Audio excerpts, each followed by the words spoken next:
we commence, just to make a couple of comments, colleagues, that Advocate Mpofu will continue with the cross-examination, and I'm allowing him to do that. And the plan is that between tea time and lunchtime, he would be finishing with his cross-examination. From 2 o'clock, it's a holy ground for members, so I need enough time for members from that point immediately after lunch to interact. I will at some point before members come in and ask the evidence leader to raise 2 quick issues before members come in. So that's really the lineup for us for the day. I'm hoping Advocate Mpofu will be done by tea, but if not, we'll stretch it to lunchtime. Thank you very much. Welcome, everybody. Advocate Mpofu, I now recognize you. Thank you. Good morning, Chairperson. Good morning, honorable members. And good morning, Mr. Mkhwebane. Good morning. Yes.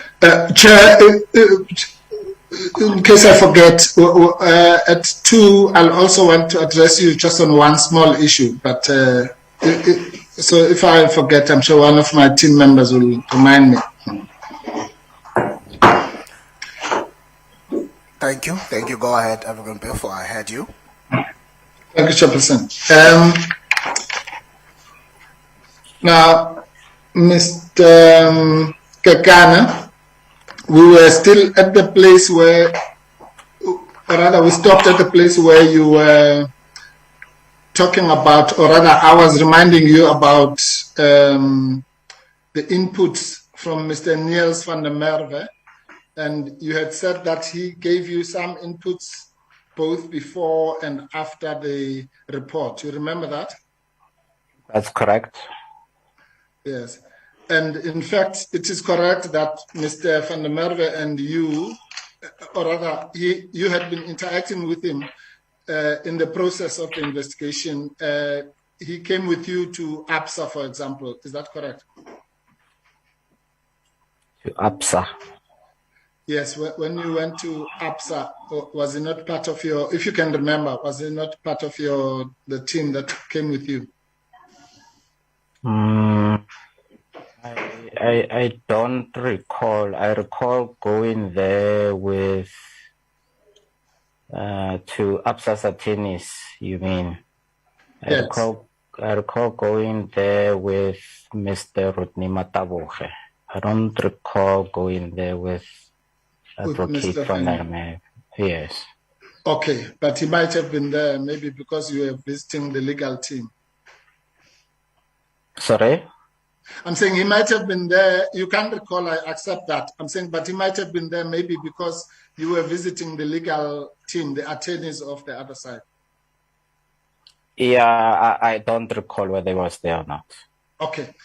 Anyway, the point was really that you were aware that he was doing some research and he was providing some constant input. Hence, you say he gave you something before and after the report, correct? Yes, PP did request some input from him on, yes, on a number of issues. Yes. Now, and so the only issue really is it's not such a big thing. I just wanted did you get a copy of the paper that he prepared and sent it to you? Yes, I got it this morning. Right. Now, do you remember now, and as I say, I accept that this was a long time ago, so when you couldn't remember this, I'm not holding it against you. But has that now jolted your memory as to the nature of his input? Yes, I remember he sent a document of this sort. Yes. And the only point I want to make of this is that that document was giving what one might call a broad economic analysis and a comparative study of different economic models in different countries pertaining to reserve banks. Would that be a fair summary, broadly speaking? I'm not so sure. It looked to me, because as I said before, I'm not an economist, but it looked to me as if it was some sort of a comparative study. Yes. Just a pause there, Advocate Mpofu, a quick issue, Honorable Milham. Thank you, Chair. I'm sorry to interrupt Advocate Mpofu in his cross-examination, but we don't have a copy of this document. We don't know what's being referred to here. So I think that it would be useful if we could see that. Yes, thank you. Thank you. We sent it. I'm sure the evidence leaders will put it up. Mr. Kakana got it from them because we sent it to them as promised yesterday. Okay. Chairperson. Okay. Let's try and have that flighted. If you can, if you can start just by putting up just the cover page, please, whoever is operating the system.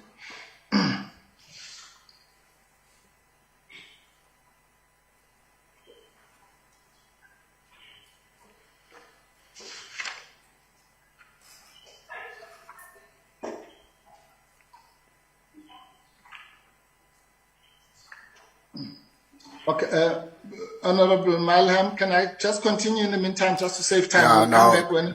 go ahead, Advocate Mpofu. That's in order. Okay, thank you. And Mr. In fact, this is relevant so that when it comes up, Mr. Kakana, it's correct that you did the highlightings in that document, correct? I'm not sure about that. Okay, well, again, I won't hold that against you, but you sent that document to the public protector, I think on the 20th of June, and you said to her that she must, or rather you brought to her attention parts that were highlighted. If that helps you to remember, I'm simply confirming that those highlightings were made by you, would have been made by you. I think if you can show me that, I would highly confirm that. Okay. Okay, I'm hoping that when it comes up, it will come in Technicolor. But if it doesn't, then I'll...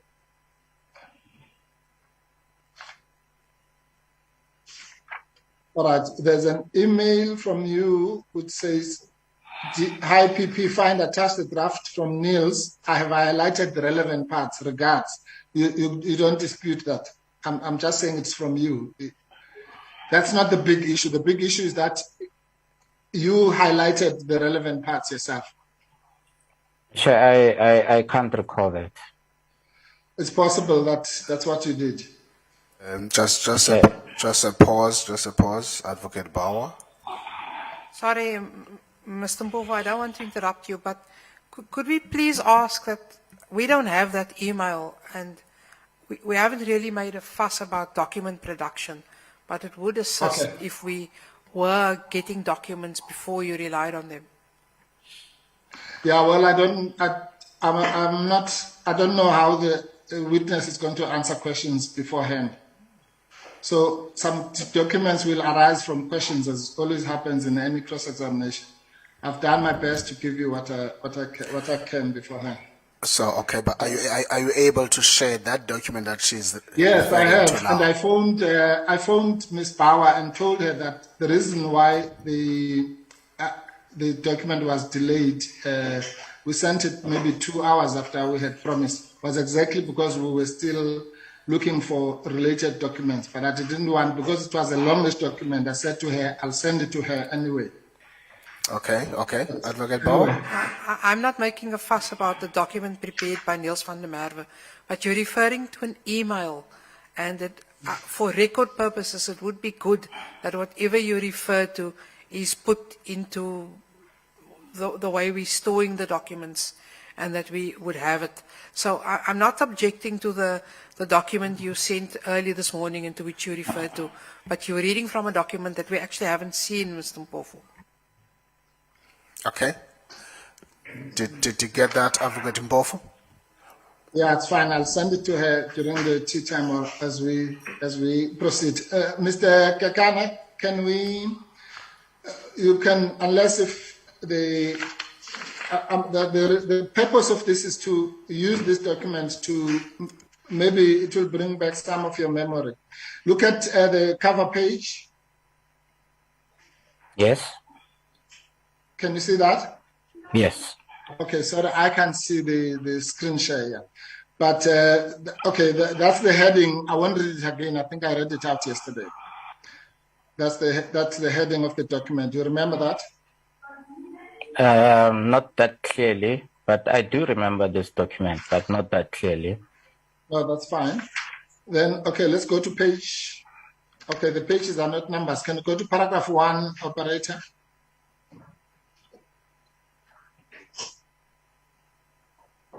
Okay, I see okay, no, the underlining has not come through.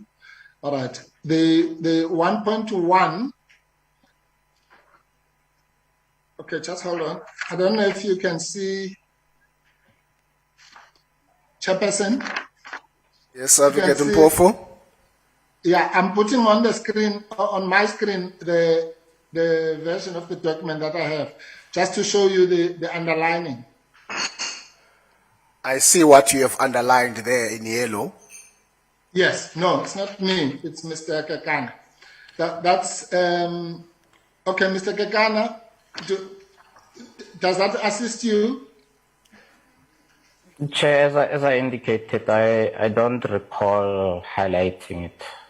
Okay, fine. Let me read it to you. The part you highlighted, it says, as far back as 2008, the Parliamentary Task Team on Oversight and Accountability, in regard to oversight and accountability model, noted that the Reserve Bank of 1989, as well as Section 223 and 225 of the Constitution, are not sufficiently aligned to the constitutional requirements for mechanisms on oversight in inter alia Section 42 and 55 of the Constitution, as well as the relevant constitutional provisions that refer directly and indirectly to oversight and accountability, to enable the National Assembly to effectively maintain oversight over the South African Reserve Bank, as well as the relevant responsibilities of the Minister of Finance.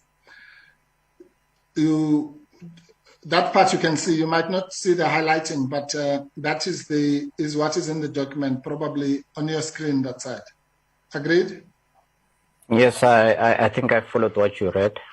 Okay. The next part that you highlighted was 1.2, which says the public protector's experience and observations on the current governance arrangements relating to the Reserve Bank confirm that it is necessary to reflect on the constitutional principles applicable to fully fledged central bank within the economic context of our country and the needs of our democratic society. You see that part? Yes, I see it. Okay, the next part which you highlighted is 2.3 further down. And it says the South African Reserve Bank and 7 other central banks, Belgium, Greece, Italy, Japan, Switzerland, Turkey, and the US, have shareholders other than government of their respective countries. South African Reserve Bank lists its shares on the Johannesburg Stock Exchange, and currently the shares are held by more than 650 shareholders composed of companies, institutions, and private citizens. You see that part? Yes, I do see it. And then you also highlighted 2.5, which says, one of the disadvantages of central banks established under company law is that factors that should be indicative of sound corporate governance, such as social pressures, the interests of the public, and impact on economic return, and the long-run sustainability of the company have to compete with shareholder value, which links corporate interests primarily to those of the shareholders. You see that? Yes, I see that.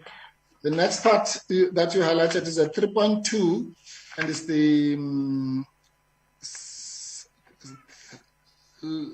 second last. Hold on, can you go on? 3.2, yeah, oh, thank God.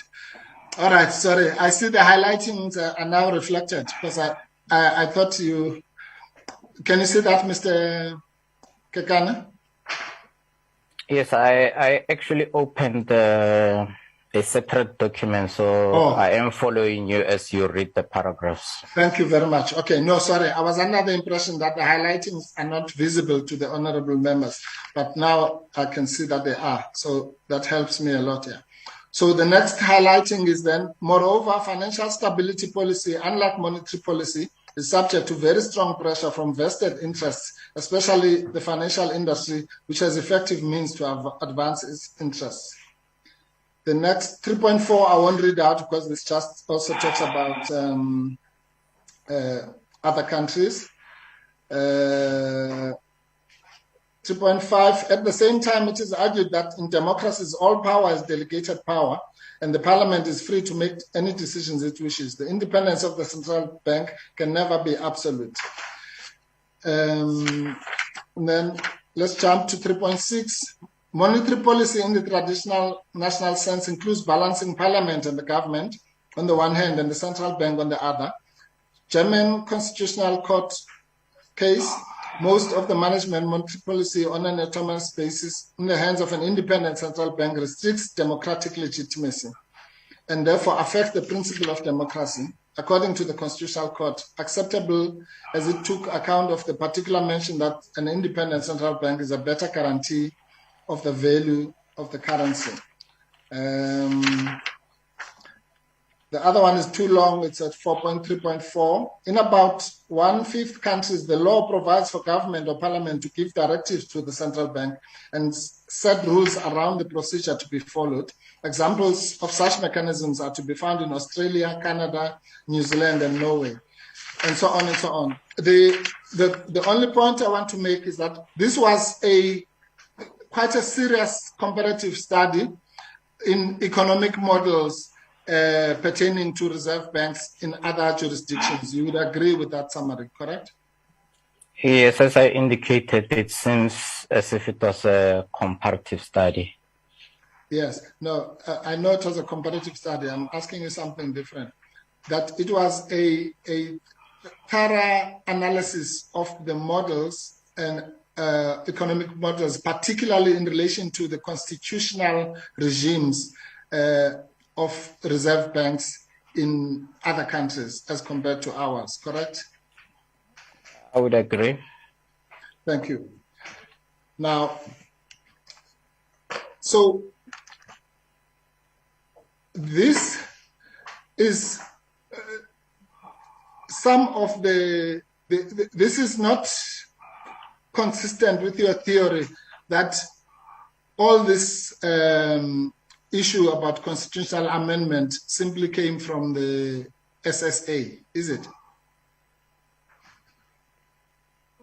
No, I don't understand your question. This amount of work which was done thoroughly within the Public Protector's Office itself is not consistent with your theory that the whole issue of constitutional amendment simply came from the SSA and not from the Public Protector. I never said the theory of amending the Constitution came from the SSA. I indicated that the SSA gave us a note which contained a draft amendment of the Constitution. Okay, I see. So you never said that the recommendation to change the Constitution came from the SSA? I said the recommendation that was provided to us came from the SSA. By that you meant just a piece of paper, or did you mean the recommendation itself, the idea? The piece of paper. Oh, I see. The idea from what I know, according to my personal knowledge, always came from the PP. Good. So, okay. Thank you. That's a major breakthrough. So you accept that the idea was generated by, among other things, by the interactions you had with Mr. Goodson, correct? I wouldn't know what the motive for the idea would be. No, I'm not talking about motives, Mr. Kekana. I'm saying, do you know that the idea was, among other things, influenced by your interactions, you and the PP, with Mr. Goodson? I don't know. Did Mr. Goodson not talk about this idea in your discussions with him or in reading his book? Yes, we did talk about that. Yes. Now, So why is it so difficult to accept the obvious that those discussions were not just for fun, that they played a role in shaping the idea, correct? From my personal knowledge, the idea came even before we discussed with Mr. Goodson. Yes, but then what would have been the point? Let's assume it came even before, but it was also influenced, that's what I'm saying, by those discussions. Otherwise, those discussions would have been futile. Why would you have discussions if you were set in your ways and had a closed mind on the idea? According to my personal knowledge, I wouldn't know about influence, but what I know is that the public protector needed Mr. Goodson's assistance in the matter, Yes. and he provided us with inputs. Good, that's good enough. So it can then be said that the idea emanated from the interactions with Mr. Goodson and from the public protector. I don't know where the idea emanated from.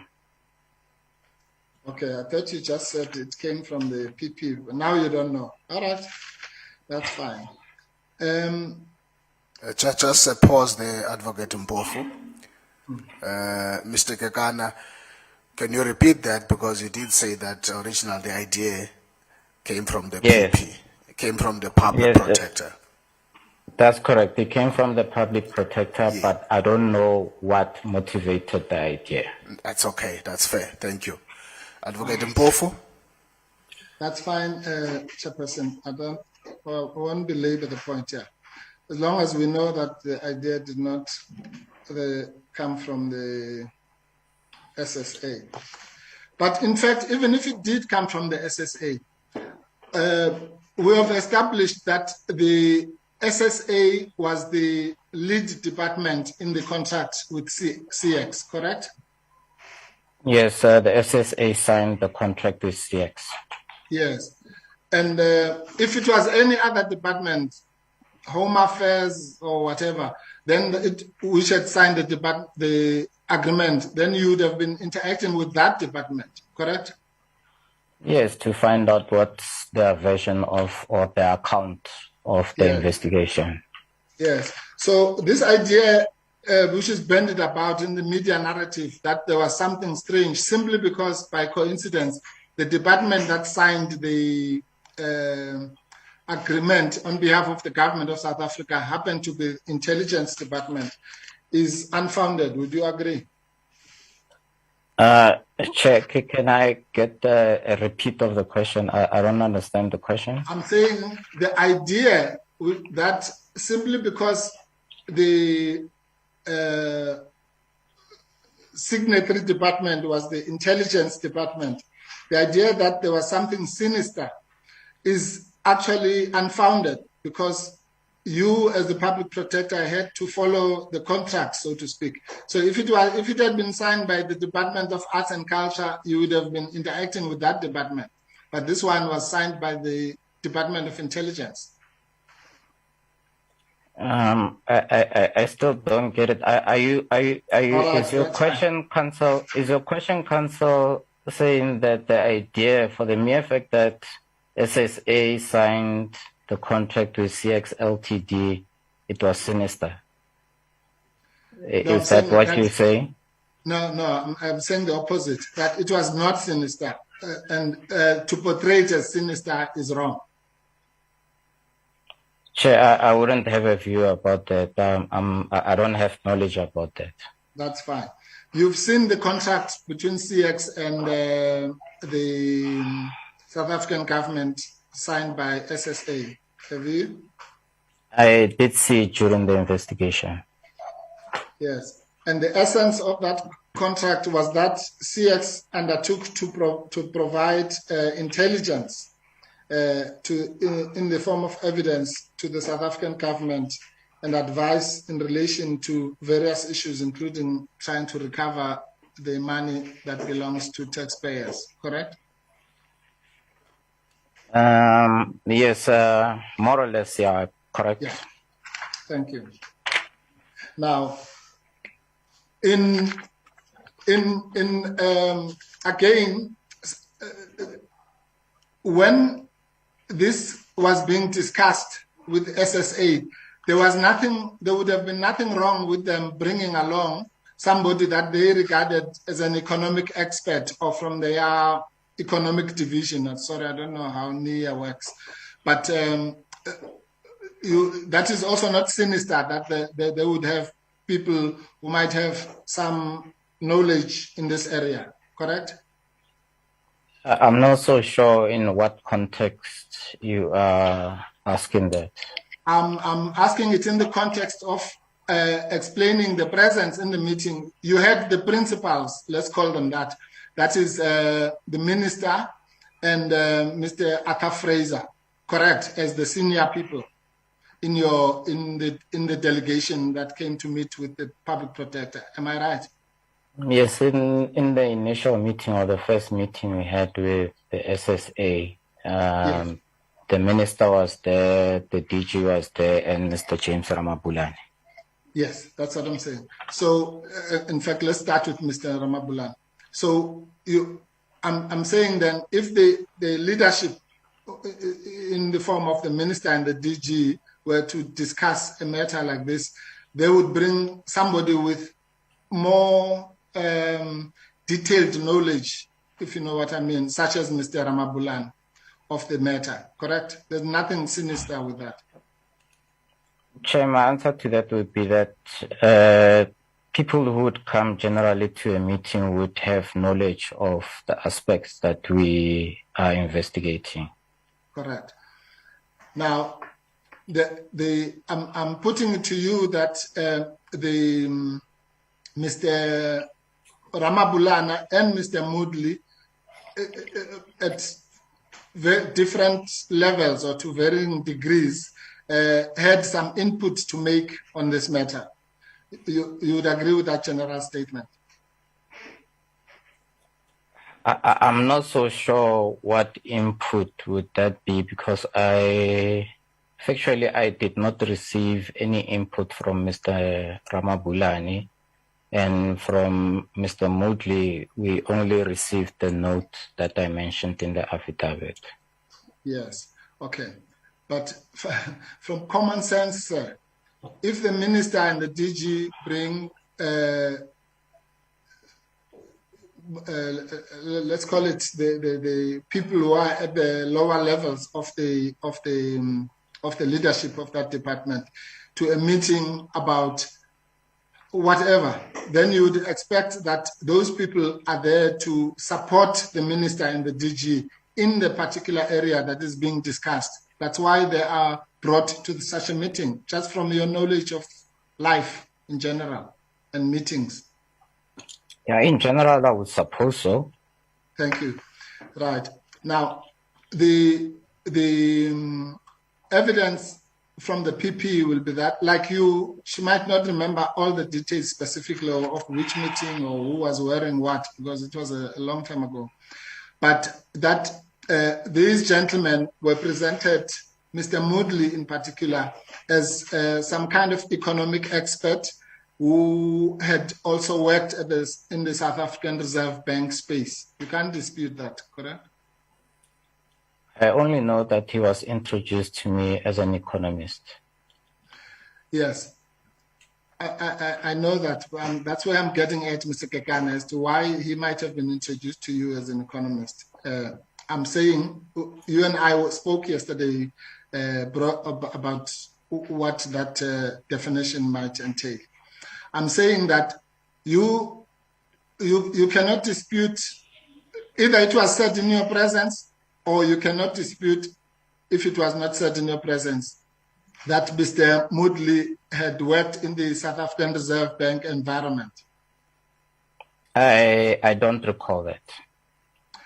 You cannot dispute that he was coming from the economic unit, and don't hold me to that term, but unit, division, or whatever, but from the economic side of NIA. I was told he was an economist from the SSA. Yes. And do you know that he also holds an MBA, Master in Business Administration? I don't know any other personal details about Mr. Mutli. About him. Okay, that's fine. Okay, you know what an MBA is? I've heard of it, yes. Yes. Okay. And you'd expect somebody who's got a master's in business administration to have some knowledge of economics. I'm not saying that they would be professors of economics, but they would know something about economics and finance and those kinds of things, correct? Generally, yes. Yes, thank you. Right. Now,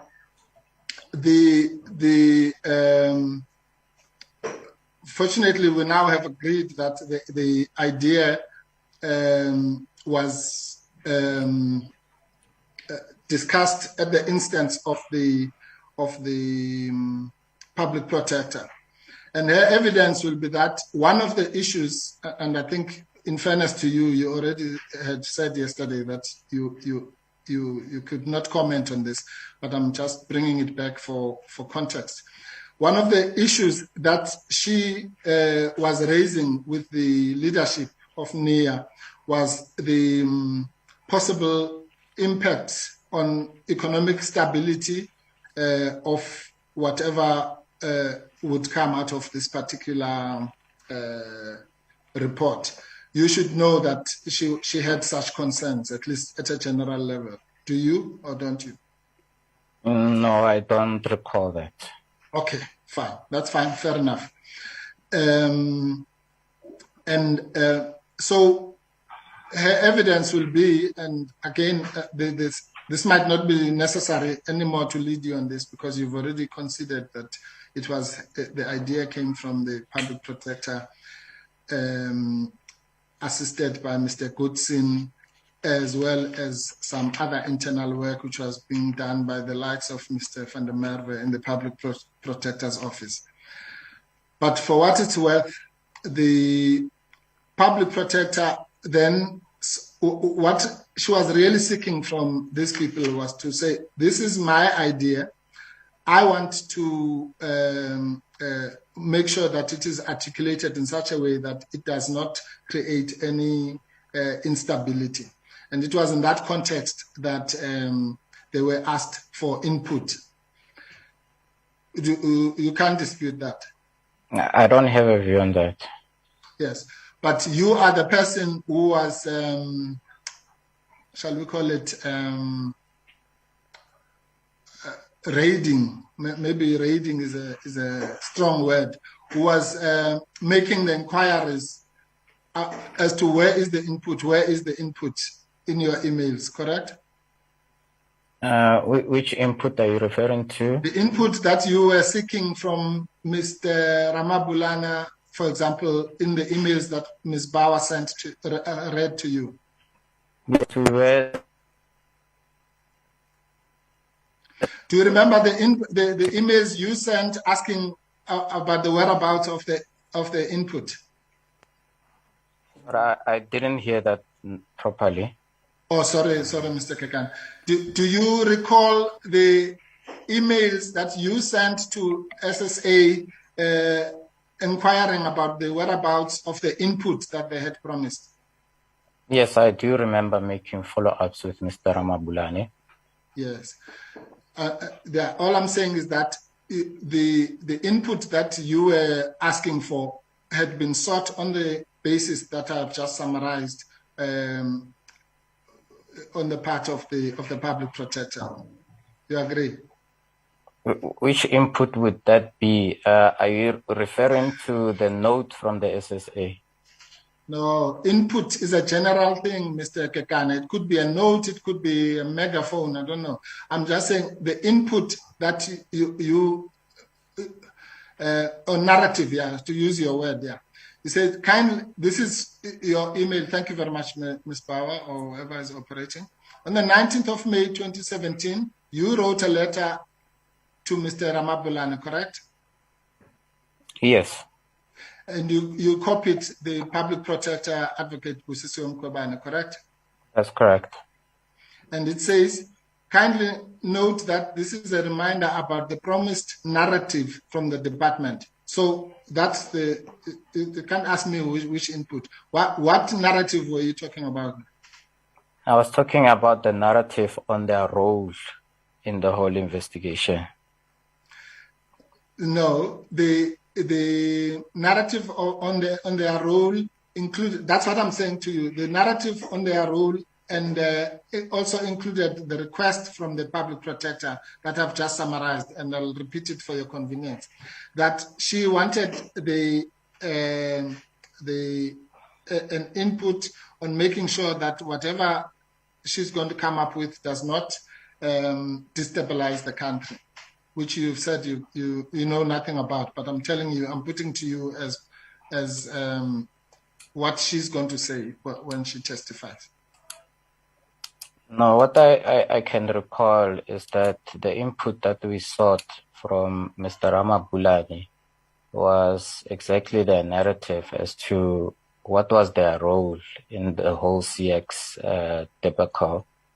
I don't think, or I know that we were not seeking an economist view from Mr. James Ramabulani. Okay. I'm not talking about just Mr. James Ramabulani, sir. I'm saying I don't know. I've just explained to you what the PP had sought from the SSA. Okay? You said you don't know about it. That's fine. But I'm telling you that's what she's going to justify. Now, I'm telling you further that in that area of stability, the issue that I've just raised with you, which I'm not going to explain again. When I say stability, you know what I mean. I mean the issue of ensuring that there's no economic instability in the country. In that area, she had asked them to assist her to give an input so that such stability could be assured. Do you understand that? I do understand that. Yes. Okay. Yeah. Now, and as a result, in the next meeting, this economic expert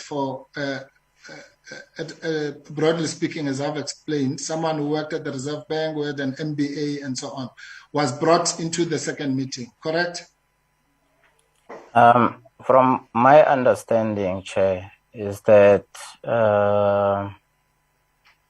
the input requested from the economist was indicated to me on the email dated 17 May 2017, and that's TK3. But on the email that was just on the screen there, we were not requesting from Mr. Ramabulani an economist view. We were just requesting from him as to the history of their role in the whole investigation. Fine.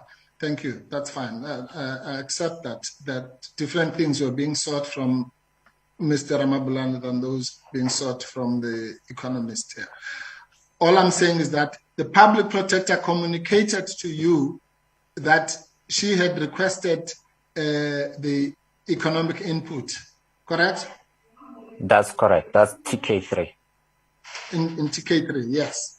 And subsequent to that, the input of Mr. or rather the input that was handed over by Mr. Moodley, because I don't know, it might have been generated by other people or in his department or whatever. But that input was then supplied, correct? Yes, it was supplied. Thank you. Yeah. So again, we have a situation where, according to your narrative, I'm just summarizing, there are two things that are sought from SSA. One is what you call the narrative from Mr. Ramabulani, the historical narrative about their role. The second one is the economic input, correct?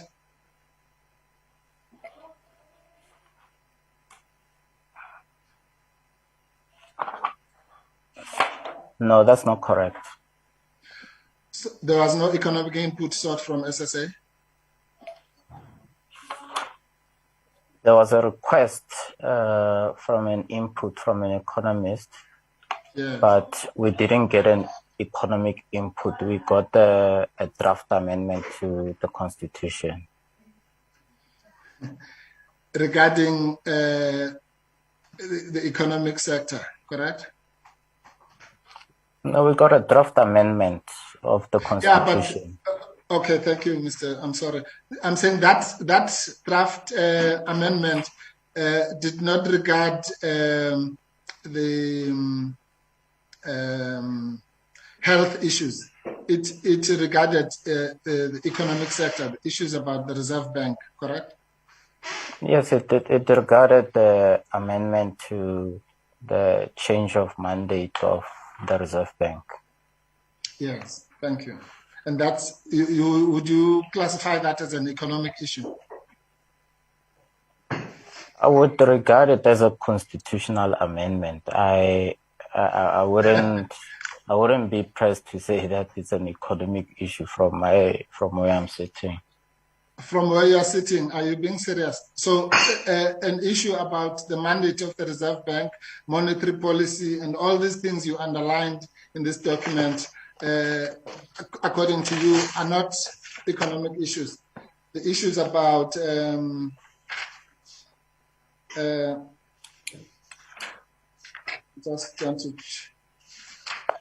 you underlined more financial stability policy, unlike monetary policy, is subject to very strong pressure from vested interests and the financial industry. That's not an economic issue from where you're sitting. Chair, I don't know where council is reading from. I'm reading from your underlining in 3.2 of Mr. van der Merwe's document.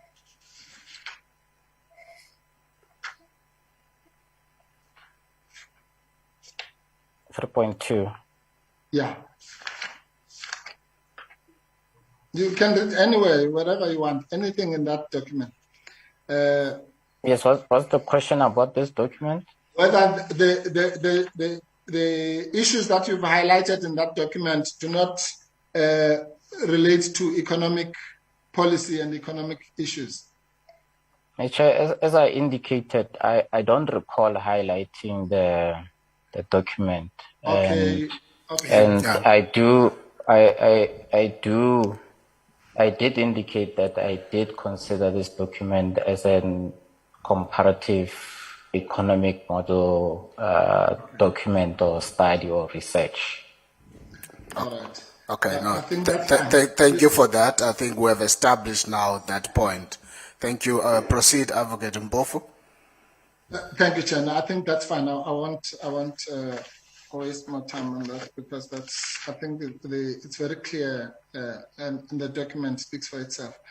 So it's no use trying to get Mr. Kekana to agree that this so-called amendment was dealing with economic issues. I think I'll just argue that at the end. Okay.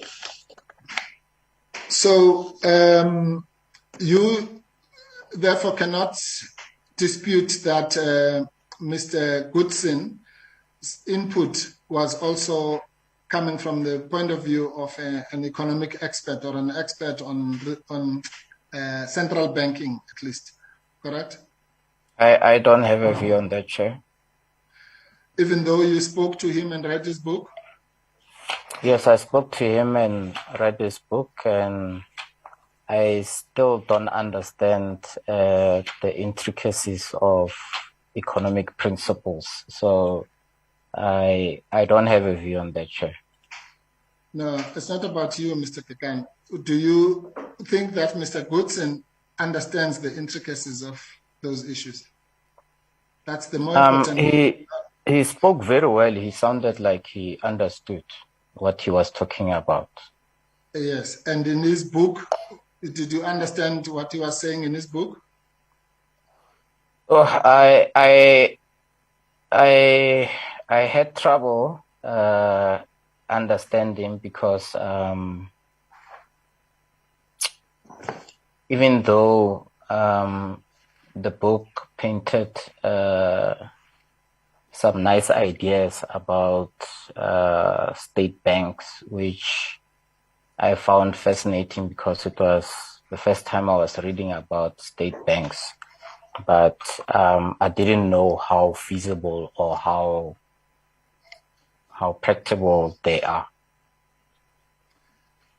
No, that's granted. That's not what I'm asking you. I'm more asking you about whether you would regard, it's more about his expertise than your approval thereof. I'm saying that you would agree that he was speaking with authority as an expert in his field. Whether you agreed with his conclusions or solutions is another matter. But he knew what he was talking about. I think that's what you were saying. You would agree with that? Yes, he spoke as if he knew what he was talking about. Yes, and his book was also very well researched, correct? I don't understand well researched. Okay, I mean, I'll give you an example. There's one chapter where he has something like 57 references from various other books, and that's just in one chapter. And Yes, I think a well-researched book means that when the bibliography is quite rich. Yes, I think I remember that. Yes.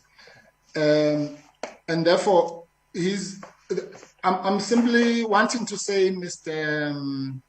Kekana, that you interacted with the gentleman, you spoke to him, you say you were impressed, you might not have agreed, but he sounded like somebody who knew his subject. I'm simply saying, therefore, you would not fault anyone who regards him as an expert in his field, correct? As I indicated, I wouldn't be sure because I didn't understand most of the principles that he was talking to us about. So I really wouldn't be sure. All right. Anyway, that's fine, Mr. Kekana. I think that's good enough. All right. Now let's. You would also agree that Mr. van der Merwe's research also was sourced from other economic experts or other books on economics. I mean, he didn't just make up all these things that are also quite complex that you highlighted, correct? Yes, I did see in his document that he made references to quite a number of documents or books or articles. Just pause there, Advocate Mpofu. I now recognize Honorable Lottridge. You have your hand up. Thank you very much, Chairperson, and my apologies to interrupt Advocate Mpofu. I just want to make sure the document that we have of Niels van der Merwe on central banks, the one that is uploaded for us only goes to page 16 and 6.4.4. The rest is empty. Is there the rest of the document? Because I would actually also like to have sight of that. Thank you. Yes, thank you. That's just hold. That's in order, Honorable Lottridge. Advocate Mpofu, can you assist there? Thank you, Honorable Chair. Yes, Honorable Lottridge, it looks like that's the end of it. And that is vindicated by the email which we will be sending to you from Mr. Kekana, because it simply says, hi PP, find attached the draft notes from Niels, that will be Mr. van der Merwe. And then it says, I have highlighted the relevant parts. So he himself, Mr. Kekana, refers to it as a draft. So it looks like this was what one might call work in progress. As Mr. Kekana says that he was sent something by Mr. van der Merwe both before and after the report. So this might not be the final version, but it's the only one that we have. Thank you. Okay. Just before you proceed, Honorable Heron. Sorry, I'm going to just take the opportunity, Chair. I just want clarity. I don't know if I've heard it and missed it, or it's not in the documents, but this book the Goodson book? Is it one book? And do we have a name for it, please? The title of the book. Yes, you don't have it, but its title is Inside the South African Reserve Bank, Its Origins and Secrets Exposed. Is that by a title? Stephen Goodson. By Stephen Mitford, M-I-T-F-O-R-D Goodson, and it's published by 2014 Black House Publishing Limited, and in the United Kingdom. Okay. Please proceed, Advocate Mpofu.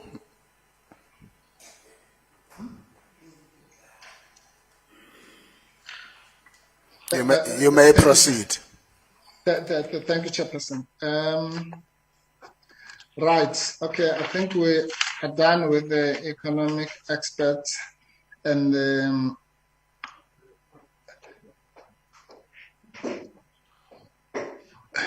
no, it's fine. I'll leave that for argument. Mr. Mkhwebane, it is your evidence that in TK2,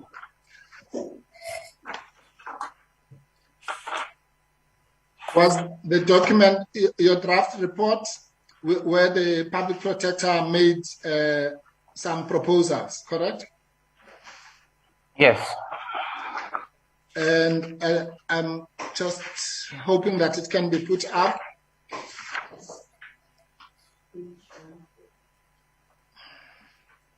Those are not the same pages. Sorry. Okay, I've been given page 1418, but I suspect that's not the bundle number. But can you go there? It's bundle D, and it starts the affidavit on 2577. And if you want to go to TK2, Advocate Mpofu, then it will be, so hold on a sec. It starts on page 2658. 658, thank you very much. Okay. Okay, can you please go there, operator?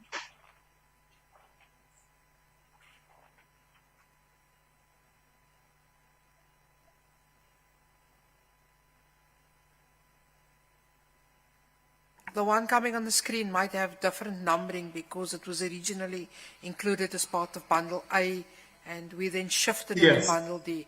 So, but it will be there. Okay, but both references will work. That's correct. Okay, thank you.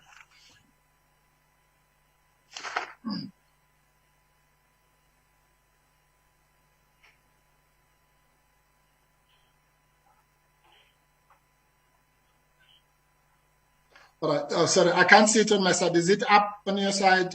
Not yet. We are waiting like you as well. So, okay. Just fix your stuff in the meantime.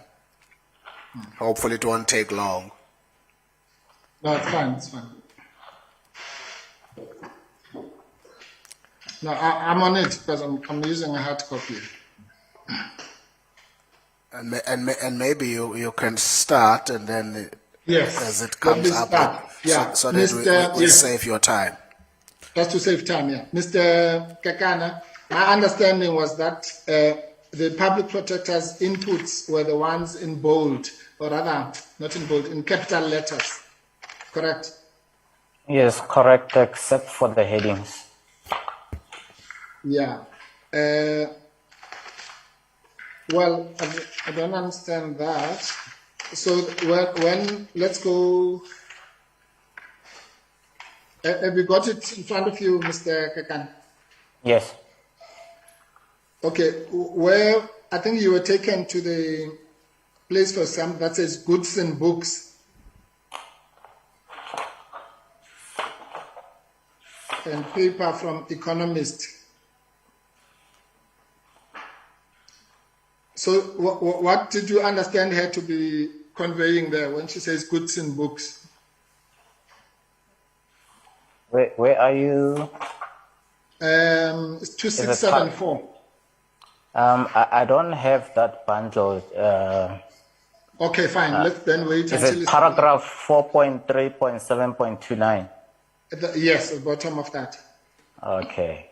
My understanding is that we had to take something from Goodson's books or some form of input from Goodson's books. Okay. So, and then where it says paper from economist, what did you understand that to be talking about? There was some talk that we would get an opinion from an economist. But at this stage, you already had the input from Mr. Moodley, correct? Not so sure. Maybe just confirm the dates. Okay. It's if you go back to TK2, it's the 4th 04/05/2017.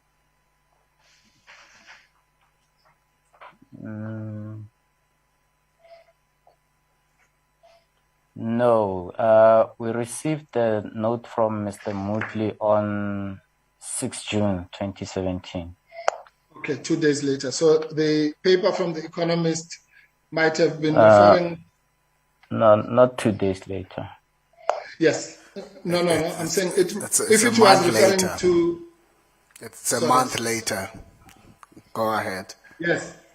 Yes. I'm saying to you, if it was referring to that input, it was projecting something still to be received.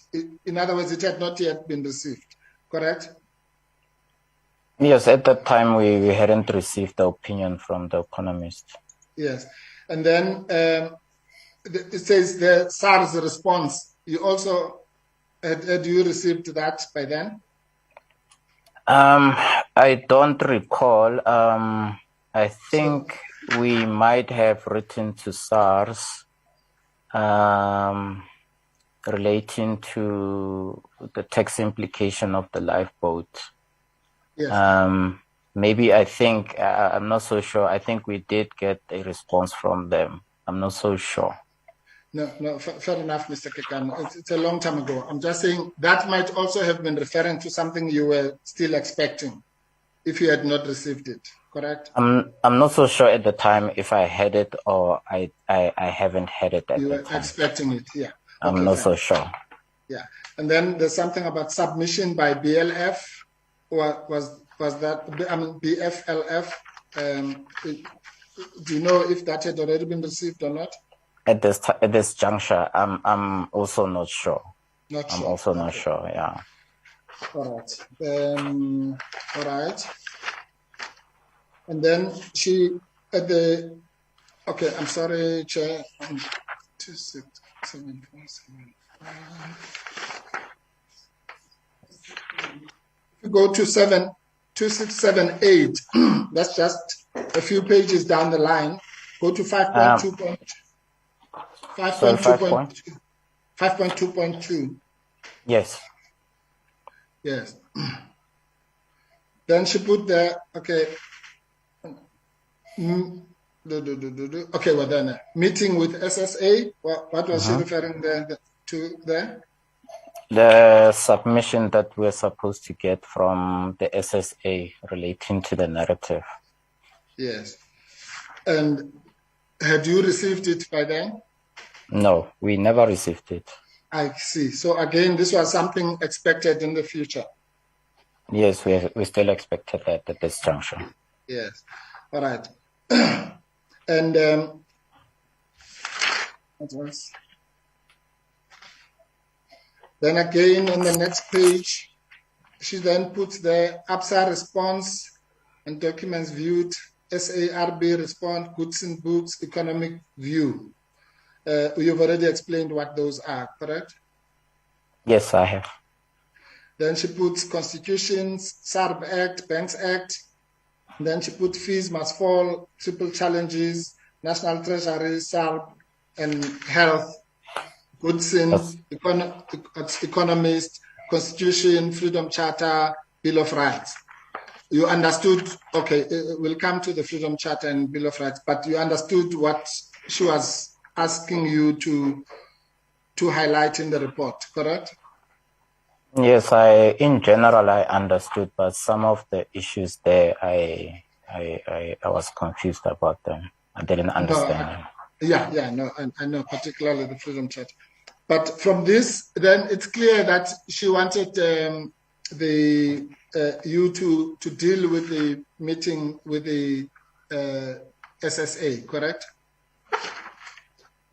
Yes, she still expected, or we expected, the submission from the SSA. Oh, I know that, but I'm saying one of the things she wanted you to deal with in the report was the meeting with the SSA. Yes, and that would be the narrative we would receive from the SSA. Right. Okay. Okay, well, I don't know if we have time, but I might help you. Do you know the connection between the Constitution and the Freedom Charter? Do you know the Freedom Charter? I think I've seen it some time ago, years ago, if I'm not mistaken. But I'm not familiar with the document. Okay. All right. That's fine. I think let's not go there. But you know that it's connected to the Constitution, or at least there are some people who say that the Constitution owes some of its existence to the Freedom Charter. No, I don't know that. You've never heard that view? Okay. No. All right. No, it's fine. We'll have a chat about it some other time, you and I. But just for your information, there's an economic clause there that deals with banks and monopoly industries and so on. But it's fine. As I say, one day I'll take you to tea and we can have. I think so too, Advocate Mpofu. Arrange that post this hearing. I will. I think it's going to have to be quite a long session. Yeah. No, that's fine. The other issues about fees must fall and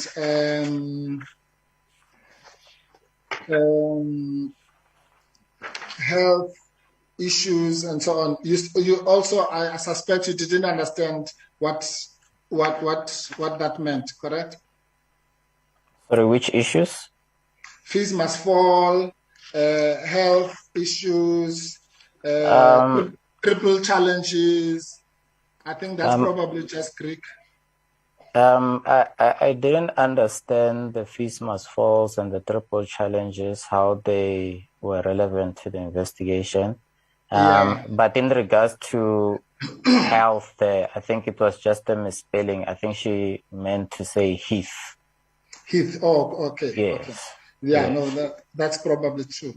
Okay, the fees must. Okay, you understand that if there's more than R1 billion of money that belongs to South Africans that's lying somewhere or has been robbed from them, that could pay for free education, for example. I'm sure at that level you can understand it. Actually, I don't want to venture into that. I don't have an opinion on that. But do you know that if there's free education, somebody has to pay for it, and that somebody would be the state? At least you must know that. There's nothing free in life. I do know that the state does cater for our education financially, but I cannot get into discourse as to whether if there's money owed where it would be paid where. I'm afraid I don't have a view on that. No, that's not what I'm asking you. I'm asking you, this is 2017. Do you know that one of the hot issues at that time was #fees must fall, which required that the government should come up with funding for free education, or not? Yes, I was aware of that.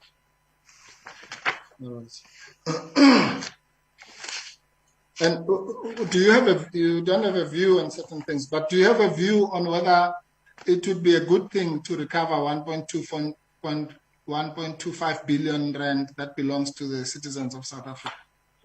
Yes, it would have been a nice thing. Good. Okay.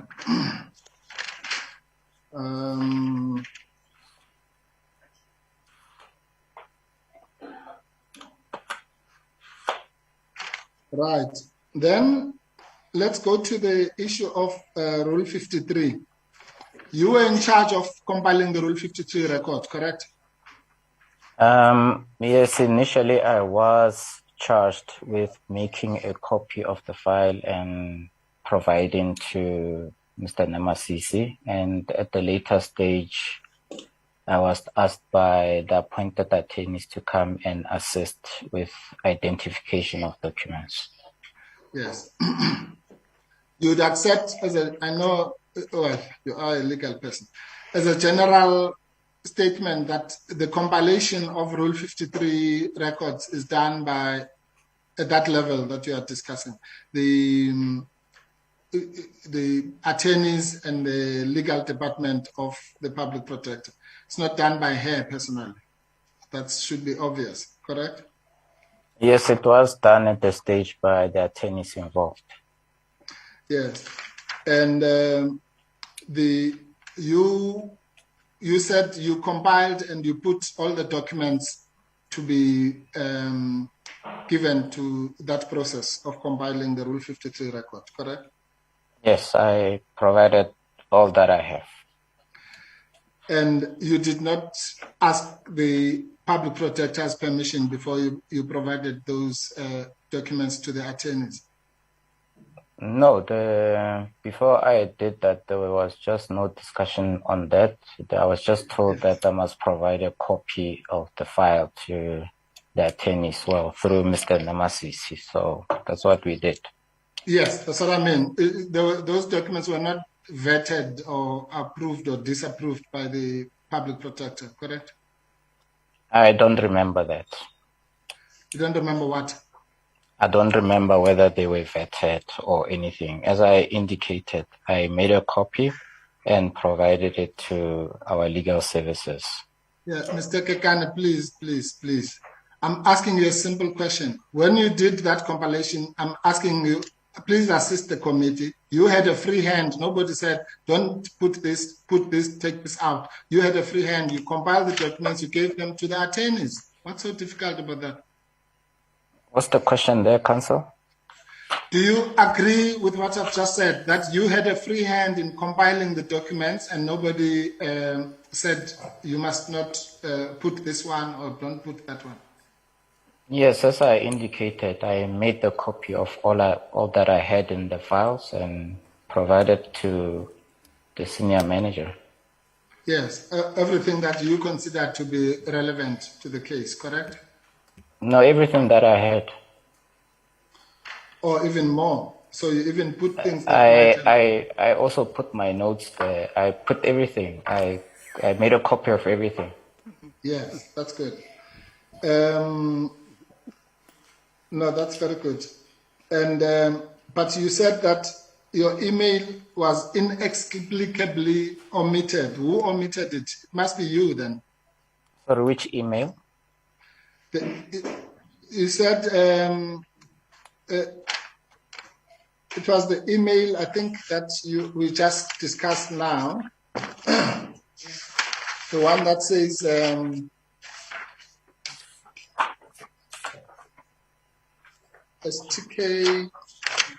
TK2. No, not TK2. It's the one, you remember where you just referred to it now, where the draft report. No, not that one. The one where the PP said an input from she had asked for an input from the Economist. Is that one? That's TK. TK3. Probably TK3. Yeah. Hold on. Yes, you are quite correct, Mr. Kekane. TK3. You were asked about this. It's a 2681 for the record. And you said this email, this is your evidence in chief. You said this email was inexplicably omitted from the Rule 53. That's how it has been reported in the media. So I'm saying that you were the person who compiled the record. So if anything was inexplicably omitted, then it was omitted by you, correct? That's not correct. Then who omitted it? I wouldn't know who omitted it.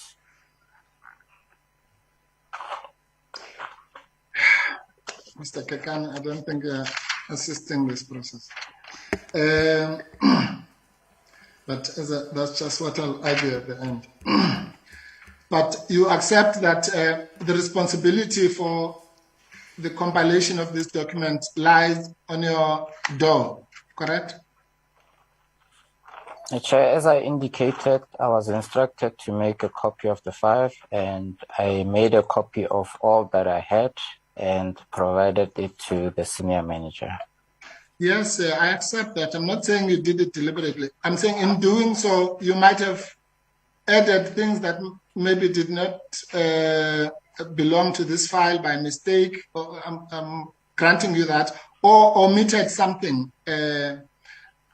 But that's not the point. The point is that the responsibility lies at your door, because you are the person who with a free hand, compiled this Rule 53 record, correct? As I indicated, I gave a copy of everything that I had. Yeah, thank you. Thank you, all right. Then you spoke about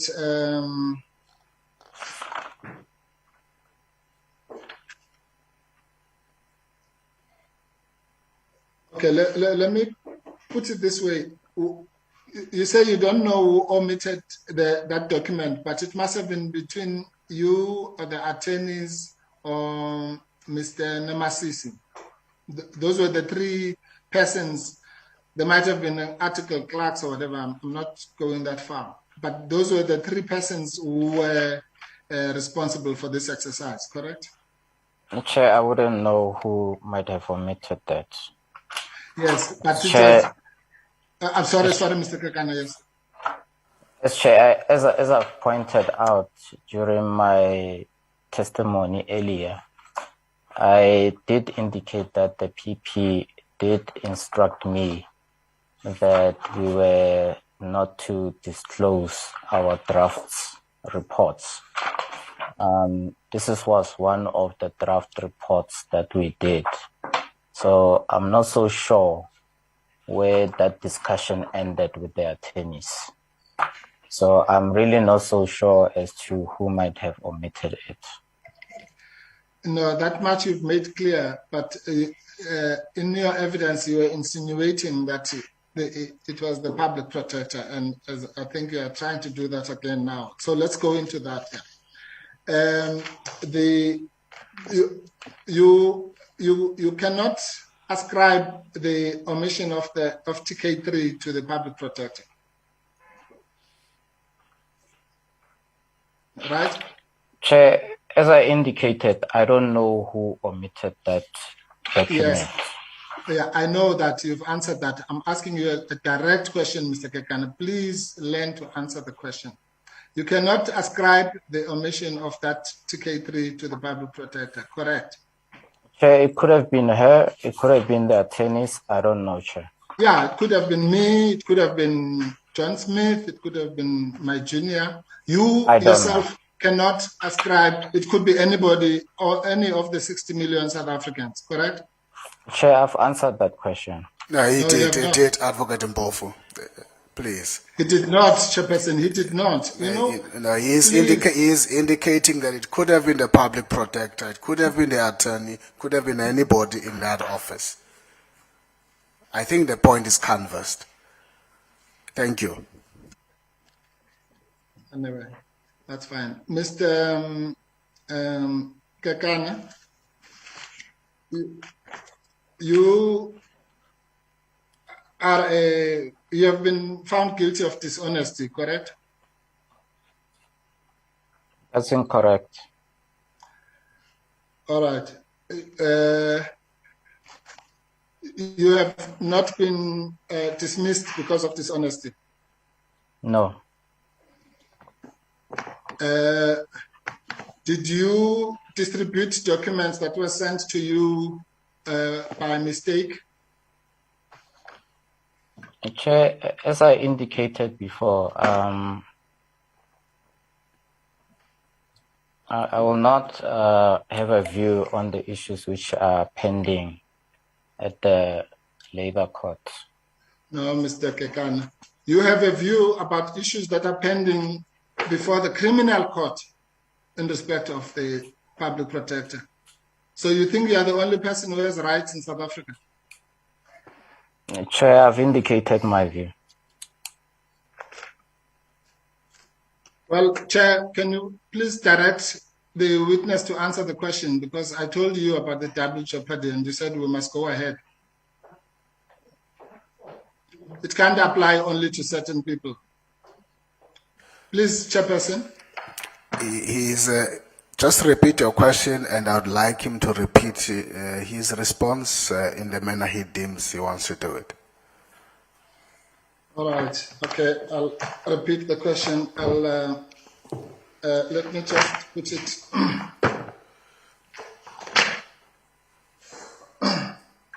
If you bear with me, Chairperson, just for.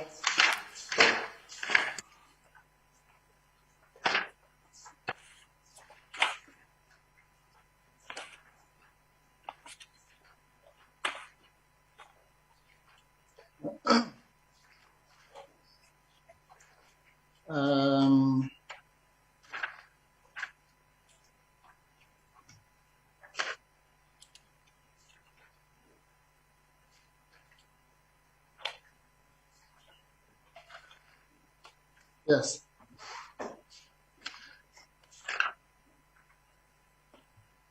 Mr. Kekana, your disciplinary hearing was chaired by Mr. Fourie, correct? Yes, that's correct. Yeah.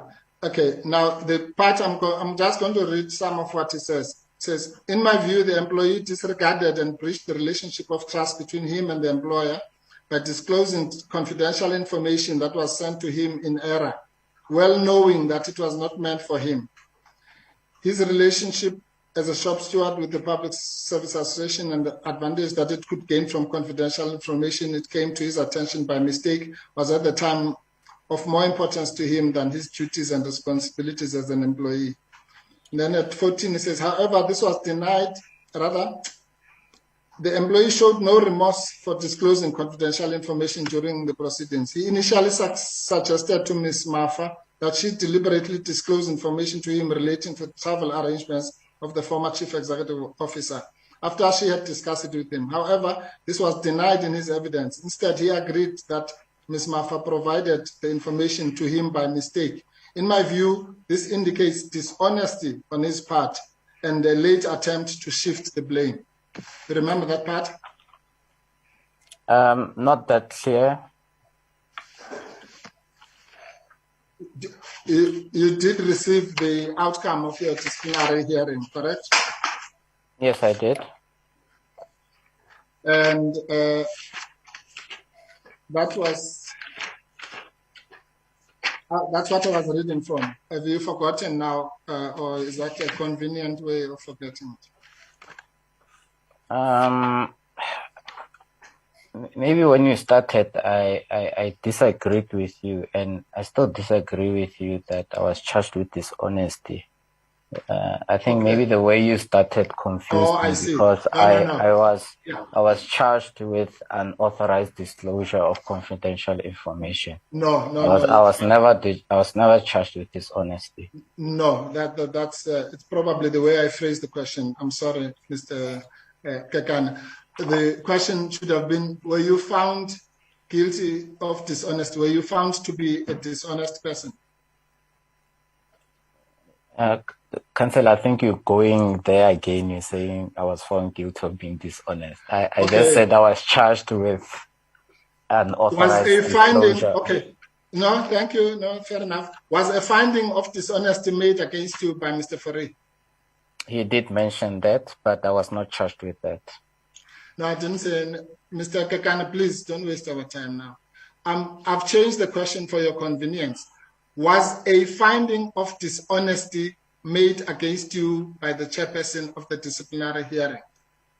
No, Chair, I was found guilty of unauthorized disclosure of confidential information. I'm asking you the last time. Was a finding of dishonesty made against you by Mr. Fourie, the chairperson of the disciplinary hearing? Chair, I've made or submitted an answer to that. Yes. So you are refusing to answer the question?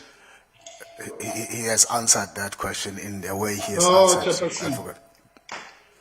No, Chairperson. He's just please. indicated what he was found guilty of. I'm not interested in what he was found guilty of, okay? So he might say it if he wants to tell people who are interested in it. I'm asking a different question. Was a finding of dishonesty made against you, yes or no? Not what you were found guilty of. Chair, I've made a view on that question. Okay, thank you. I have noted that. Please proceed, Advocate Mpofu. Sorry, Advocate. Just a pause, Advocate Bauer and Honorable Ngola. Advocate Mpofu, just as a information, which paragraph were you referring to in the ruling? I think it's 13 and 14. Let me just make sure. 13 and 14, yeah. I started by reading 13. The finding of dishonesty is on paragraph 14, 1-4. Okay, just a pause, Honorable Ngola and then Honorable Sukas. Well, thank you, Chair. No, I just wanted to request that can the findings of the disciplinary hearing against the witness on stand be shared with us as well, so that we know where Advocate Mpofu is referring from. Thank you. That's in order. Honorable Sukas. I just want to know, Chair, just as a point of clarity in terms of the application of the rules, in the witness being uncomfortable or not answering a question, they reserve the same rights, I take it, in terms of being able to respond at a time convenient to them, whether it be in 7 days or not. I'm asking. That's what I'm on. I'm carefully watching that space. Thank you, Honorable Sukas. Is that being made available before Advocate Mpofu proceeds? Do we have Thank that? you, Chairperson. Well, Chairperson, yeah, I'm not taking your job, but there's no such thing as a witness answering in 7 days. The witness must answer now. That is not on the cards, and it's not covered by the directive. But be that as it may, yeah. And so the witness, I'm just saying, yeah, if the witness feels the heat and of the question, he can't say, I'll answer it in 7 days. No, the witness did not speak about 7 days. The witness has been answering questions since yesterday and today.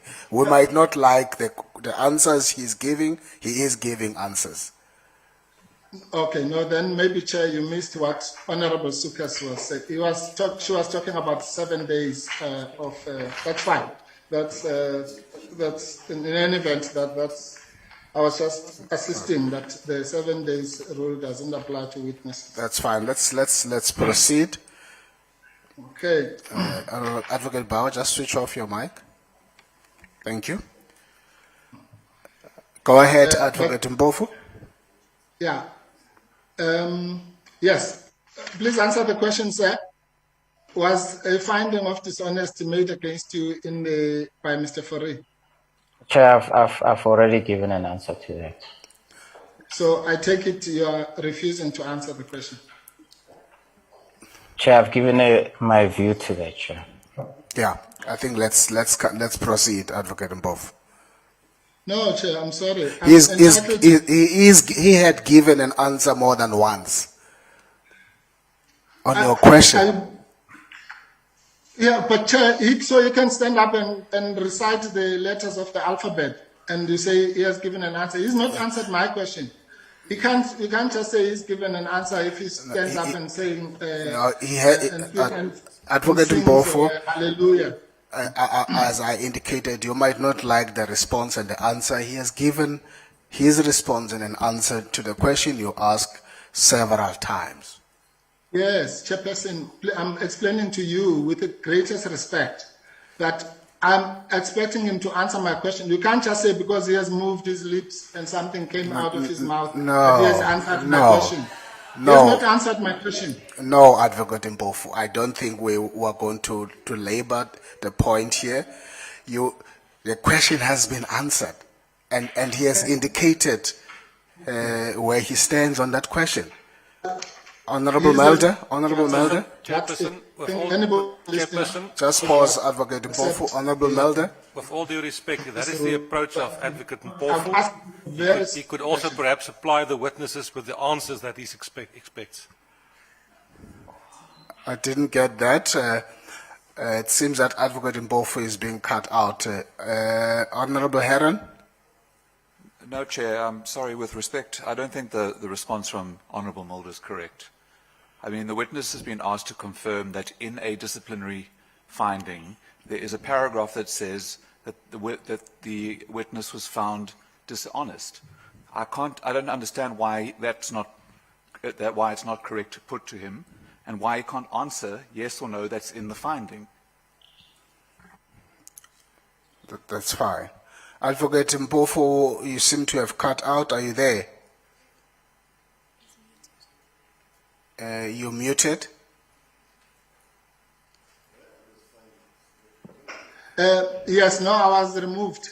So I think that I just saw Honorable Heron literally the last two words. So if you could just maybe summarize, Chair, what he was saying. No, he was requesting that the witness responds to the question that you've posed again. Thank you. Hallelujah. It's fine. Mr. Kekane? Chair, maybe let me see the document that Council is referring to and You don't have that confirm document? Or no, I don't have it with me currently. Okay, so are the members. Sorry, Chairperson. Yes, Ms. Bauer will. I'll move to something else then, Chairperson, for now, just to save time until it has been displayed.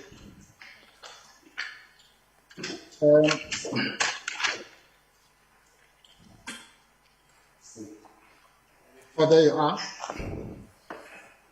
It's paragraph 14.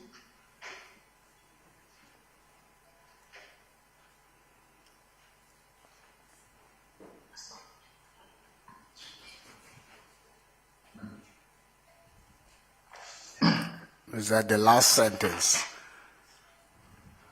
That's correct, Chairperson. In my view, okay.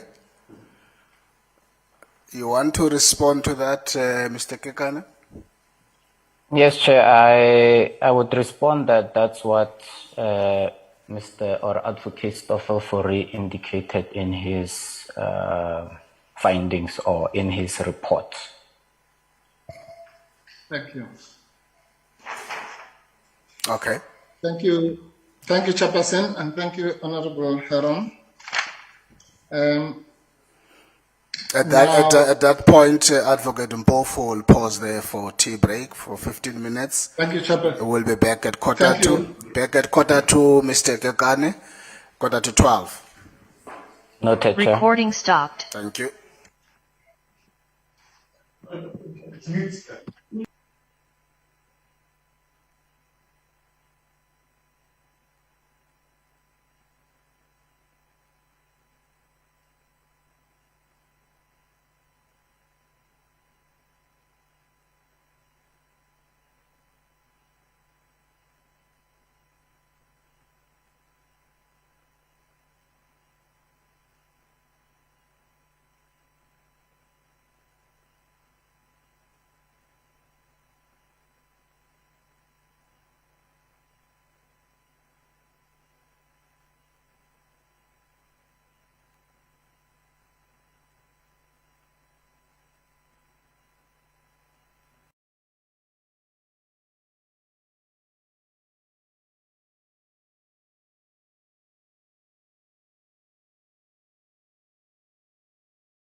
Thank you, Chairperson. Chair, yes, before I ask my next question, I think I must register this.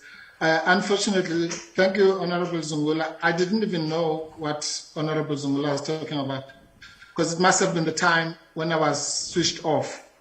And I only caught, as I said, the tail end of Honorable Heron's input. So I didn't realize that I had just been insulted once again. I thought today will be the one day that I'm not going to be insulted. Chairperson, I'm appealing to you for protection once again. You have not protected me or Advocate Mkhwebane since day one. Literally every day, I have numerous examples of being exposed, insulted, and not once have you come to my protection. Not once. And therefore, it's very important, Chair. Please go ahead, It's but important. your recollection Yeah, of sorry. that is inaccurate, and I've done that a number of times. That recollection Yeah. is inaccurate. Oh, that's fine, Chair. But that's my view of it, and the right will speak for itself. Also, you're not protecting me from the members. I don't know on what basis Honorable Mulder could say that I don't like an answer. You know, cross-examination, maybe we'll explain it at some stage. Maybe we'll bring someone to explain what is the purpose of cross-examination. Cross-examination has been described as the best engine ever invented to extract the truth by Wigmore, who is an authority on such issues. But it's also the best engine to expose lies as well. And that's what we're busy doing.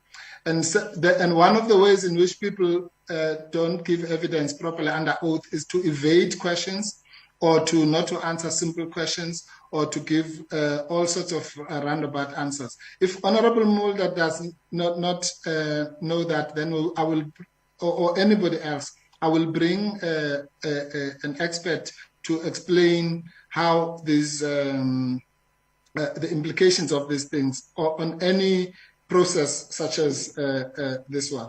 But what I will not stand for, Chairperson, is to be abused by anybody. I've made that very clear. I will not be abused or bullied or intimidated or derailed. But it's fine. This is not about me. It's about Advocate Mkhwebane. You can abuse me as much as you like. I will never be bullied. Bigger people have tried to bully me for the past 40 years or so. Thank you, Advocate Mpofu. I think so it will never work with me. So, and I'm not worried about that, Chair. I'm not worried about the process. Me, you can do whatever. yes, I mean, that's fine. Can we now proceed to your cross-examination? No, I'm not going to. No, I'm going to address you now. And then, so you don't protect me. The members are abusing me. And the other thing I want to raise is about the evidence leaders as well. I also have to place on record, because people are following this process, and we've all said that it's a new process, that we have not, it's uncharted waters and so on.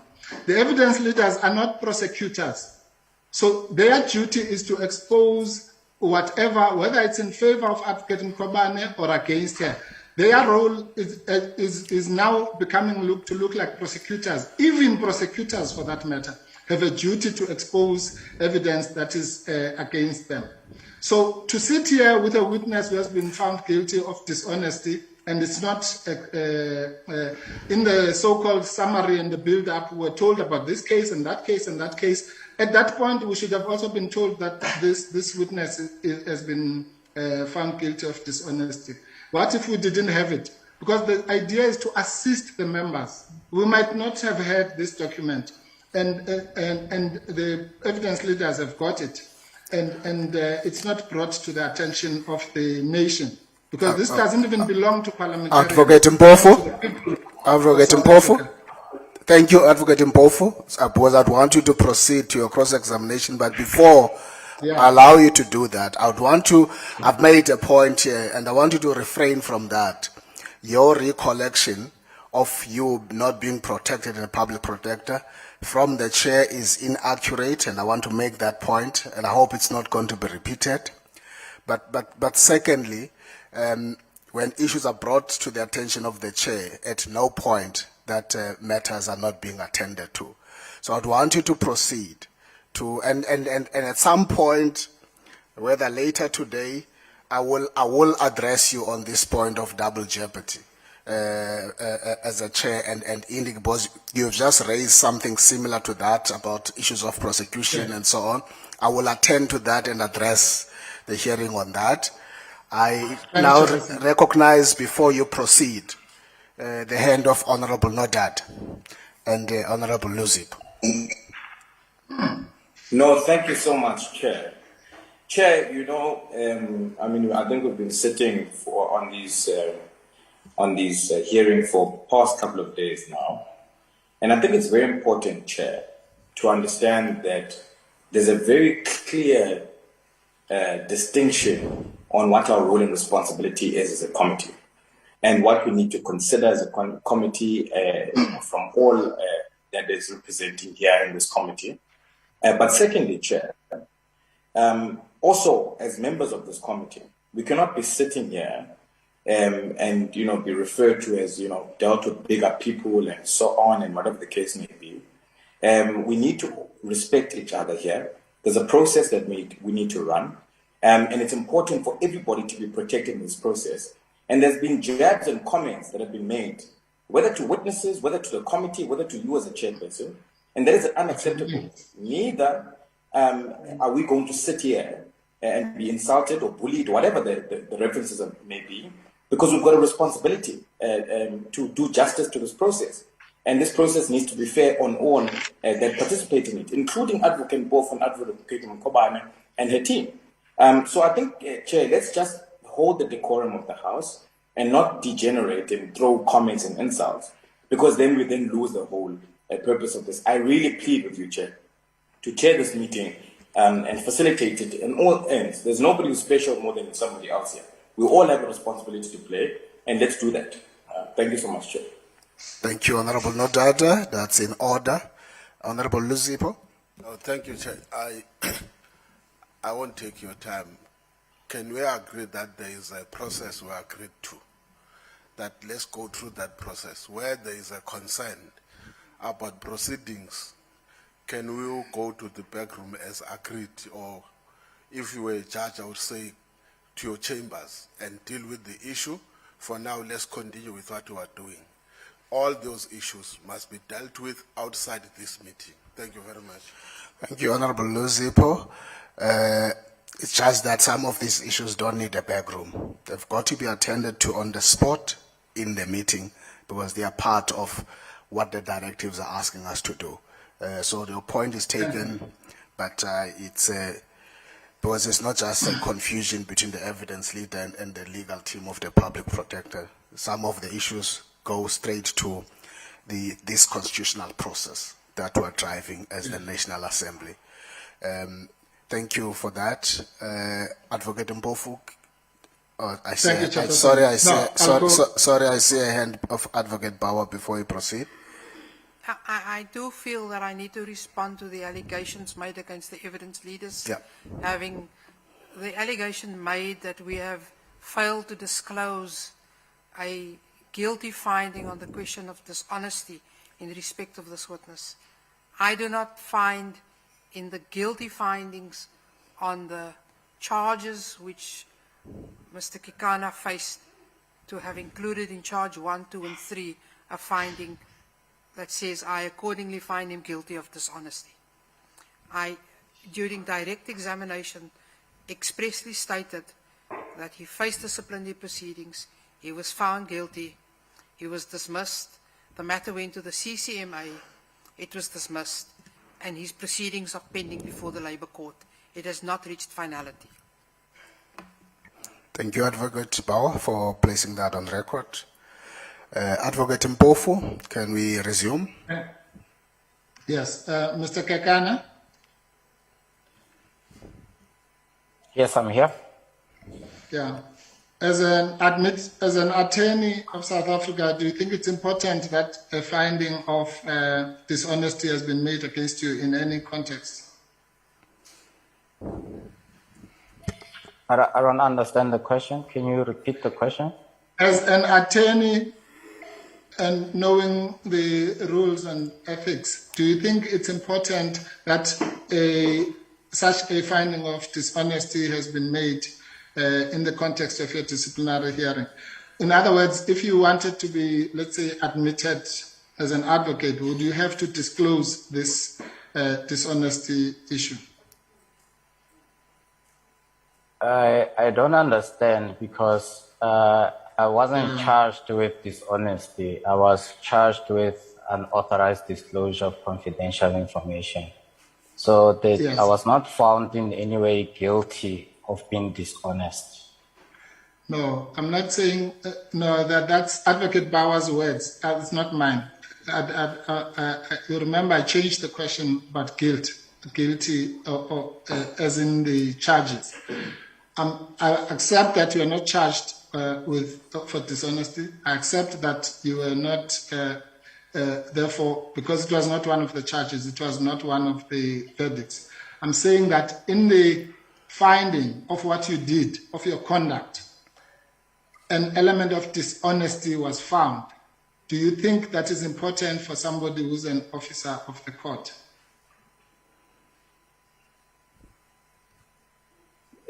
Is that the complete question? Is that what? Concern? Yeah. Do you think that is important and a disclosable fact for someone who's an officer of the court?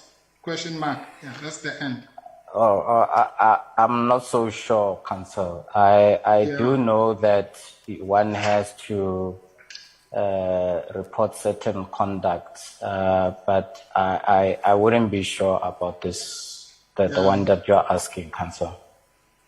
Okay, no, that's fine. I think so. Do you,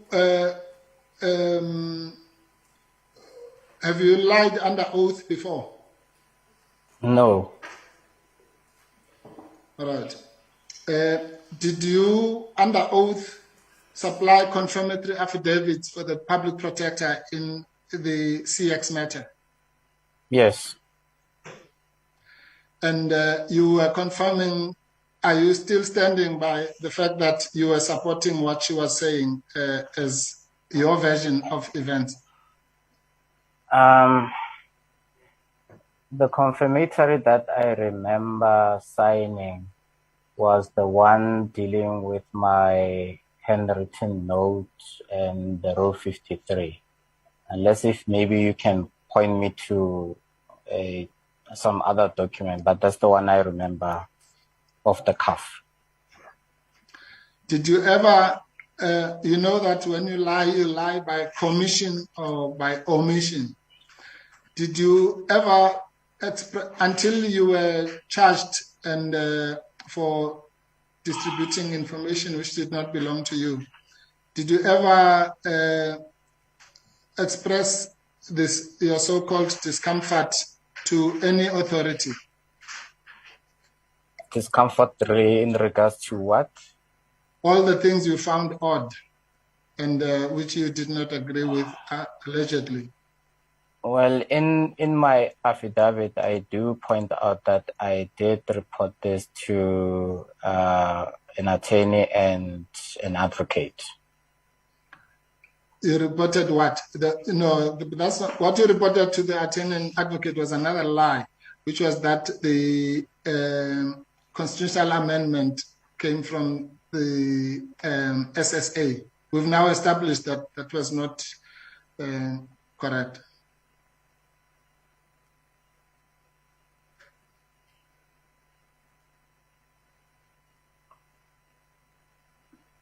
And you know what I'm talking about, authorities. I'm not talking about you gossiping about the public protector with lawyers. I'm talking about making a report.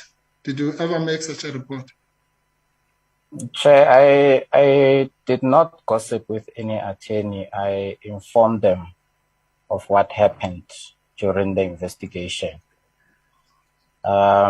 Apart from reporting it to them, then I made the protective disclosure.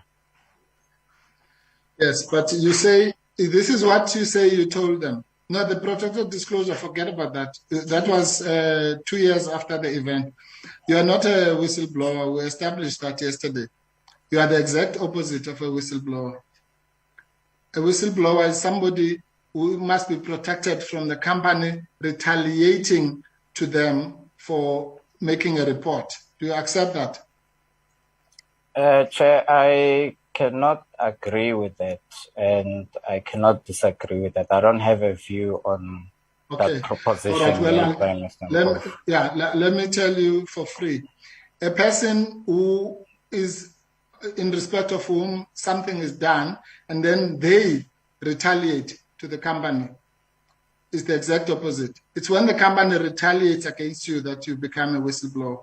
When you, as you are doing now, are retaliating for the company for getting rid of you for your dishonesty, then that is not whistleblowing. It's the exact opposite. You are not a whistleblower.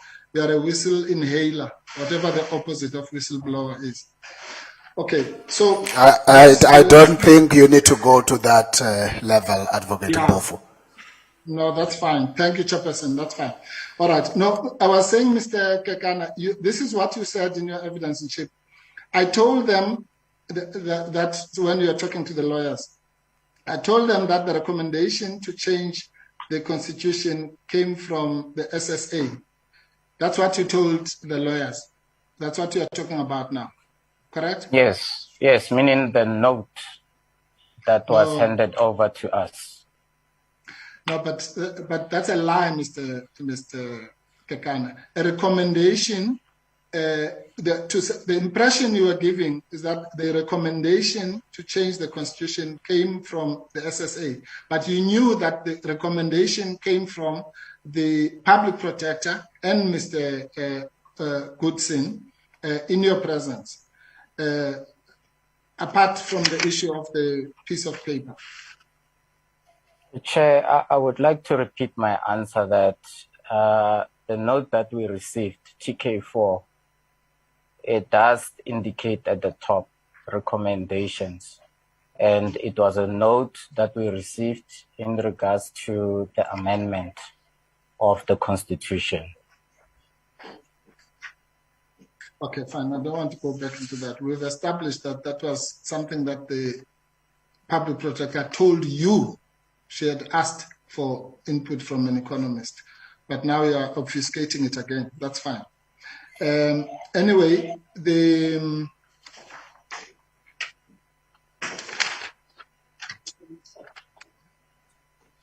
I'm sorry, Chairperson.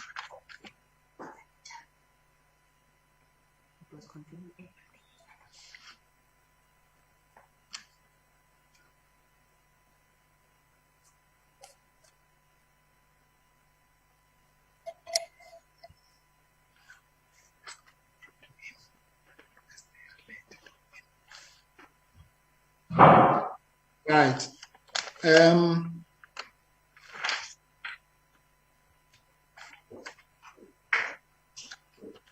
Okay, Chair, if you allow, Chair, please, there's just something that I noticed during the break. I just want to round off the point that I was making about TK3, the attachment to TK3. Mr. Kekana, can you go to 2674, no, 2678, Chairperson, sorry. After the fees must fall things. 2678 to 680. Sorry, paragraph? Okay, let me use the nearest, it's around paragraph 6, Mr. Kekana.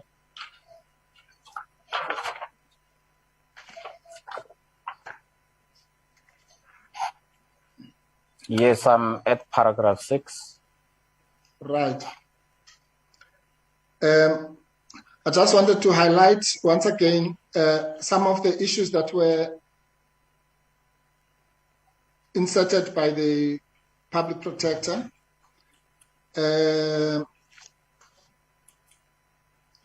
in the middle of that page, it says, she says, substantiated because the monies were never recovered and used written submission of SSA. You remember that? Yes, I see that. Yeah. What was she conveying to you when she was saying you must use the written submission of SSA? I cannot recall that. Sure, I really can't recall that. Okay, but that's I fine. think what she meant was that we were to use the written submission that we would get from Mr. James Ramabula. Yes. Okay, but what it certainly does not mean is that you must conceal the interaction with SSA. It means it's exact opposite. You must actually use it. Agreed? Chair, I've described what it meant to me or what it means to me. Mr. Kekana, please answer the question, man. What is the question, Council? What it is that where it says use written submission of SSA, whatever it means and whatever you cannot recall, whatever, but what you can tell just from reading using your eyes is that it does not mean that you must conceal the interaction with SSA. Well, Chair, there's nothing there that says conceal. Thank you. And then at the bottom, it says amend the constitution to cater for state bank per Goodson proposal to curb future such occurrences by banks. That one speaks for itself. In other words, she was saying the issue of the amendment of the constitution per the proposal of the economic expert, Mr. Goodson. That one seems to be clear. Do you agree? Yes, that's what she wrote. Yeah. And if you go back a little bit to 4.2.5, you'll find this is the one that she's being crucified for by the powers that be.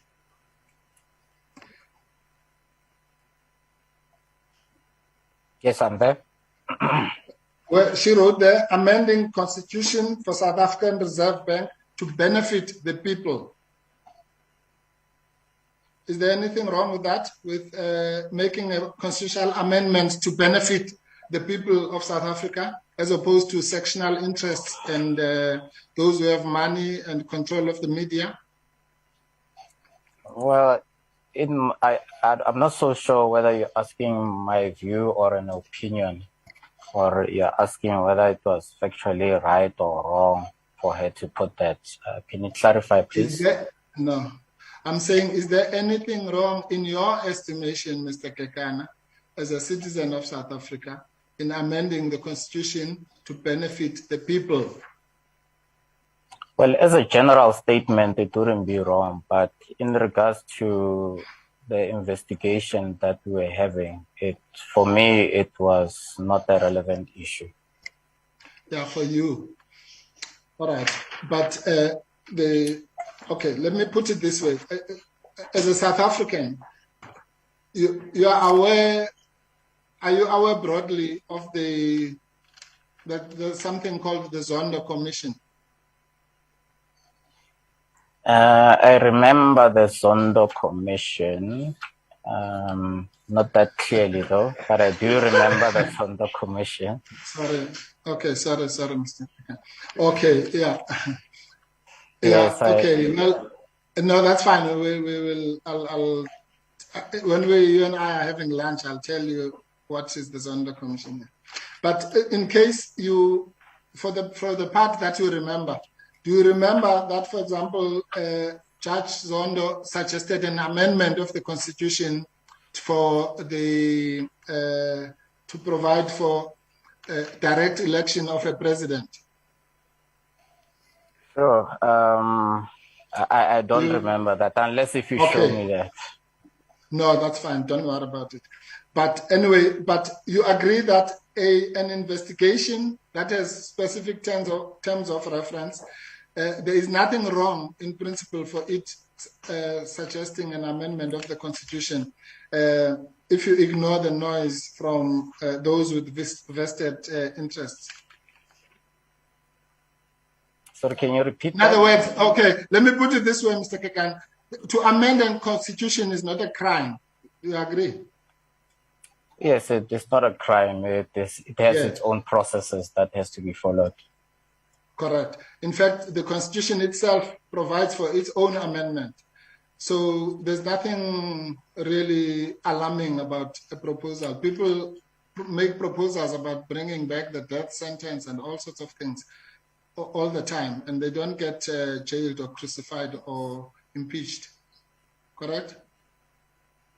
Well, maybe to respond to you, this was what the PP wanted to do, but for myself, I didn't see any relevancy in regards to our investigation. No, that's fine. That's why you're not the public protector. I'm saying that the public protector wanted to amend the constitution to benefit the people, and you and I agree that there's nothing wrong with that. Well, I'm not so sure. She did write there that amending the constitution for SARB to benefit the people, but I'm not so sure how.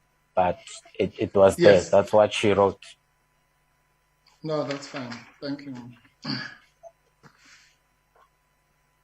Right. Now, let's go to the meeting with the presidency. You accept, this one is quite easy. You accept that again, apart from the hullabaloo, there was, that meeting was the meeting of the 7th of June in particular, Mr. Kekana. That meeting was requested by the legal department of the presidency. I wouldn't know that. You can't dispute it. I have no knowledge at all of that. Right. But what you can confirm is that that meeting only dealt with the issue of the SIU. In other words, the practicalities about the SIU proclamation that the public protector had in mind. Well, I didn't know about that meeting, and I was invited to it, and when I went there, I saw the meeting had already begun. There were discussions already, and the PP indicated to me that the people from the presidency were there to assist us with the remedial action relating to the SIU. You did not yourself witness that? Sorry, I didn't witness what? You are saying the PP told you, you arrived after the meeting had already happened, and the PP told you that there was discussions about the SIU. So I'm asking, you yourself did not witness such discussions? No, I'm saying that when I entered, the meeting was already ensuing, meaning that it was in progress already, not after. It was already in progress. And when I entered, I was told that I was introduced to, I think, 2 persons from the presidency, and I was told by the PP that they were there to assist with the remedial action relating to the SIU. Yes. So you. So I was present. I was present in that meeting, but I didn't start with the meeting. Yes. Okay, Mr. Kekana. Let's assume you found the meeting halfway or quarter way or whatever. But for the part that you were present, the discussions were only about the SIU, correct? Yes, they involved the SIU assisting us with the proclamation or the reopening of the proclamation. Yes. And there was nothing wrong with that discussion. You did not find it odd. I did not find it normal also because I didn't understand why we were getting assistance from the presidency's legal advisors. Okay, and you're saying until today you did not know that that meeting was not initiated by the public protector, but she was invited by the legal department in the presidency? Well, I don't know who initiated the meeting. Right. Well, because the impression is created that she was doing something that needed to be hidden. You wouldn't go along with that because she disclosed that discussion in the report, isn't it? Well, apart from my view that I didn't understand why the presidency were assisting us with the remedial action relating to the SIU, Yes. I really can't comment on any other issues that you are raising. Right. And also, you may assist us because then we won't have to call President Zuma. There is a suggestion that the meeting was with the president, and the president at that time was President Zuma, and he does not seem to know of such a meeting. Can you confirm for this commission that you are not aware of any meeting with President Zuma? No, I never had any meeting with President Zuma. Yes. All right, just a minute. Because the independent panel, well, the panel that was independent, says, Chairperson, at paragraph 263 of the independent panel report, that there is prima facie evidence of misconduct against the public protector for the failure to reveal in her report and subsequent affidavits the fact that she held meetings with the SSA and the president. So firstly, we've already established that she never failed to report. In fact, she asked you to reveal the interactions with the SSA and the product thereof. But you can definitely tell the commission that she cannot be accused for failure to reveal a meeting with the president because there was no such meeting, at least that you know of, correct? Chair, as I indicated, I've never had a meeting with the president. Yeah, well, even the National Prosecuting Authority seems to have the same idea, because since the beginning of 2021, she has been charged criminally, and one of the charges is that she concealed a meeting with the president. You are not aware of any such thing? I'm not aware of any meeting with the president. Yeah, well, thank you. Welcome to South Africa. All right.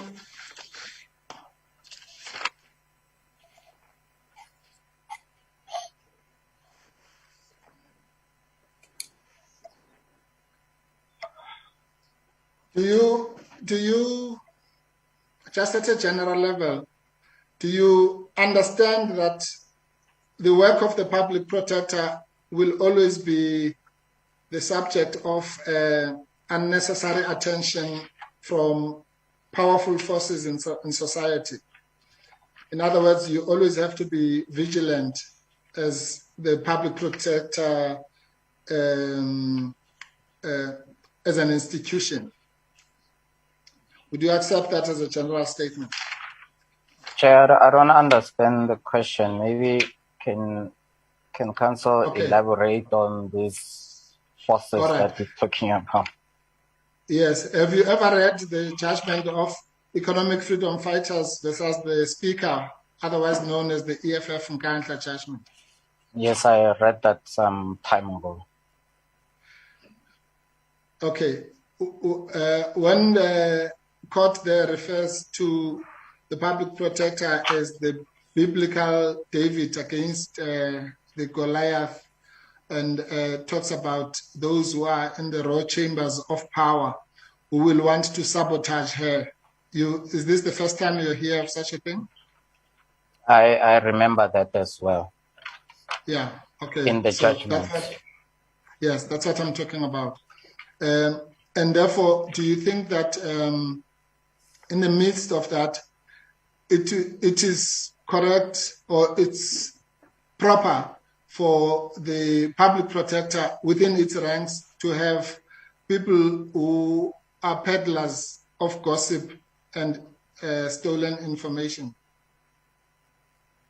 I don't understand the question. Can you repeat that, Council? Would you agree that given the onslaught by powerful forces, economic and political, against the public protector, it would be improper for it to harbor within its ranks liars, imposters, and people who gossip and peddle information that does not belong to them? I wouldn't be sure of that sentiment that the public protector as an institution would harbor negative people or people of no character. All the people that I knew there were of good character. Yes. And yeah, I'm sure that those ones are still there. Okay. Now, there was the issue of you were also trying to insinuate something about the lawyers, the change of lawyers. You don't know why those lawyers were changed, correct? Yes, I don't know. Okay, thank you. That's a quick one. All right. So let's move to the note. You read the note that you wrote of the meeting of the 3rd of May. I had said must be sent to you overnight for fairness. No, it wasn't sent to me. Advocate Bauer?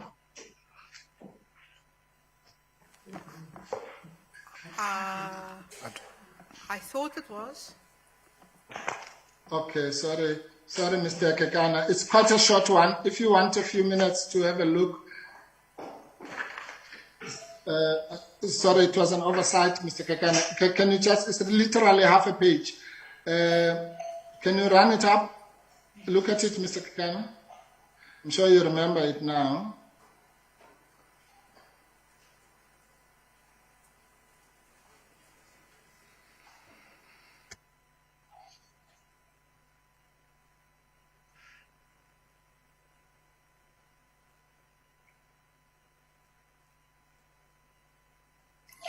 Yes, I recognize the note. Okay, good. Is that your handwriting? Yes, I think that's my handwriting. Okay.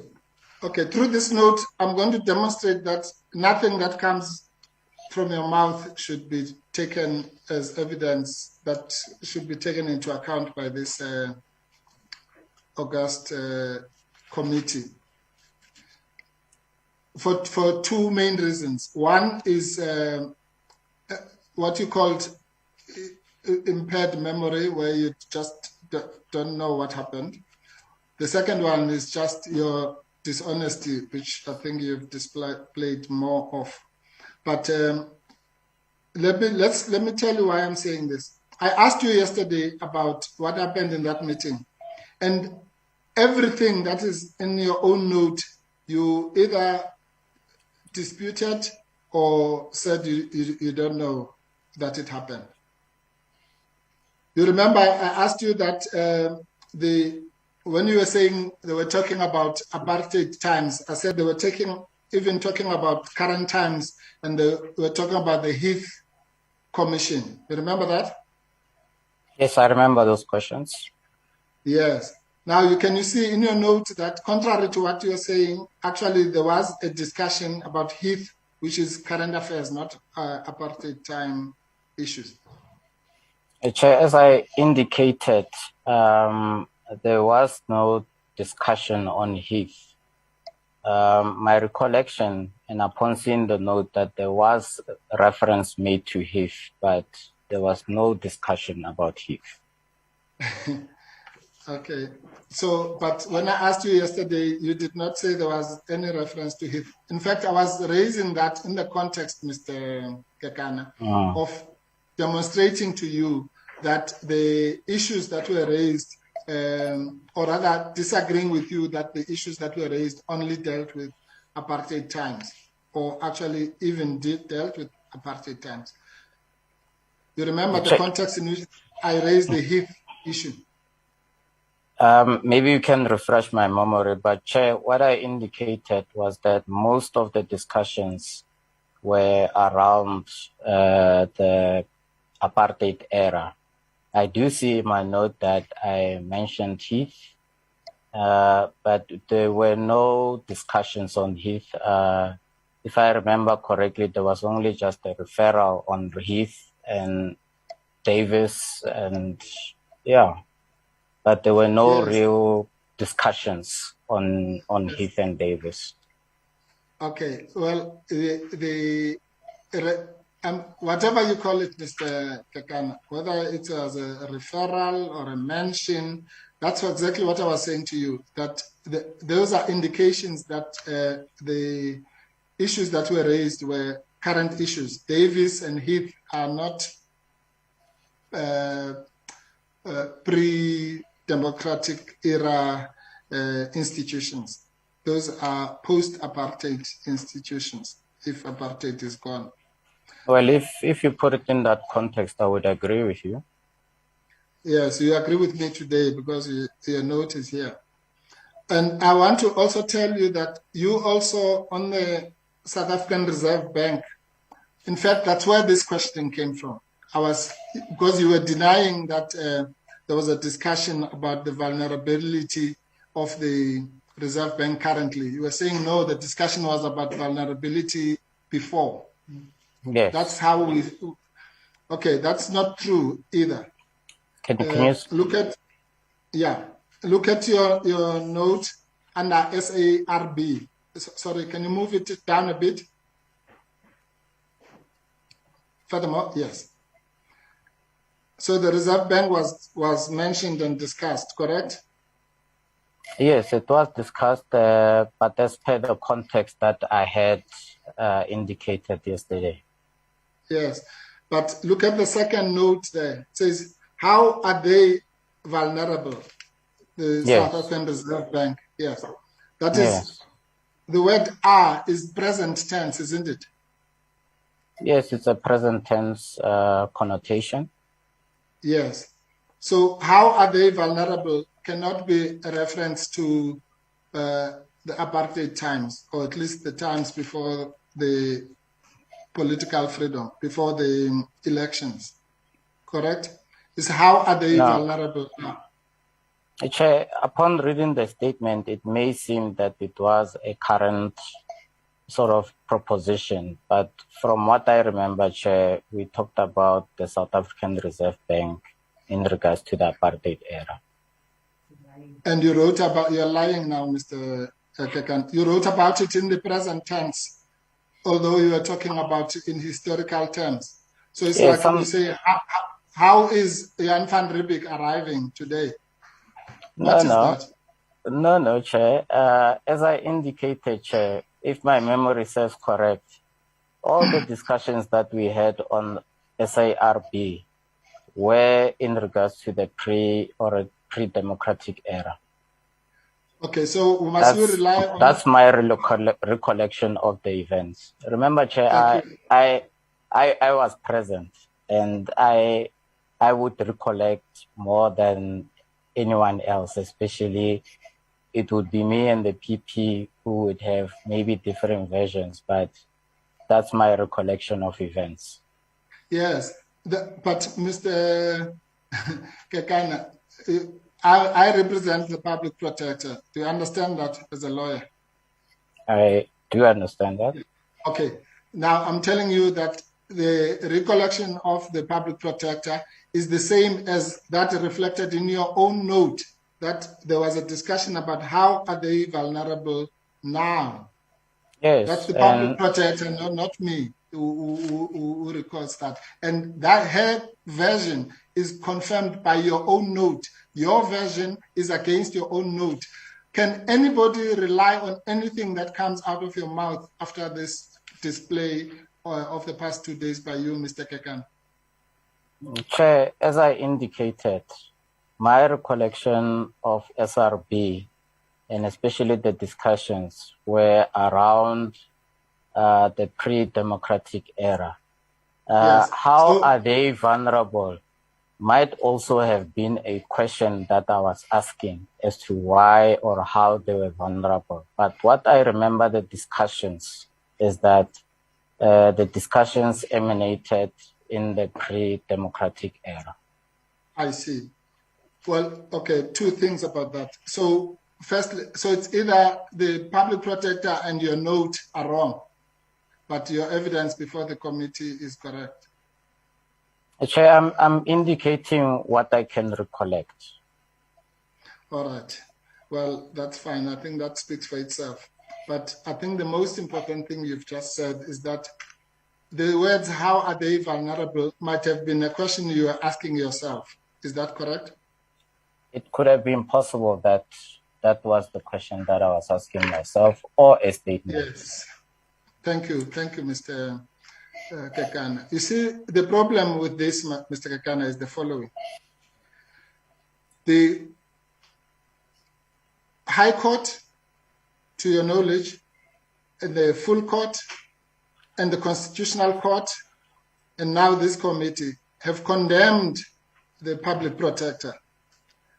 They've asked her to pay personal costs. Sorry, Chair, on a point of order. Yeah. Now, just hold, Mr. Mailam. Advocate Mpofu, I was just about to come in. I would want you not to speak on behalf of this committee, because, and we have traveled this journey, that this committee has not condemned anybody, including the public protector. Please don't place that in the way of this committee. Okay, that's fine. Fair enough, Chair. Not yet here. What I'm saying is that the independent panel has made a preliminary finding. The Constitutional Court, the majority of the Constitutional Court, has found that she was biased, and a litany of epithets that are associated with how unsuitable she is. And the courts have done so. Maybe this committee has not done so, although some of its members have. And some of the parties represented in it have. The point I'm making is that one of the key issues that have attracted such condemnation, insult, trauma to the public protector is because she was accused of having discussed the vulnerability of the Reserve Bank. And now you are telling us that that might have just been something you were writing to ask yourself a question. Do you think that is fair, Mr. Kekana? Chair, maybe just get clarity, what is fair? That a person who is a defender of the people of South Africa, is crucified, and to the extent of having to pay personal costs for, among other things, a note that you were just writing to yourself about the vulnerability. Chair, I don't have a view on that. I'm not so sure as to how all these people that council is mentioning arrived at the conclusion. All that I remember is what I have testified on the note. Yes, let me assist you. In the case of the Constitutional Court, the judgment of Mkhwebane J, which is the one case where the Constitutional Court upheld punitive and constitutional damages punitive and personal costs against the public protector. Fortunately, there was a dissenting judgment of Mkhwebane CJ, which went through the issues and with which we agree. But the majority judgment, which is one of the judgments that has brought us here, that Ms. Bauer referred to, says the following at paragraph 178. The record contains handwritten notes of a meeting. That is, those are your notes, Mr. Kekana, the ones that we are dealing with now. Okay? Okay. Yeah. Held between the Public Protector and the State Security Agency on 3 May 2017. These reveal that the vulnerability of the Reserve Bank was discussed. That also comes from your note. You understand? I understand. Yeah. The Reserve Bank contended that this discussion with the State Security Agency about the vulnerability of the Reserve Bank was irregular. It said, it is unclear on what possible basis the vulnerability and vulnerability to whom of the Reserve Bank was relevant to the Public Protector's investigation into the CX report. The Reserve Bank expressed its concern that this discussion appeared to be aimed at undermining the Reserve Bank, and so on and so on. But the culmination of all this is that the Public Protector was biased, and her model was flawed, and she deserved to be mulcted with personal costs. I'm saying to you, is it fair that she should be visited with all those calamities on the basis of a note that you say you might have been writing to yourself? Chair, as I indicated, according to my knowledge, the vulnerability related to discussions with the SSA during the pre-democratic era. I don't want to have a view on the Constitutional Court's judgment. Yes, and even if you are correct, even if it was about the apartheid era, it would make it double unfair for her to be condemned as if it was discussing the current situation, wouldn't it? In fact, if your version is correct, then the unfairness would even be more patent. That's why we're here. We're here because of these findings of the courts, which, according to some people here, they are not to be touched, even when they are clearly wrong and based on the incorrect information, like we have now demonstrated. Chair, I have indicated a view. I don't have an opinion on the constitutional judgment on that score, and I've already indicated the context of vulnerability of the South African Reserve Bank in my notes. Right. Now,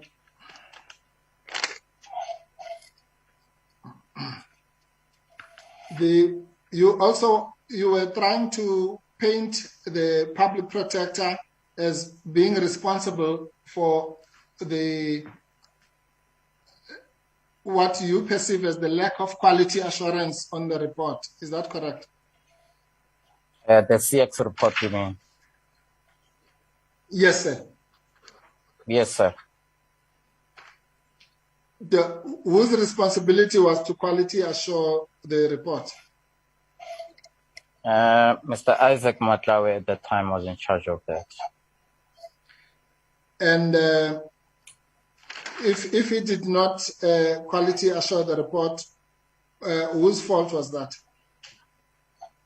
Well, if it wasn't quality assured, I think he would be himself responsible for doing that. And if there was a failure,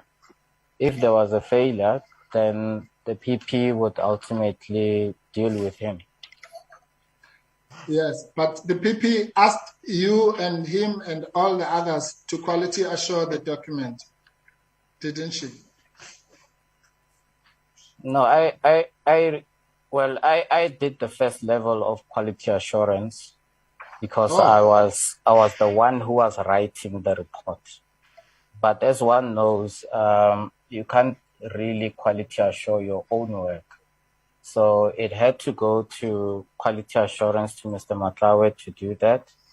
And thereafter, the PP had to also do her own assurances to make sure that the report is in order. Yeah, but the PP's evidence will be that she said to you that she thanked you for the good report and then said you needed a third person to look at it with a different eye, suggesting Mr. Matlawe. That was an instruction to you for the quality assurance of the report, wasn't it? Yes, Mr. Matlawe, as I indicated, was the one who was responsible for quality assurance. So usually all reports would go to him before going to the PP for the final check. No, Mr. Kekana, don't dodge the question. I'm not talking about usually. I'm saying specifically, in this case, the public protector thanked you for the report. That will be her evidence. And she said you needed a third eye to look at it, Mr. Matlawe, and that you needed to go through it page by page with that third party. I can't confirm that. Can you show me maybe that email that you're referring to? No, I'm not. Why do you think it's an email? Who said anything about an email? It's because you received such an email. No, I'm thinking you're referring to a document or instructions I got by email. So that's why I'm asking. No, you're right, by the way. It was an email, but that's exactly because you know that what I'm saying is true. Forget about the email for now. I'm asking, do you deny that the public protector thanked you for the report and asked you to have it quality assured? As I indicated, Council, if you can show me that note, that would refresh my memory greatly. Yes, no, I'm going to do that, but I'm asking you independently of whatever. Let's assume she was just saying it without evidence. Would you dispute it? Independently, Chair, I have given evidence that what would happen is that the report would go to Mr. Matlawe, and then it would go to the PP for the final check. Mr. Kakan, please, I'm asking you a simple question, sir. You've just said that the fact that there was no quality assurance must be blamed on the public protector. I'm showing you that it must actually be blamed on you if it was even true. And I'm asking you a very simple question, sir. Do you dispute that the public protector specifically asked you to, having thanked you for the report, to ensure that it is quality assured by Mr. Matlawe? Do you deny that? I don't remember, but I would have been sure that I would have been the one to quality assure it, and Mr. Matlawe would have been the one to quality assure it as well as the PP as a final check. Mr. Kekana, do you not understand the question, or are you just... Maybe you can expand on the question because I don't feel I'm dodging the question. I'm answering it. All right. Okay. No, I was just doing this so that you don't, I'm not ambushing you. Chair, I don't know how to deal with this, whether I should send the email to Ms. Bauer and then we can deal with it at another stage, or I can just read it out and put it to the witness and he can deny it or not. Yes, Advocate Bauer. Mr. Mpofu, you should send the email. My email is not working, but send it to Advocate Mayosi. Okay. Send it, but in the meantime, please read it out. Thank you, Chairperson. I will make sure It would have been one of my... appreciated to get the email earlier today. Pardon? It would have been appreciated, Advocate Mpofu, if we'd been sent the email earlier today. Okay, well, I'm not going to repeat what I said in the morning. I didn't know that the man was going to deny his own email or the message. Normally, I don't have to prove. I would have just put it as something from the public protector, but I was not going to know that he's going to deny it. But I'm not a prophet. Yeah. So, okay, this is, it says the following, Mr.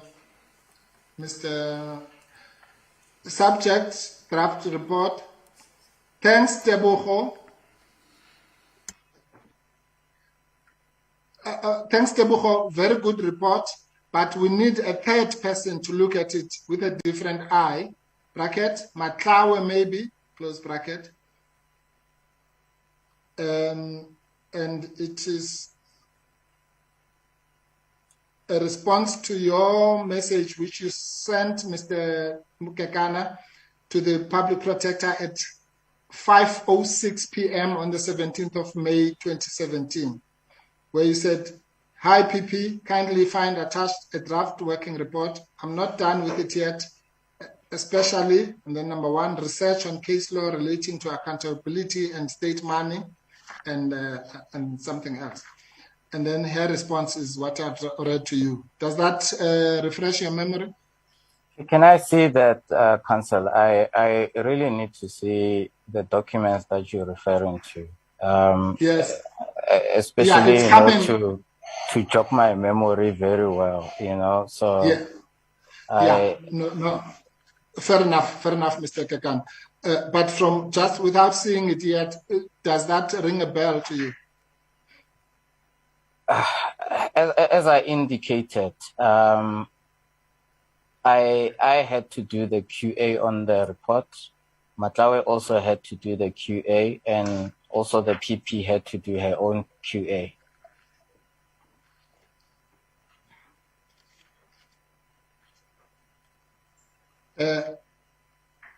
Advocate Bauer, we've just sent it to your WhatsApp.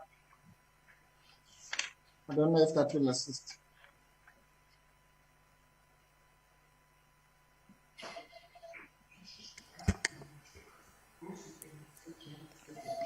Proceed, Advocate Mpofu. Yes, and I just cannot find the page, Chair, but we actually think that the evidence leaders have this email, but I stand corrected. I'll try and find it in the record. It might be part of something else. I'm not blaming them. I'm just saying it might be in their possession. All right.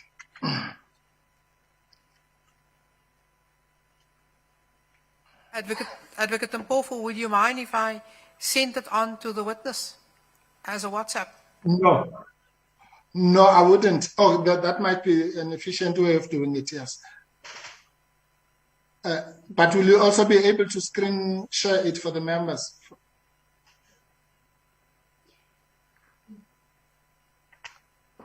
Just give me a minute. Okay.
Sorry, Advocate Mpofu, while we're endeavoring to do that, can I understand you to say that this was the PP's version on an instruction given on the final draft?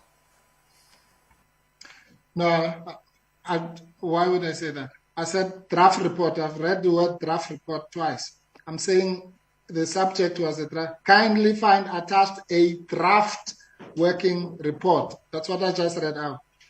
I'm not done with it yet, especially the research on case law relating to accountability and statement and so on. And then the response was, thanks, Tebogo, very good report, but we need a third person to look at it with a different eye. One does not quality assure a final report. You quality assure the one that is on its way to becoming called that. It would be futile to quality assure a report that's already final or issued. That's not what I said. Have you got it, Mr. Kekana?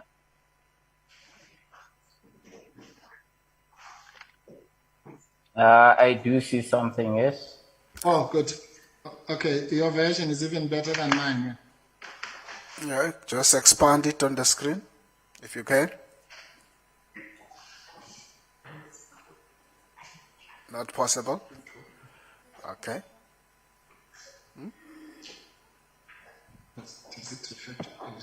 Thank you, Chairperson. Can I ask questions now on it? Go ahead. Looks like everyone, it's up now. Yes, thank you, Chair. Please remove that. Yeah, thank you. Okay, Mr. Kekana, it's from Tebogo Kekana, 17th May 2017, 5:06 p.m., as I said, to Busisiwe Mkhwebane, Protector, subject draft report. Hi, PP, kindly find attached a draft working report. I'm not done with it yet, especially one, research on the case law relating to accountability and state money. It was taking too long and I wanted to provide you with a complete working document. 2, I've factored PFMA but realized that I can't make findings on it. 3, I also included short summation of Mboweni, Marcus, Ramos. 4, I also included what the King 3 report, and then it goes on. Mboweni, Marcus, and Ramos, those are economists, Mr. Kekana, correct? I'm not so sure of their qualifications. Do you know Mr. Mboweni? I knew Mr. Tito Mboweni was a former minister, later governor of the Reserve Bank, and again minister, but I'm not so sure about his qualifications. Okay. Yes. Mr. Tito Mboweni is an economist, and Ms. Ramos is also an economist. I'm not so sure about Ms. Marcus, but I think she also is one. But anyway, let's put that aside. If you don't know, you don't know. Your response was, the public protector's response was, thanks, Tebogo, very good report, but we need a third person to look at it with a different eye. Matawe, maybe. That's the part I'm talking about. Do you still say that she did not ask you to have it quality assured? No, I didn't say she did not. I said I couldn't remember that. Okay. I said naturally I would quality assure the report. Matlawe would, and she would do the final quality assurance. Yes, but I'm saying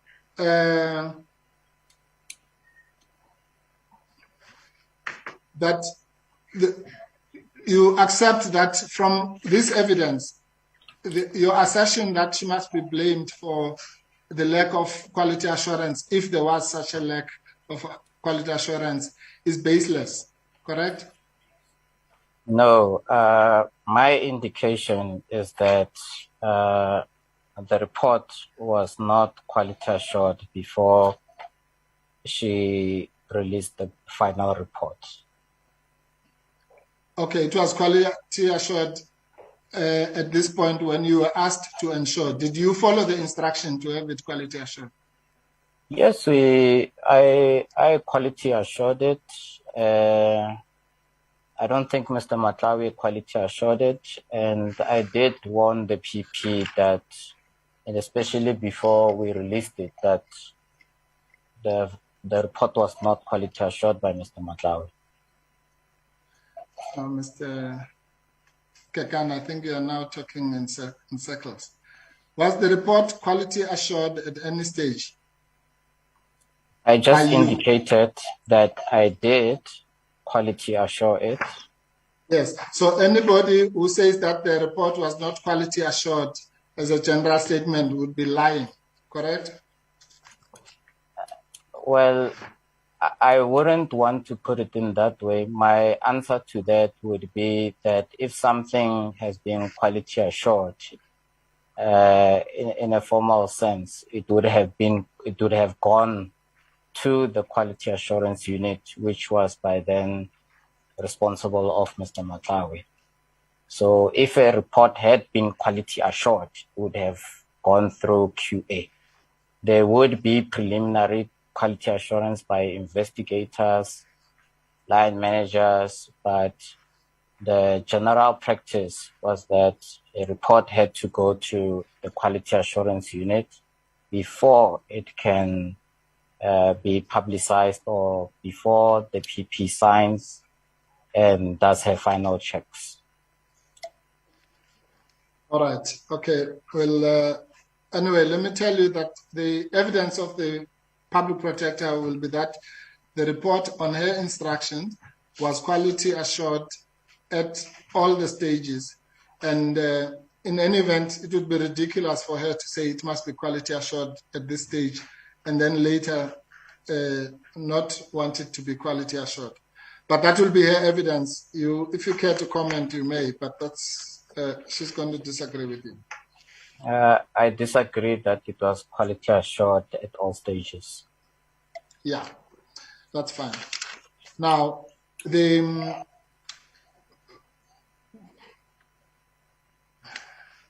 sorry, Chair.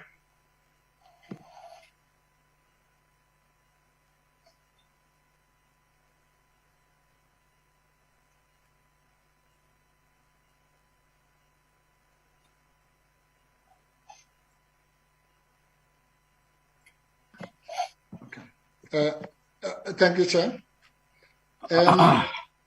Mr. Kekana, let's deal with quickly with the Friday Dairy report. You did not participate in this process up to the end, correct? No, I didn't participate until the end. Yes. Okay. Let me just, I'll just put propositions to you about the version of the public protector. That she denies that anyway, this is third information anyway. You yourself have no evidence of the public protector saying that the investigator should be removed because she was a DA member, correct?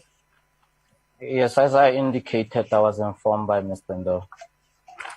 Okay, well, the public protector denies that, but Mr. Ndo maybe will be called. We'll deal with it with him. But I'm asking you just out of curiosity, if the public protector had said that the person should be removed because they are a DA member, would there have been anything wrong with that? Well, if there were just statements without any proof, yes, there would be some kind of some something that would be wrong about that statement. Some oddity. Yeah. Any proof of what? No, let's assume there was proof and she was a DA member. There's nothing wrong with being a DA member. Let's say she was indeed a DA member. I'm saying, would it have been wrong to remove her from this investigation? Well, if she was a DA member, or any other political member, I wouldn't think it would have been wrong. But just, I think, on the mere fact that one subscribed to a certain organization and is removed due to that, I think, yeah, that would be wrong. Have you read the Fred Dairy report? I tried to. At the time it was released, but I didn't have an appetite to read the whole report. Yes, but the reason why you put this issue on your so-called protected disclosure was because you were suggesting that there's something wrong with the alleged removal of the person because they're a DA member. Can I read you the first page of the Fred Dairy report? It says, the complainant is Mr. R. Jenkelson, a member of the Free State Provincial Legislature representing the Democratic Alliance. Now, given that fact, would it have been appropriate to have someone who's a DA member and associated with the complainant to participate in such, or not necessarily DA, anything? Let's say it was the UDM, was the complainant, and you had the investigator being a member of the UDM. Do you think that there'd be something wrong with the head of an institution intervening in that way? My view and what I knew of Ms. Erica Cilliers was that she was a person of integrity and who did a lot of good work.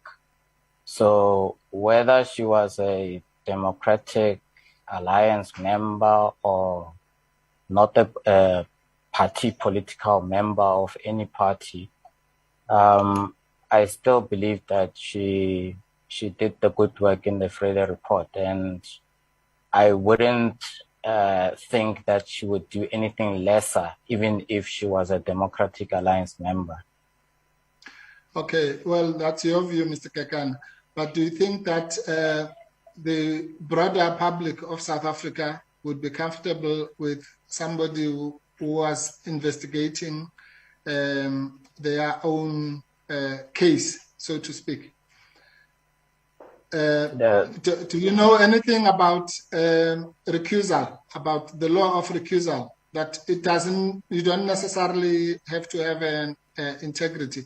If you are a member of the body that is complaining or being investigated or associated therewith, or a spouse of a person who is associated thereof, then you are ipso facto conflicted, even though you yourself might be a person of integrity.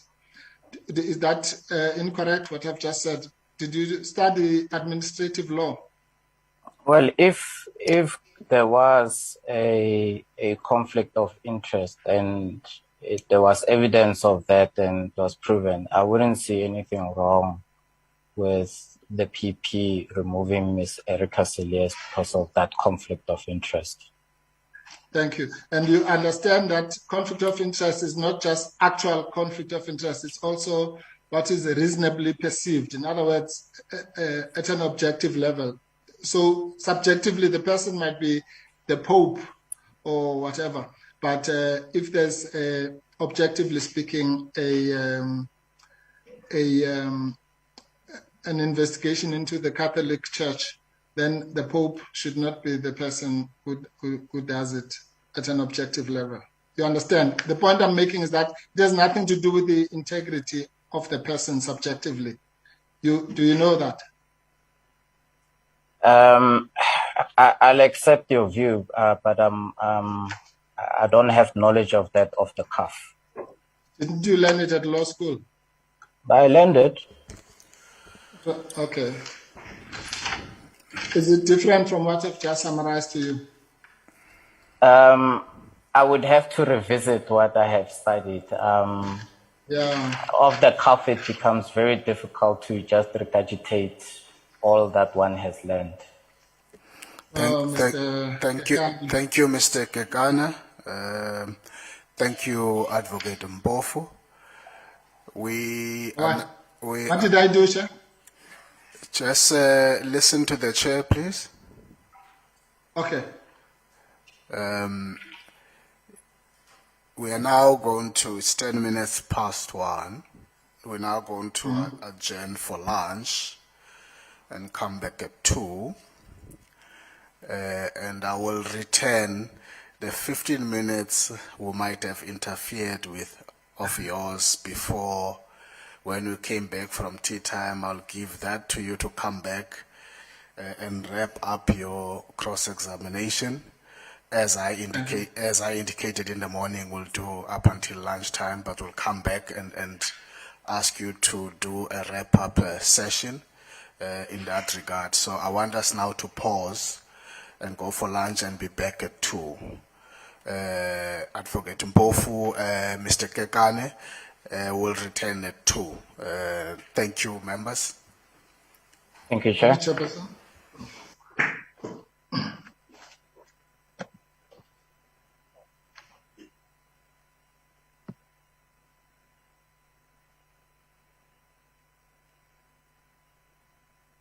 Recording stopped.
So the final quality check that you did was not before the final draft, or which part is not correct? After I make my own quality assurance, Matlawe had to do the quality assurance as well. Yes, but you said, unfortunately, he was not here. How can that be? Was that the fault of the public protector? No, I don't know whose fault was that, but I do state that Matlawe is not here. Yes, but Mr. Kekana, please, man. The impression you were creating was that the public protector did not want the report to be quality assured. That's what is being reported in the media. I'm trying to demonstrate to you that, firstly, it was quality assured by you. It was probably quality assured by Makawe after she instructed you to do so in May. And that at this stage, to the extent that it might not have been quality assured by Makawe, it was because he was unfortunately not here, according to you. Is that a fair summary of the position? Chair, my position is that the final report was not quality assured by Mr. Matlawe. But it was quality assured by you? I indicated that. All right. No, I think that's fine, Mr. I think the members will just make out of that what they should. Now let's go to TK4 quickly.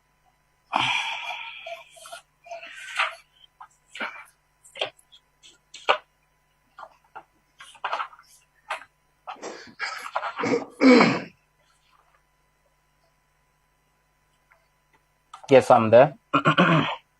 Right.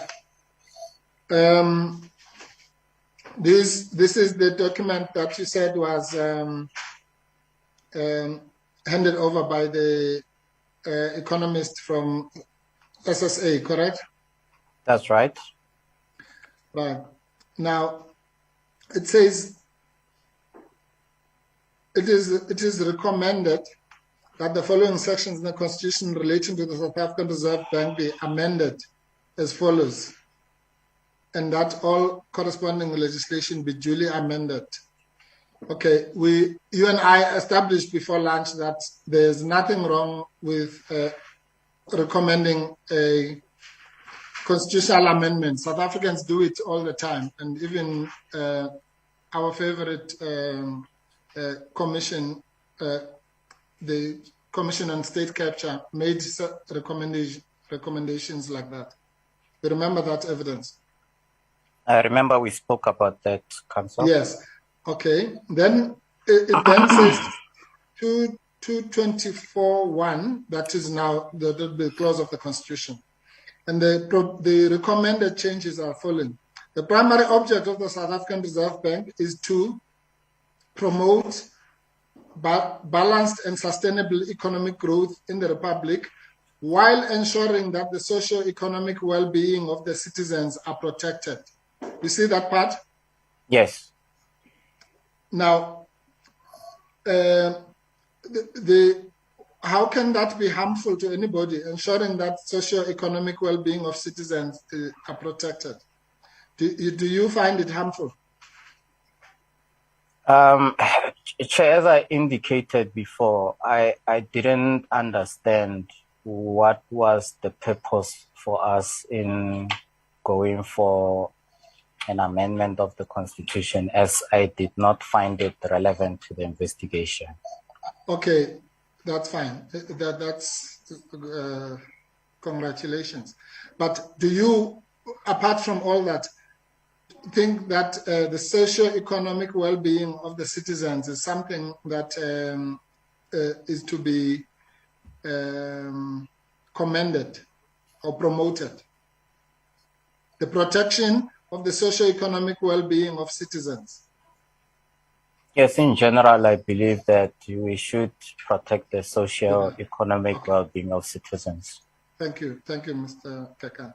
And the next one is, the South African Reserve Bank, in pursuit of its primary object, must which is now the socio-economic well-being of citizens, must perform its functions independently and without fear and favor or prejudice, while ensuring that there must be regular consultation between the bank and Parliament.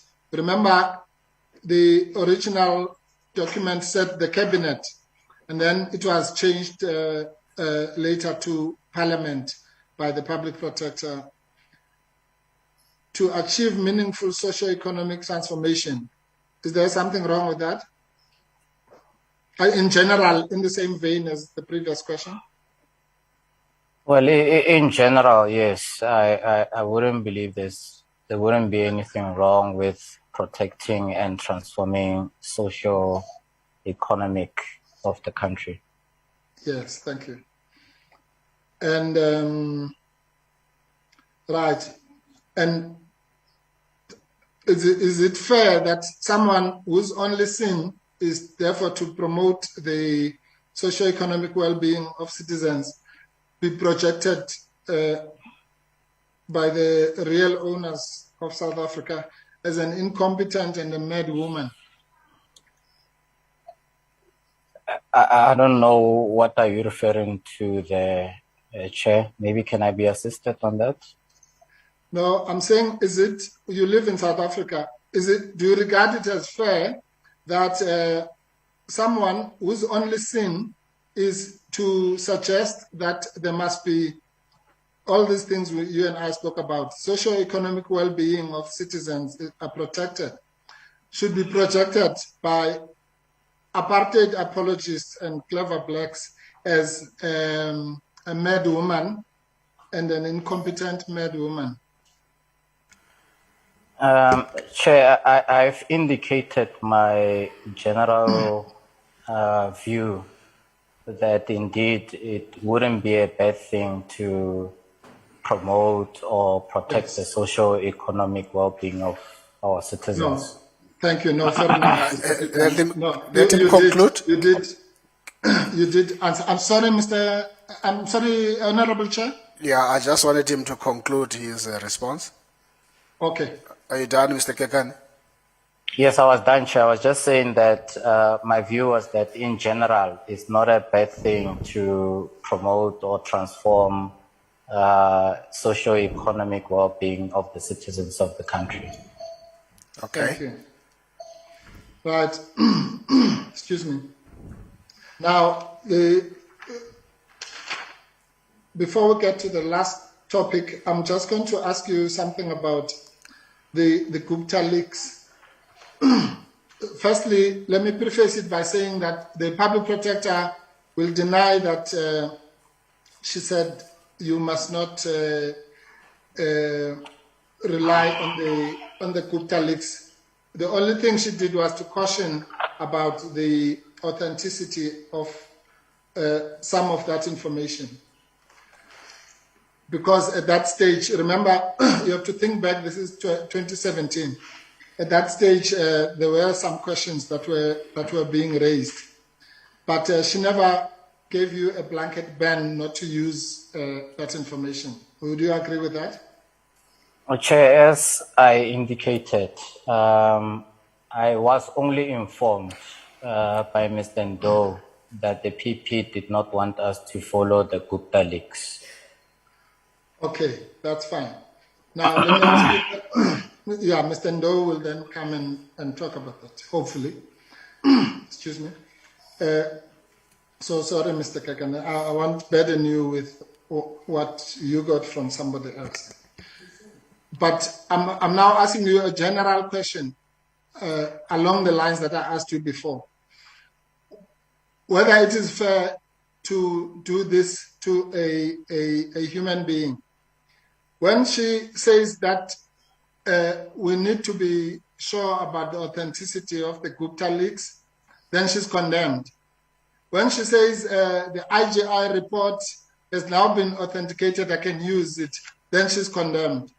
What must the Public Protector do in order to attract the favors of the owners of South Africa? Chair, I really don't understand that question. I'm sure you don't. You know. It's fine. But no, it was about fairness, but I don't think, yeah, it's something you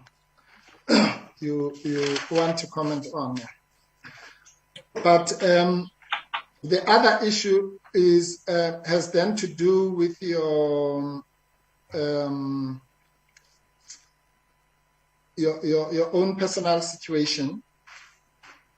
We've already dealt with your disciplinary hearing. There was an independent chairperson, correct? Yes, I believe there was an independent chairperson. Thank you. But I'm just doing this apropos. I don't want to get into those issues as to why you were suspended and so on. But just again to highlight an issue that I raised with you yesterday about the difference between investigation and adjudication. By the way, were you aware that Mr. Namasisi held a view regarding this matter of the differentiation between adjudication and investigation? Did you come across his opinion on that issue? I don't recollect. Are you now referring to the further report? No. I think, in fact, I'm not sure whether it was a general opinion or whether it was in respect of a particular report. But we will deal with that with Mr. Namasisi if he's called. I just wanted to know whether you are aware that he held those views. I don't recall. Yes. Mr. Namasisi made a lot of inputs on numerous reports. I don't recall that particular one. Yes, no, I agree with you.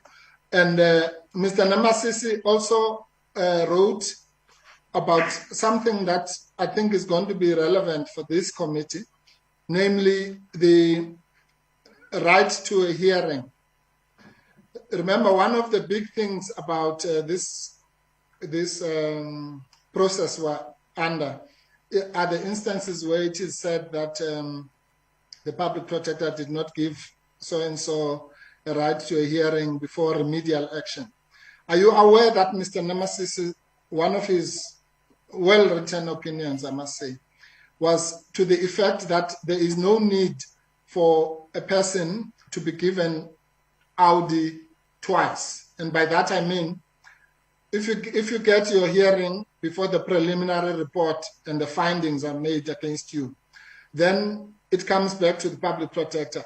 For the remedial action, there would have been no need to give you a second Audi. And that practice is what was followed. Are you aware of this? If you are, you are. If you're not, you're not. I remember there was some debate around that, but I don't remember how it was concluded. But I do remember that there were those that were saying that there was no need for a second Audi, and there were those that said that there was a need for a second Audi. Yes, no, thank you. No, that is fair. And in fact, that question was only settled in the CR17 case more recently.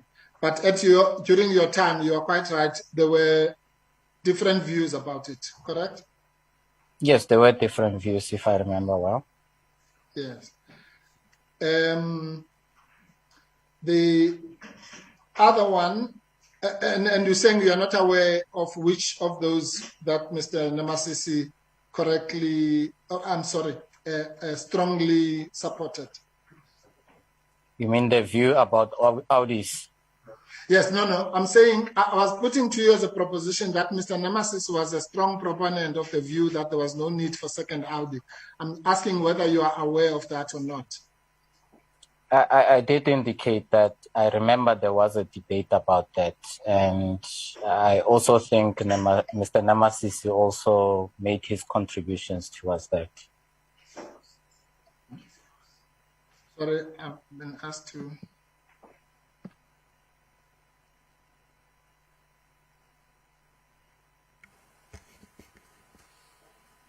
You are muted. You are muted. Advocate Mpofu, you are muted. Or you're not talking to us.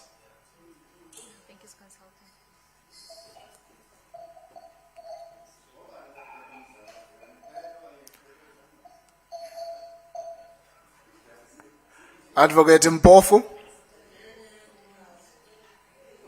Thank you, Chair. So, no, I'm sorry, I was being alerted to the fact that my personal emails were being displayed. Probably a fault on my side. Yeah. Can you hear me now, Chair? Go ahead. Please proceed. Yeah, thank you. Thank you, Chair. Yes, that problem has been rectified. Yeah. Okay, that's fine. That's fine, Mr. Kekana. We'll deal with Mr. Namasisi if and when he comes on those issues. The other point, which and I'm asking you this because you are a legal person who was involved with these things. There was also a view which was held that the so-called 2-year bar that is put in section 69 of the Public Protector Act is a matter that is in the discretion of the PP. In other words, if a report, and let's take the CX report as an example, you know that the CX report related to events that happened in the 90s, correct? Yes, that's correct. Yeah, that even though the investigation was on a subject that was more than 2 years old, the public protector, if she felt that this was in the public interest, would have jurisdiction over it. That was another debate among the legal people in the public protector. Are you aware of that? I remember something like that. Yes. And that one, actually, it was only, for the first time it came to before our courts in the matter of Godan, I think the Pillay matter, or either the Pillay matter or the Rogue Unit matter. But again, that was after your time, correct? I think that's correct. Yes.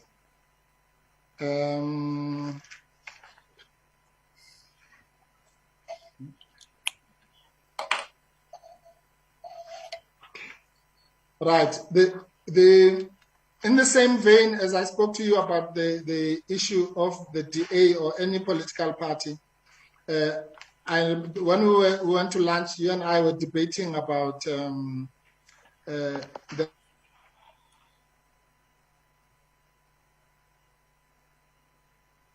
aspect that was called by the evidence leaders ever comes back. We'll deal with it at that point. But let me put another proposition to you. And I preface it in the same way by saying the public protector will deny the insinuation you were making that she instructed you to remove politicians from the Friday report, for the reasons that you were suggesting. Chair, as I indicated, I was only informed by Mr. Ndo that we should remove those. Okay, that's another Mr. Ndo special.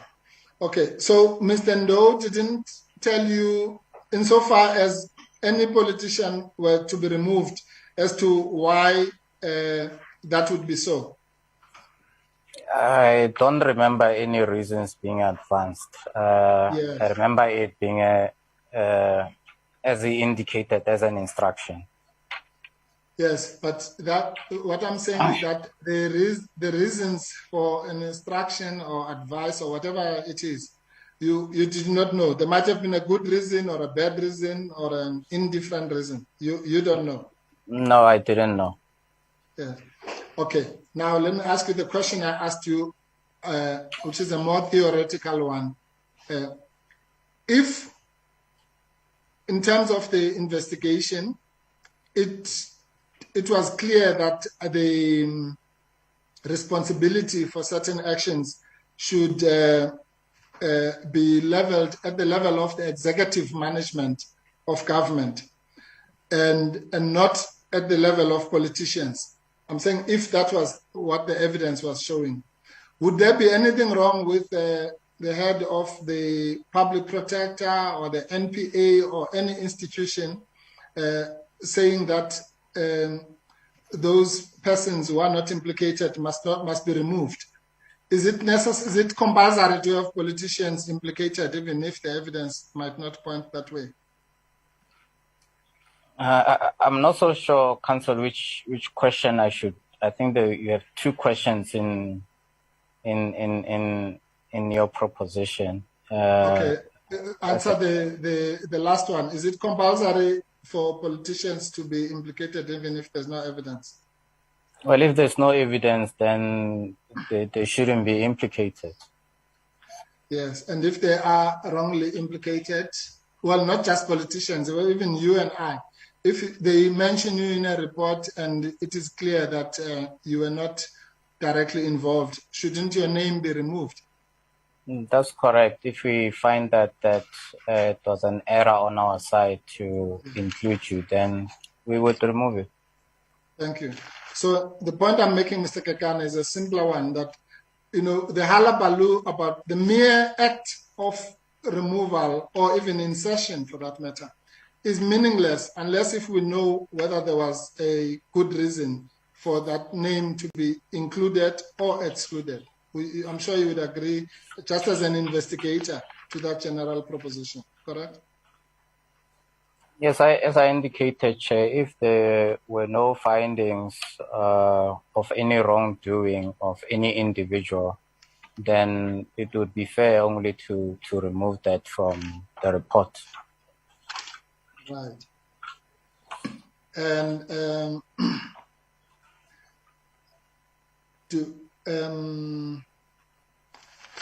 right, now let's try and be fair on you to ask this. Yes, I was saying in your the Zitmachashwa attorneys, the investigation on you that was being conducted was conducted by attorneys, independent attorneys, correct? Yes, I was informed that Diale Mokhashwe was making some form of investigation. Yes, and that was around the issue of your alleged, well, it's no longer alleged now, it's true, of your abuse of information, which was, which reached your computer by mistake. Well, at the time when I learned of Diale Mokhashwa, I didn't know there was an investigation against me. Okay, fair enough, yeah. Okay, the last thing I want to ask you, Mr. Kekana, is that, let me first put it to you. I'm going to argue at the end that literally anything that you have said should be taken with a pinch of salt, if it should be taken at all. Actually, it should not be accepted at all because you are an unreliable and dishonest witness. What would you say to that? Chair, I've given evidence to this committee, and it's up to the committee to use that evidence any way fit. Yes. And that the only true thing that you have said in this commission, in this committee, is the fact that you did all this and entered into all these affidavits in order to avoid charges being leveled against you, further charges, sorry, being leveled against you. I think there you were telling the truth. That's the only motivation you have in life. Any comment? Chair, that was not the only truth. I provided all the information to the committee to the best of my knowledge. And that you knew and you know, as you have now confirmed in your testimony, that the interactions with SSA were deserved because they were the signatories to the CX agreement, and there were those missing transcripts, and that there was nothing untoward with those interactions, as you have now subsequently confirmed. Correct? Chair, I indicated that we needed to interact with the SSA to get a version from them, which we never got. Yes. And you also, I will also argue that you know, despite all the verbal gymnastics to portray it otherwise, that the meeting with the presidency and not the president, and that one you have confirmed, that meeting was only to deal with the issue of the SIU, because proclamations of the SIU are only dealt with at the level of the presidency. And that was the only issue discussed in your presence in that meeting. Chair, it wasn't the only issue that was discussed in my presence. Yes, I do confirm that we discussed the SIU in regards to the remedial action. Yes, and Mr. Nemasisi was also part of that meeting, correct? I'm not so sure. I think he might have come also at a later stage, or I even found him there. I'm not so sure whether he was there. Yeah, but last year on the 28th of March 2021, you did an affidavit for the police to assist in the prosecution of the public protector, correct? I remember doing an affidavit, that's correct. Yes, but you did it to the police to assist them to prosecute the public protector for yes, among other things, for the unfounded charge that she had met with the president. That's what she was being prosecuted for, and you assisted in that process.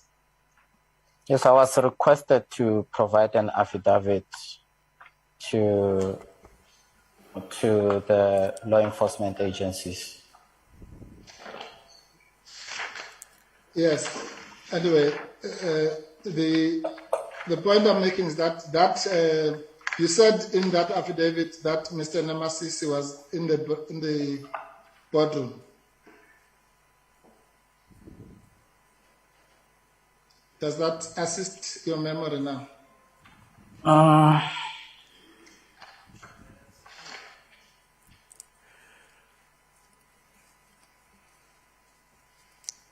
No, in the affidavit that I have, I don't remember mentioning Mr. Nemasisi. Does this ring a bell?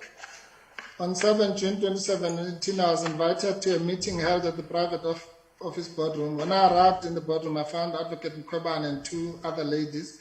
Advocate Mkhwebane introduced me to the two ladies and indicated that the ladies were from the Presidency's legal services. I cannot recollect their names. Also present at the boardroom was Mr. Nzumbenzeni Nemasisi, former senior manager at the Public Protector. Sorry. Yeah, that's important. But I cannot recall whether he joined the meeting after me or whether I found him in the boardroom, which is what you said. Yes. But the question about his presence, you testified to it. In fact, yes, and I indicated that I wasn't that cleared up whether it was there or not. Advocate whether I found him there or not. Yeah, that I grant to you. That's not what I'm talking about. I'm talking about his presence. Advocate Mpofu. Yes, Chairperson. I'm asking you to wrap up now. Yes, Chair. I promise. It's my last couple of questions. You said it was your last question, because at least now I've given you Right. even further 5 minutes. Please wrap up. Okay, Chair. No, I said it was my last topic, but I take your point, Chair. I know I've gone past the half an hour that you gave me. Anyway, Mr. Kakana, unfortunately, we can't go through all your inconsistencies. I look forward to seeing you when you come to testify in the criminal proceedings.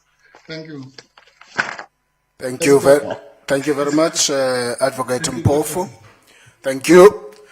That concludes that cross-examination session. Just before I invite and recognize members present here and in the virtual for their own interaction, I'm going to recognize Advocate Bauer, as I indicated that she might have 1 or 2 issues she just wants to clarify before members come in. Advocate Bauer? Yes, Chair. There's 3 issues that I need to raise, and maybe the first one has got to do with this simulated subpoena that was raised by Advocate Mpofu yesterday, and to make sure that there's no suggestion that the evidence leaders was involved in any manner in trying to mimic a subpoena. Endeavors were made to contact Mr. Kekani. He didn't respond to the overtures. Advocate Mayosi sent him an SMS or WhatsApp. On the 23rd of May, she inquired as to whether she could speak to him.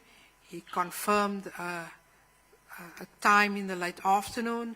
When she called, he didn't respond to the phone call. Subsequent to that, a letter was addressed.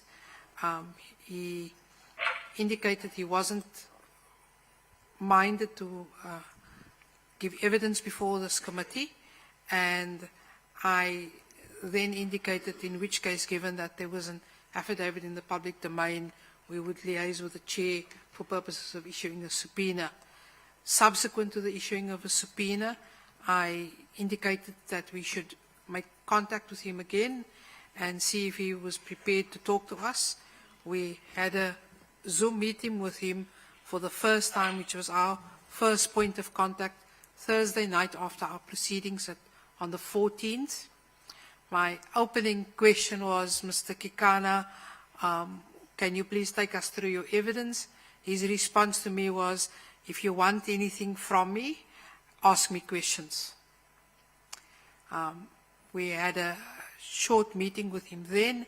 I then asked him whether we could have a follow-up on Sunday the 17th, at which stage I sent through and scanned him various documents which I had, which I then also provided to Advocate Mpofu, indicating that I wasn't necessarily going to use it, but because I gave it to Mr. Kekana, I furnished it to Advocate Mpofu. Those same documents as what was item 40 before the committee today, including the handwritten notes which we had in our possession, which did not include the handwritten note of the 3rd of May because we didn't have it. Just to put to rest any suggestion that we may have been complicit in soliciting what Advocate Mpofu referred to as a simulated subpoena. So that was the first issue. The second issue is that there was a newspaper article on the 17th of December 2019 issued by Media 24. That newspaper article is part of Bundle F, item number 39. I had indicated to Advocate Mpofu last week that I was going to refer the committee to the article for the following reason. It's what alerted me to Advocate Mr. Kekani's statement, and that I had made contact with the media company and obtained from them The article effectively says a senior state security agency official had confirmed pivotal details of a whistleblower's account over the conduct of the public protector. And so I inquired from News 24 what confirmation they had received in respect thereof, and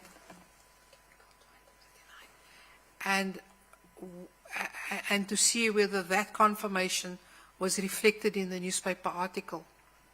The newspaper article details a number of issues, and News 24 then obliged and provided me with the questions that had been asked of the spokesperson at the SSA on 14th of December 2019, and the responses that they received to that, which for purposes of completion and because I obtained it, I had provided this to Advocate Mpofu on Sunday, and I do owe him an apology. I had told him about it last week, and then I couldn't find it. I had mislaid it amongst the hundreds of documents that we had been provided with, and then only sent it to him on Sunday, which is why I didn't raise it yesterday, so that he had an opportunity to look at it.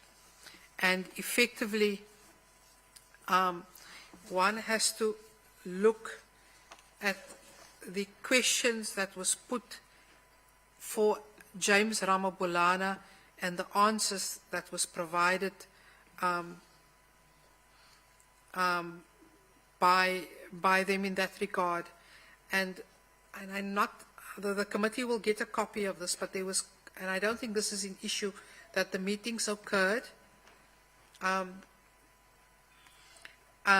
that he attended both meetings on the 3rd of May 2017 and 6th of June 2017, and that the Minister and Mr. Fraser was present at the 3rd of May 2017. And then the third question is, can you confirm why you were asked to accompany the Minister and DG to this meeting? And the response was, it was within the context of a request that the meeting of the 6th of June took place. I indeed attended the meeting of 6 June 2017 as part of a follow-up earlier meeting. I was with Mr. Moodley. And the fourth question is, do you deny that during this meeting, Mr. Moodley, well, some of the answers are joined into that. So he confirmed that he accompanied the Minister and the DG and that Mr. Moodley attended. And then question 5 is, do you deny that during this meeting, Mr. Moodley handed the Public Protector a typed note containing the wording of a recommendation that was to be included in a final report that ordered Parliament to amend the Constitution to effectively nationalize the Reserve Bank? That question was not answered. The next question is, why did you fail to correct the Public Protector who introduced Mr. Moodley to a staff member as an economist, despite the fact that well, the question reads, he are not, as it were, an economist of any kind. And the answer is, I cannot answer why I did not correct the PP when she introduced Mr. Moodley as an economist, as I expected him, Moodley, to do so. In fact, I can't even remember what she said.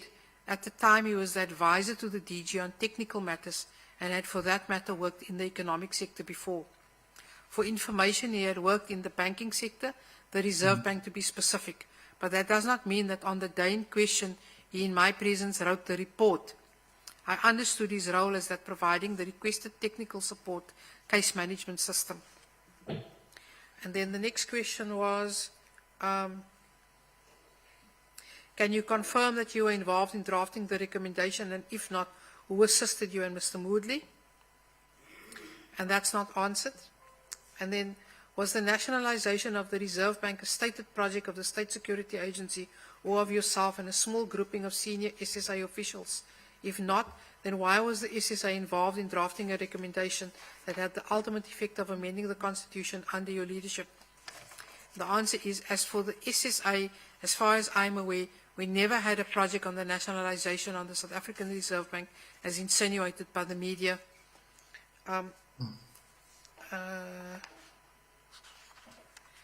And the next question is, Did you discuss the recommendation, its drafting and or act of handing it to the Public Protector with either Mr. Arthur Fraser or Mr. David Mkhwebane?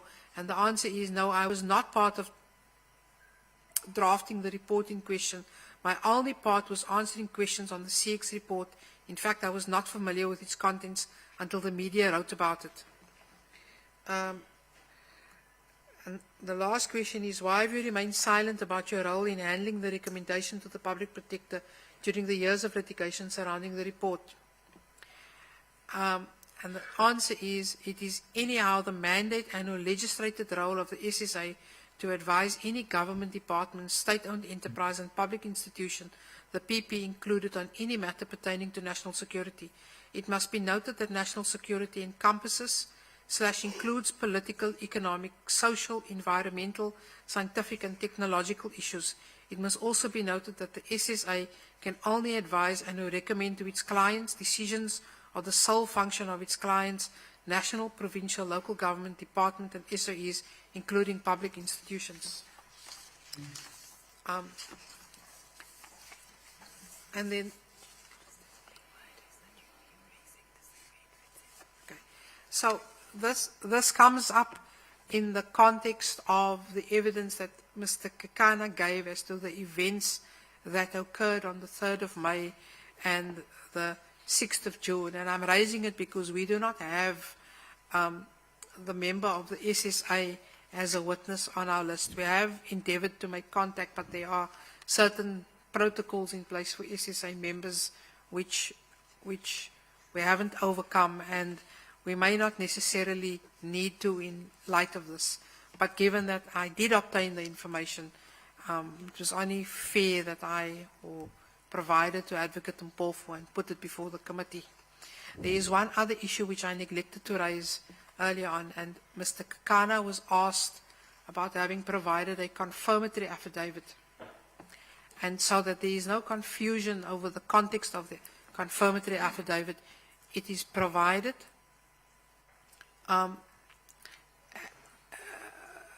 Advocate Mkhwebane provided a replying affidavit to the Constitutional Court in the proceedings before the Constitutional Court.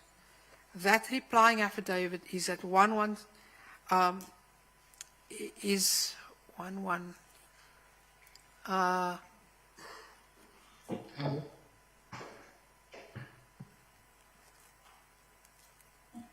sorry, I just want to give you the reference to that. It's at 1829 of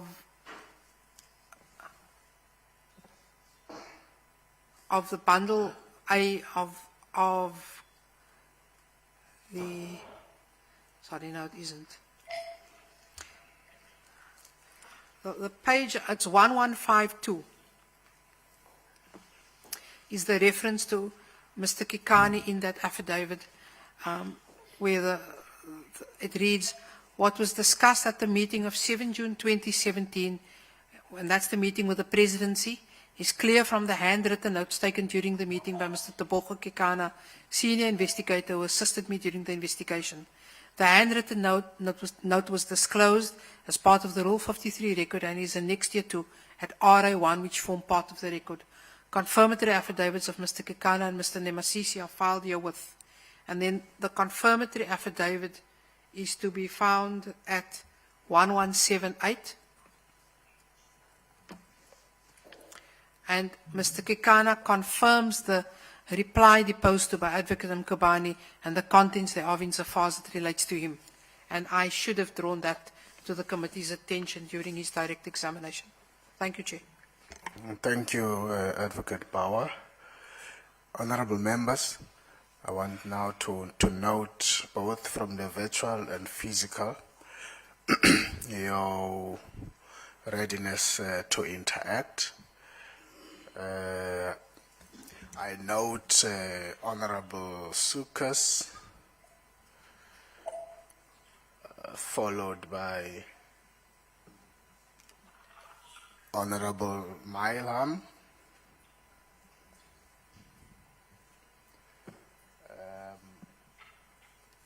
followed by Honorable Ngola, followed by Honorable Heron, Honorable Hermans, Honorable Mkhwebane, Honorable Gondwe,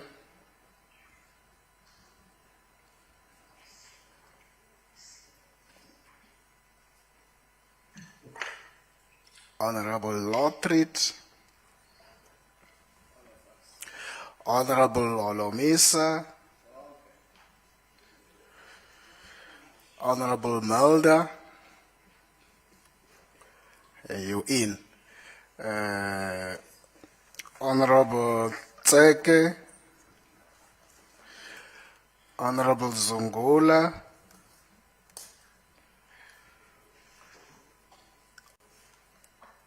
Honorable Masaule, Honorable Siabi, Honorable Nodada,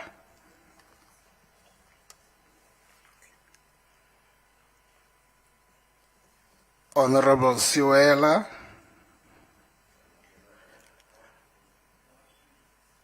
Honorable Zagude,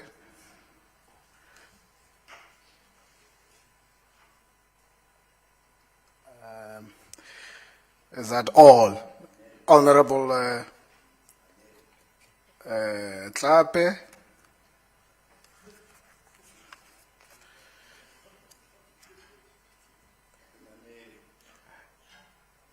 any other? How do you know that I didn't call him? Thank you, colleagues. Honorable Maneli. Thank you, General. Those are the hands. Let's kick. Honorable Sukas, you set the scene. Thank you, Chair. Mr. Kekana, I just want to ask you 3 questions, and the first is, when you were appointed to the private office of the Public Protector, would you consider that a promotion? And was it explained to you why you had been approached and not your colleagues? And then I want to know whether the Public Protector interviewed you prior to your appointment, and what role did she play in appointing you, and did she approve of your appointment? Then lastly, how would you describe your working relationship with the Public Protector, and did it change? Thank you, Chair. Did you get those questions, Mr. Kekana? Chair, could I just have a repeat of the first question? Okay. My first question was whether your appointment to the private office, whether you would consider that a promotion, and and if it was explained to you why you had been approached and not your colleagues. Yes. Go ahead. Thank you, Chair. The appointment to the private office chair, according to my view, was not a promotion.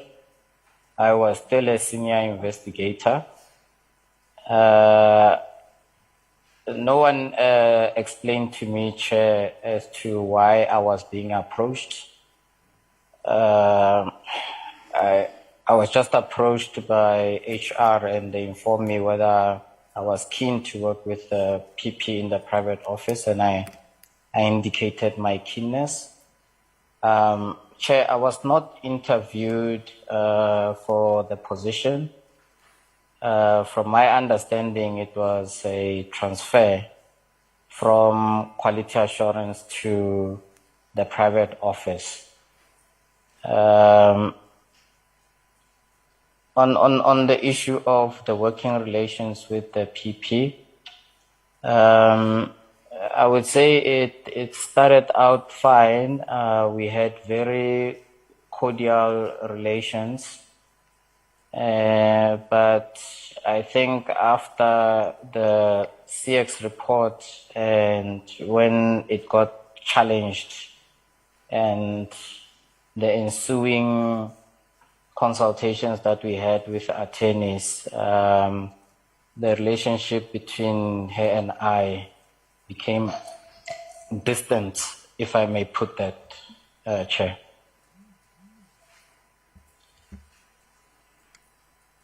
You done? Yes, sir. Honorable Sukas, any follow-up? Thank you. I proceed. Honorable Mailam. Thank you, Chairperson. Chairperson, I have 14 questions. Could I ask that they be answered individually? Is that okay? Come again? I put a question and he answers, and then I put the next question and he answers. Is that okay? I don't determine the style of a Okay. member. Thank you, Chair. But I'm not sure about the number of questions, but Let's see how it goes, Chair. the style I don't determine. Okay. Let's see how it Anything, goes. anything else thereafter I do determine. Thanks, Chair. Let me Thank see you. how Go it goes. ahead, Honorable Mailam. Thank you. Mr. Kekana, could you perhaps tell us why the Public Protector needs a political advisor? Chair, I wouldn't be sure about that. That there was never any reason that was advanced to me as to why the PP needed a political advisor. Just as a follow-up to that, should politics have any influence whatsoever in the investigations or decisions of the Public Protector? According to my knowledge, no. Okay, thank you. What role does a staff member's political affiliation play in the office of the Public Protector? Usually it would play no role at all because we would be entrusted as being impartial and doing investigations with integrity. Thank you. Was there any evidence provided about Ms. Erica Cilliers that she was a DA member? Not that I'm aware of, Chair. Thank you. Can you tell us why the Public Protector did not want the Gupta leaks allegations used in the Vrede Dairy investigation? And perhaps to contextualize it, if there are allegations, surely it's incumbent on the Public Protector to investigate them. As I indicated, I was just told by Mr. Ndo that we should not follow that, and I have indicated that I did not get any reasons why we should not follow that lead. On the same topic, do you agree that the Public Protector's decision to narrow the scope of the Vrede Dairy report or investigation was irrational? And I'm going to quote from the court in the DA versus Public Protector case, as it sidestepped all the crucial aspects regarding the complaints and led to a failure on her part to execute her constitutional duty. Do you agree with that statement? I have a view, Chair, that in us drastically amending or reviewing that report where we took out most of the information, it wasn't the right thing to do. Thank you, Mr. Kekana. Had politicians been implicated and or had adverse findings against them prior to the Vrede Dairy report?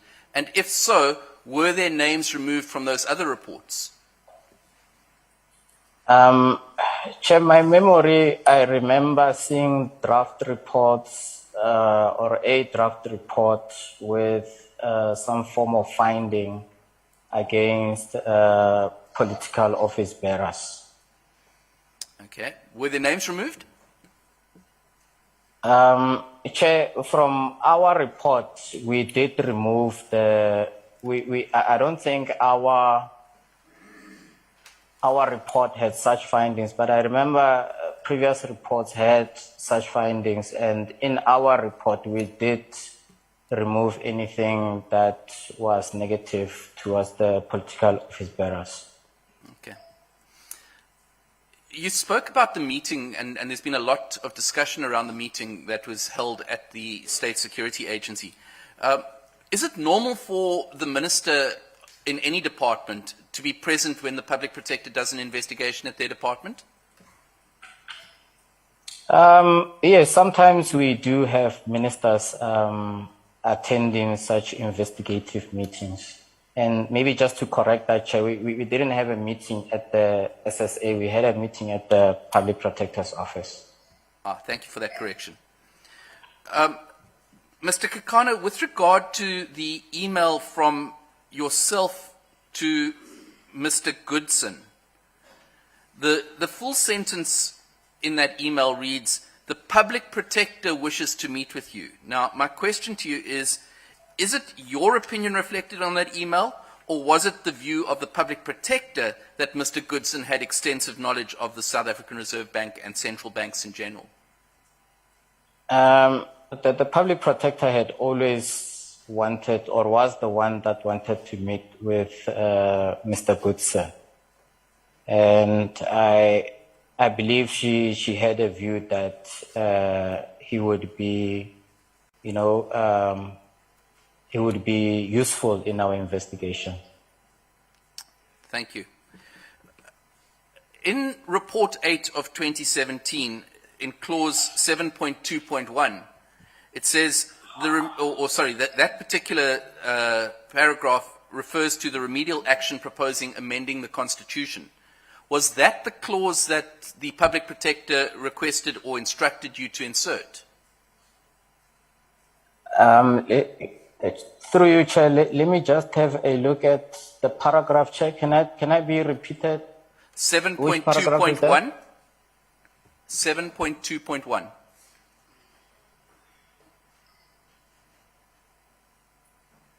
Yes, what was the question again, Chair? So my question was that the sentence that or the paragraph that the Public Protector instructed you to insert about amending the Constitution? That's correct. Why did you find amending the proposal to amend, or the remedial action to amend the Constitution, why did you find that, and to use your word, bizarre? Well, according to me, it was irrelevant to the investigation.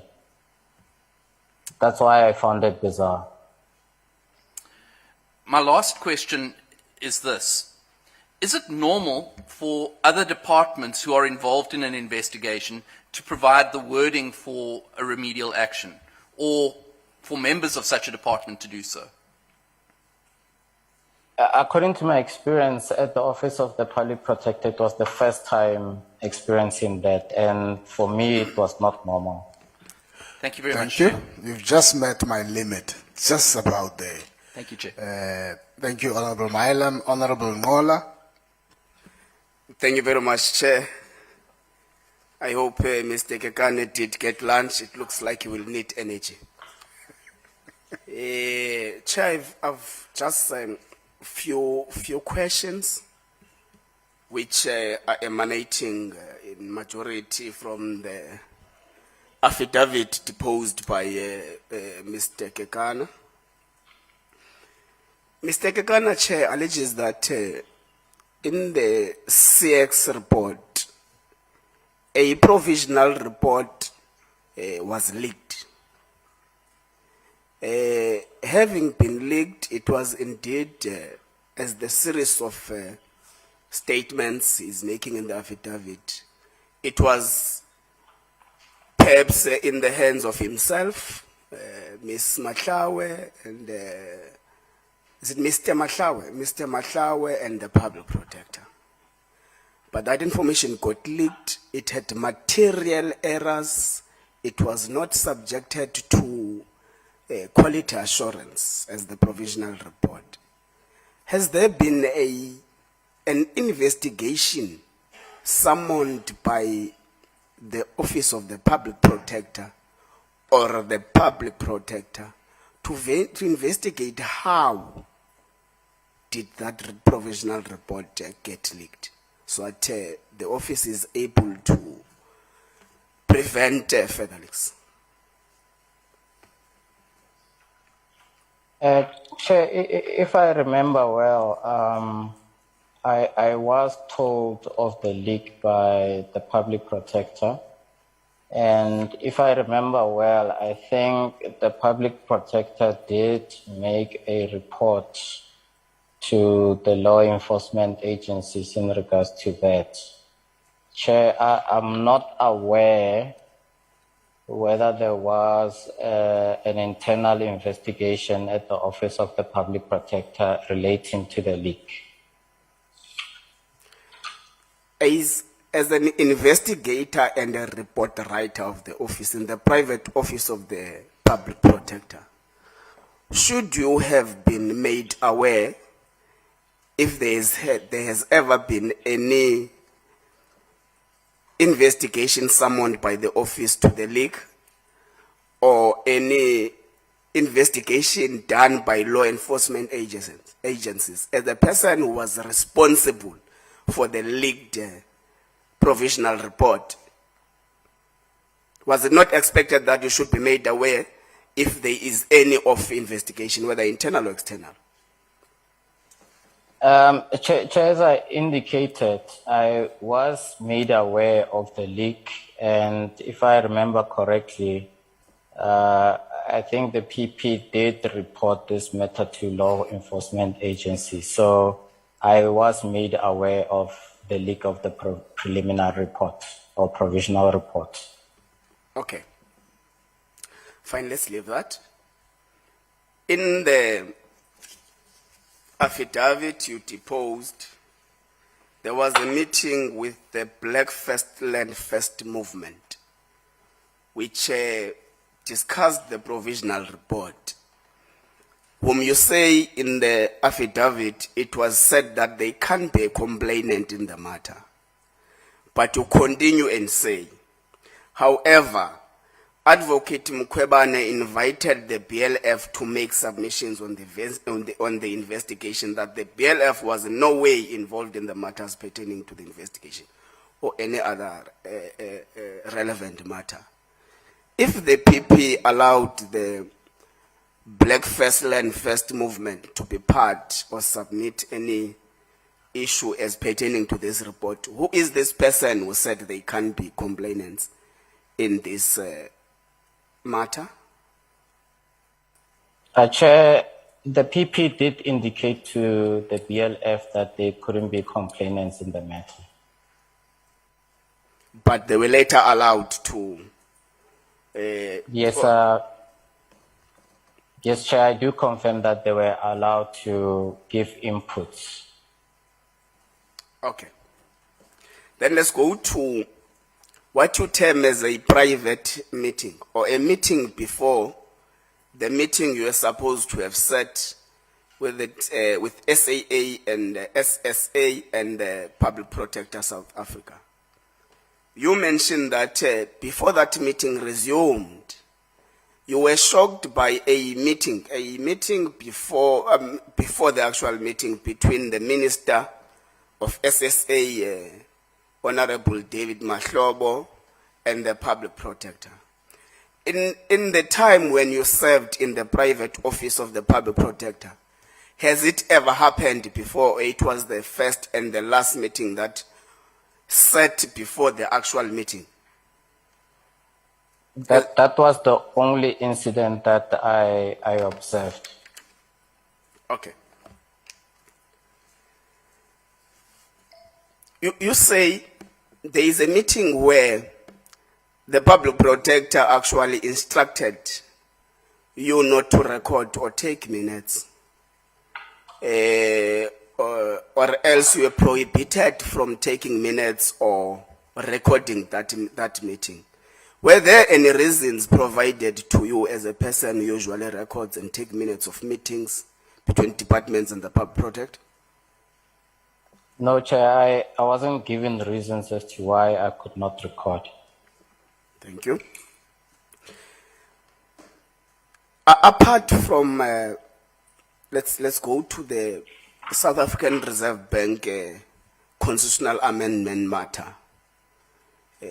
You have answered from Advocate Mpofu and Honorable Milam that you believe strongly that the amendment of the Constitution, as it was suggested by the report, was actually irrelevant from the investigation you conducted on the Reserve Bank Bank Corp matter. Yes. That's correct, Chair. Yes. Now, I want to check that. Do you think that it falls fully in the powers and the jurisdiction of the Office of the Public Protector to suggest such kind of a major amendment in the supreme law of the country? Chair, according to my view, I don't think so. Okay. In paragraph 34 in your affidavit, you say you learned that the public protector has appointed new attorneys and counsels. In your experience as the person who closely was working with the public protector, what is the process of appointing or hiring legal counsels and attorneys? Chair, I wasn't privy of that process. That process was being handled by our legal services unit. So I wouldn't be aware, Chair, of the process of appointments and terminations of attorneys and counsels. Thank you. In paragraph 42, you allege that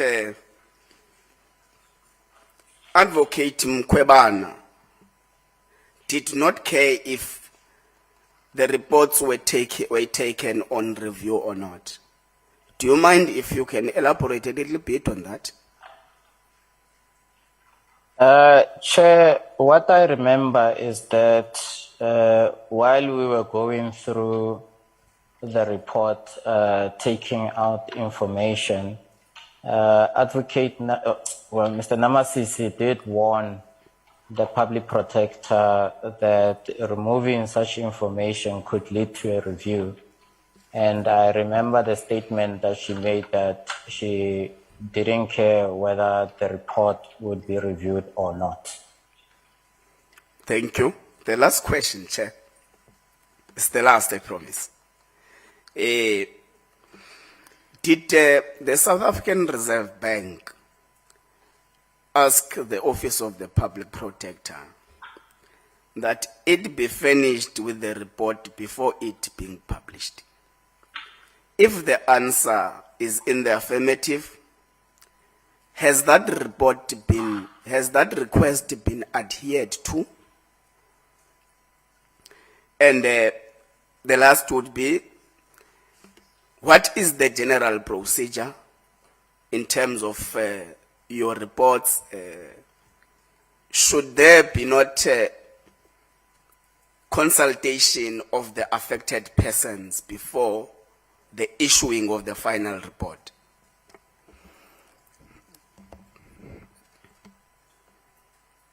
Thank you. Go ahead, Mr. Kekane. That's the last question from the member.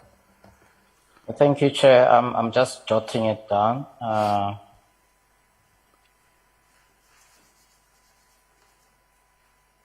Chair, can I just get clarity to the adherence to meetings, Chair? Yes, can you make it precise, Honorable Mola? I'm saying, has there been a request from the South African Reserve Bank that the Public Protector South Africa should furnish it with the provisional report before the final report is issued? Has there been adherence to that? And what is the general procedure? Chair, on the score of the meeting with the South African Reserve Bank before the report is publicized, I don't recall, but I think there was correspondence from the Reserve Bank about the meeting, but Chair, I don't clearly recall unless I'm shown a document which will refresh my memory. And Chair, in regards to consulting before the issuance of a report, Chair, my understanding is that if there were no significant changes, especially emanating from our Section 9 notices and our preliminary report, then we would not consult with the affected parties. But if after issuing the notices and or the preliminary report, and we have significant changes to it, the right thing to do would be to consult with the affected parties on those changes that have been made, because we hadn't put it to them, those changes. So it would be proper to consult with them on the changes. Was the proposal for the amendment? Thank you. There's no follow-up there. Thank you. You've reached my limit. If I have a gap at the end, we'll do that. Honorable Heron? Thank you, Chairperson. Chairperson, I also have one or two questions for the Public Protector. We're going to do it as we did once the previous time, so at the end. Thank you. Mr. Kekani, I want to just go back to the time when you were removed from the private office of the Public Protector. And you say in your affidavit at paragraph 37 that, and I think you've said it in evidence too, that it was because you were saying too much to lawyers representing the Public Protector in the review proceedings. So was this about your previous evidence in your affidavit and orally that the Public Protector's recommendation came from the SSA, and things like previous drafts of the reports should not be included in the review bundle, in other words, in the Rule 53 documents? Is that what you're referring to when you say too much to lawyers? Chair, I did not get any reasons, but I did suspect that it related to that. Mr. Kekana says, I was told that it was because Advocate Mkhwebane was of the opinion that I say too much to lawyers. So, is that wrong?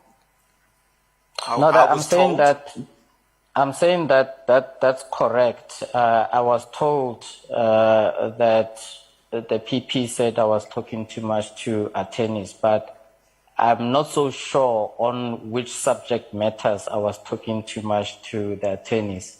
I suspect that it might have been the issues on the SSA.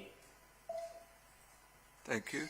When you were appointed as the lead investigator on the Freda Dairy project after the removal of Miss Erica Cilliers, when was that?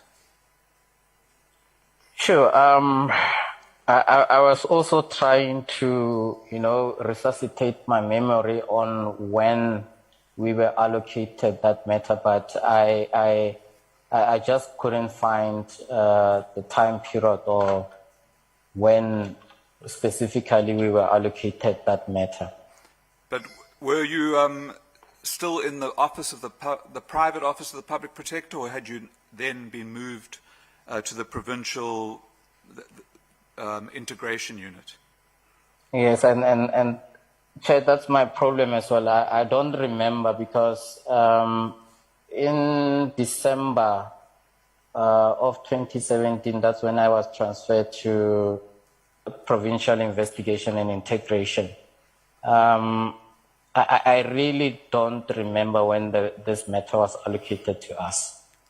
So by us, I'm trying to understand whether you were in the private office of the Public Protector when you were first appointed the lead investigator of the Freda Dairy project, or whether it was after you were moved from the private office.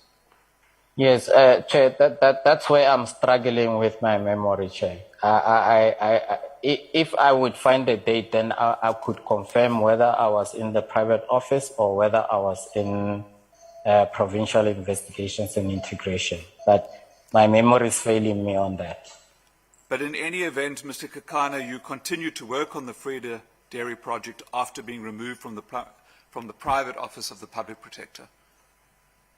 That's correct, Chair. And you said that Mr. Indo informed you that, or instructed you that you should not include any finding against any politician. Is that correct? That's correct, Chair. Was that before the meeting on the 8th of February 2018 when you met directly with the Public Protector and the Manager of Legal Services? Chair,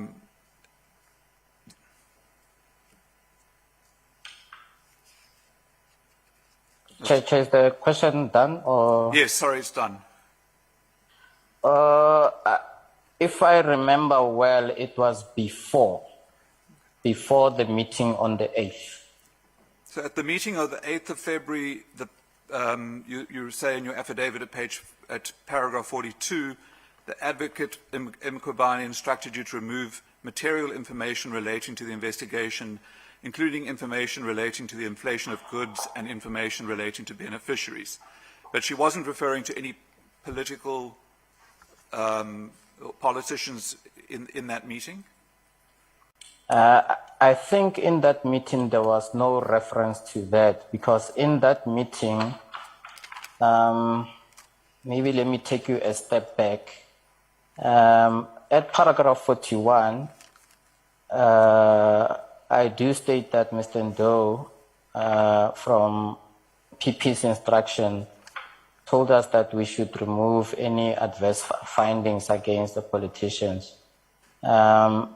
On the meeting of the 8th of February 2018, Mr. Ndo was not present in that meeting. So we were told to remove those adverse findings before that meeting occurred, not in that meeting. If I may just move on, Mr. Kakana, to the meeting with that the Minister had with the Public Protector privately. Can you just sketch the scene? How did you know that the meeting was private between the Minister and the Public Protector? Were you waiting outside in a waiting room and you saw the two of them come out of the meeting? Or, I mean, how did you know that there was no one else in that meeting? If I remember well, I did go to the private office when I was alerted that the meeting would begin. I think there was also a time for that meeting. So when I arrived at the private office, I don't remember who told me, but that person indicated to me that there was a meeting between the Minister and the PP and that I should wait.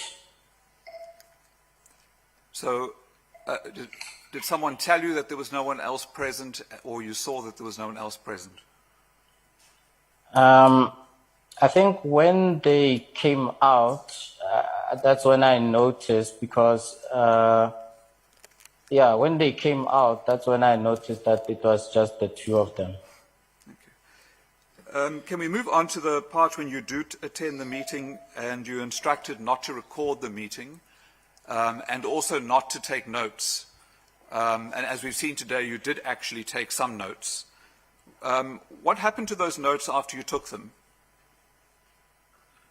After I took those notes, I just put them in my file. So they were then in the file, and then that's how they were included in the Rule 53 discovery documentation? I would assume so, yes, that's correct.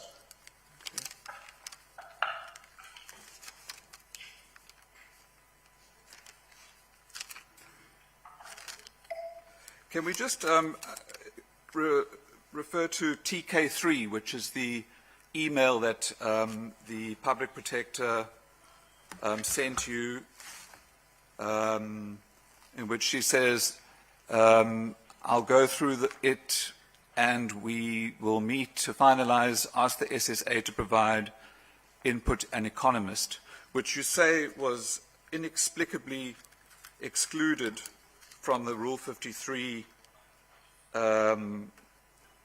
discovery and was never disclosed until now, which is obviously when you've deposed to your affidavit in December 2019. How did you manage to disclose it in December 2019 if it was written in 2017 and your emails, particularly your emails between yourself and Advocate Mkhwebane, were removed from your laptop? Chair, I did print it out on on the Mimecast application. I think it's an application that's used to back up emails. It was one of the emails that I fortunately found on Mimecast, but some of the other emails were not there. So, did you retrieve it then in August 2019? Is that correct? When you got your laptop back, sorry. I'm not so sure when I retrieved it, but I did notice that some of the emails from the PP on Mimecast were there, and this was one of the emails that was there. Okay. I just have two more short questions, Chair. Mr. Kakane, when you were asked by the Public Protector in May 2017 to run it past a third person, and then she suggests Mr. Mkhwebane. Did you send it to Mr. Mkhwebane for the third eye or another eye to look at it, the draft report? Yes, if I had received those instructions, I would have carried them out. So naturally, I think, or I believe that I would have sent that email for the draft to Mr. Mkhwebane. And then on the 17th of June, when you wrote back to the Public Protector and you said, unfortunately, Mkhwebane not here, would that have been that you sent the report to Mr. Mkhwebane for his third eye to look over it, or the third person to look over it, then you were to receive it back from Mr. Mkhwebane after he had checked it or quality assured it or looked at it, and then you submitted it to the Public Protector? What does it mean by Mr. Mkhwebane was not here? Was he? Did you send it and you didn't get it back, or I don't understand that? The meaning, Chair, of Mr. Mkhwebane is not here. I think maybe I was meaning that he was not present at the workplace at the time. But maybe just to give more clarity, the draft on May 2017 and the final report on June 2017, these were two different documents. The one in May, it was just a draft which was still incomplete, but the one in June was, if I call it, a complete final draft. Now, I think we understand that, Mr. Kakane, but because it was an iterative process. You drafted, it was redrafted. It was the Public Protector's instruction was that you send it to Mr. Mkhwebane for a third eye or another person to look at it before it was finalized. So when you sent the report on the 17th of June to the Public Protector, it had come back from Mr. Mkhwebane after he had looked at it. Am I correct?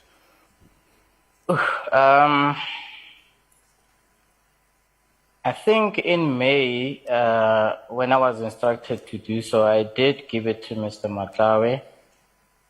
I'm not so sure whether I received it back. My memory would need to be refreshed on that. But also on the final draft, that was now around 17 June 2017, I was also supposed to send that one also to Mr. Mkhwebane, but he was not available at work. But in your affidavit, Mr. That must be your last take on the I wasn't expecting to have to do follow-ups within this, but it will be my last. I'm just trying to understand, in your affidavit you say that you mentioned to Mr. Mkhwebane that the document, the report was released, and he was taken aback.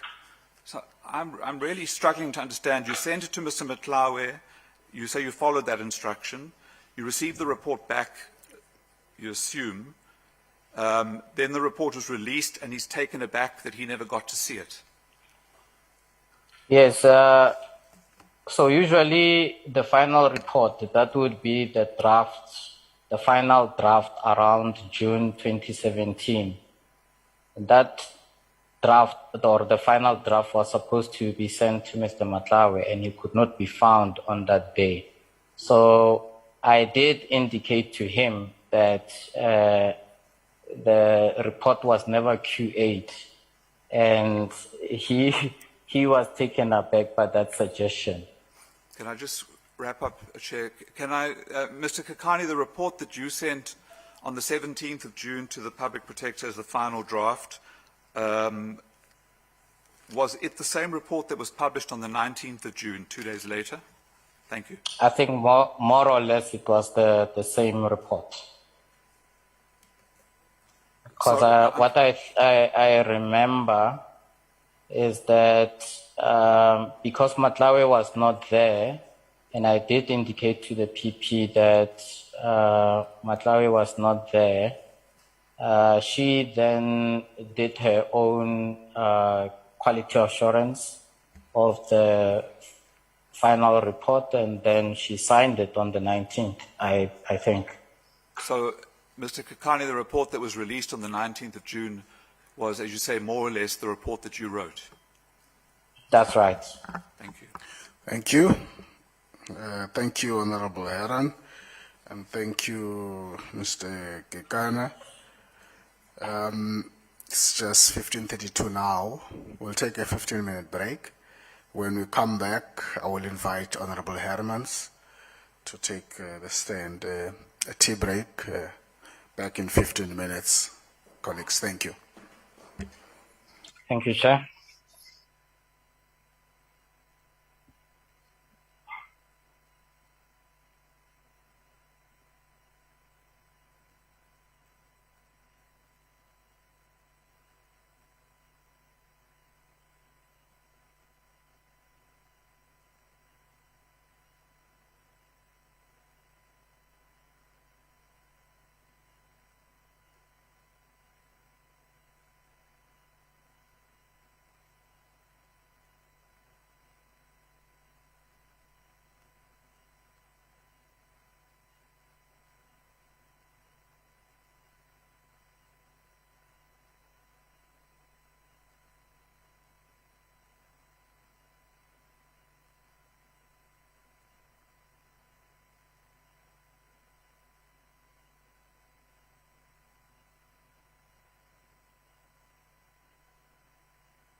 in your affidavit, in particular paragraph 17. I know you have been asked questions about this already, but can I ask you, did you have sight of the provisional report before it was leaked? Chair, no, I wasn't involved at all in the drafting or the publication of the provisional report. I remember, Chair, at that stage, I was not involved in also the investigation thereof. So, what, in your opinion, was the motive for the removal of the information that was omitted, that was removed from the report? In your opinion? Chair, does that refer to the information about Mr. Billy Masehla? The information that was removed from the report, that was omitted. That was omitted from the CX report. I don't understand, Chair. Is it Freda Dairy or CX? No, the CX report. Okay. If you go to paragraph 17, which refers to Mr. Billy Masehla, yes. Yes, I'm not so sure why and how these documents relating to Mr. Billy Masehla were missing. Then also, my next question relates to the Vrede Dairy project. I know Honourable Milam has asked you about it already in paragraph 14. Can you just tell us whether the public protector provided any reasons why the Gupta leaks should not be used in the investigation or included in the report? Actually, we never got any reasons as to why we shouldn't follow the Gupta leaks. And the omission, or whether it should be included in the report. You didn't get any reasons from the public protector. Yes, Chair, we didn't get that. We were just informed by Mr. Ndo that we should not follow the lead involving the Gupta leaks. Okay, and you did not raise any query in that regard? No, Chair, we didn't. Thank you very much, Chair. Thank you, Honorable Hermans. I now recognize Honorable Mkhwebane. Thank you very much, Chair, and good afternoon, honorable members. Mr. Kekana, on the CX investigation on paragraph 15, you have indicated of the public protector provisional report leaked. Since you have started employment with the Office of the Public Protector in 2011, was it the common practice for some provisional report to be leaked, or was it the only report leaked?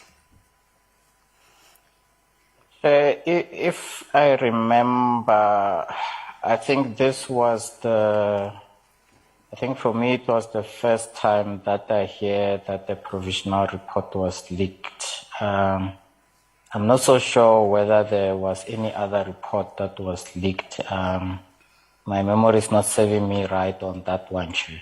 But I think it was one of the incidences which I experienced that the report was leaked. Thank you, Chair. And Mr. Kekana, you have stated in your affidavit on paragraph 54, open quote, it therefore appears that the purpose of the precautionary suspension is to punish, to harass and victimize me as a result of me raising concerns of maladministration within the Office of the Public Protector. Can you please elaborate further? And secondly, to whom did you raise these concerns? Thank you very much, Chair. Chair, to me, the way that the way that the precautionary suspension happened, I felt that the process that was ensued was not a fair one, and I also suspected, Chair, that because I was raising issues of maladministration within the office through the union, that might be why I was put on suspension, Chair. You have not responded to the last question. To whom did you raise these concerns? Oh, I did raise the concerns, Chair, to the PSA, the union, Chair. Thank you, Honorable Mkhwebane. I now recognize Honorable Gondwe. Chairperson. Chairperson, can I ask that I can't hear you. Chairperson. Can I ask that I ask him questions and then he can answer them afterwards? I just want to... You want to throw your question and then he Yes, can... I don't want the camera on. That's fine. What we'll do we'll to make sure before he responds if he got all your questions. Yes, that will be proper. Go ahead. Dumela Rekakana, is that okay? Can I ask you the questions and then you respond to them, not one by one, but, you know, after you've gotten wind of what I'm asking? Chair, through you, I don't have an issue with that. Okay, Rekakana, my first question is around the complaint that was initially lodged with the Office of the Public Protector in relation to the CS investigation. Who was the subject matter or focus of the investigation? Was it CX, was it SSA, was it Bangkok? And when the investigation was revisited under the auspices of Advocate Mkhwebane, did the subject matter or focus of the investigation remain the same or did it change? Can I proceed with the second one? Yes, please. With respect to the Black Land First, the organization, you submitted in your oral evidence that it was not allowed to come in as a complainant, but it was allowed to make submissions or inputs. Do you recall what those submissions or inputs were, and if they bore any relevance to the investigation?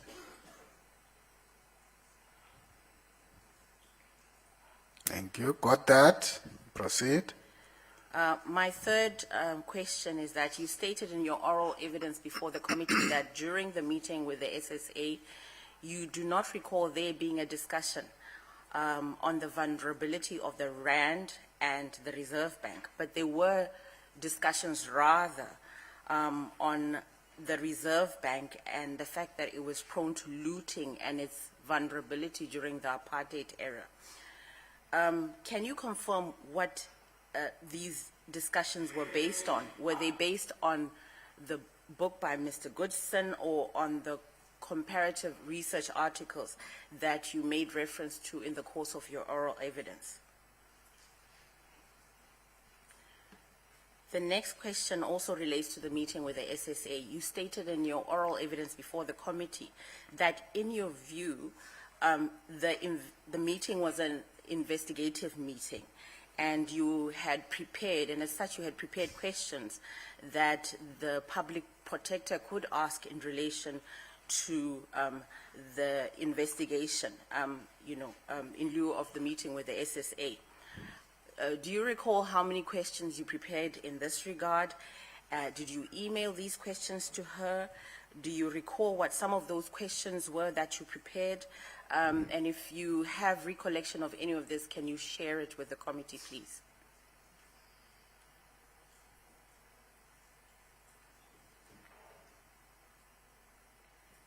You also stated in your oral evidence before the committee that you took the view that the recommendation that the South African Reserve Bank be nationalized and the Constitution amended that you took the view that such a recommendation was irrelevant to the report.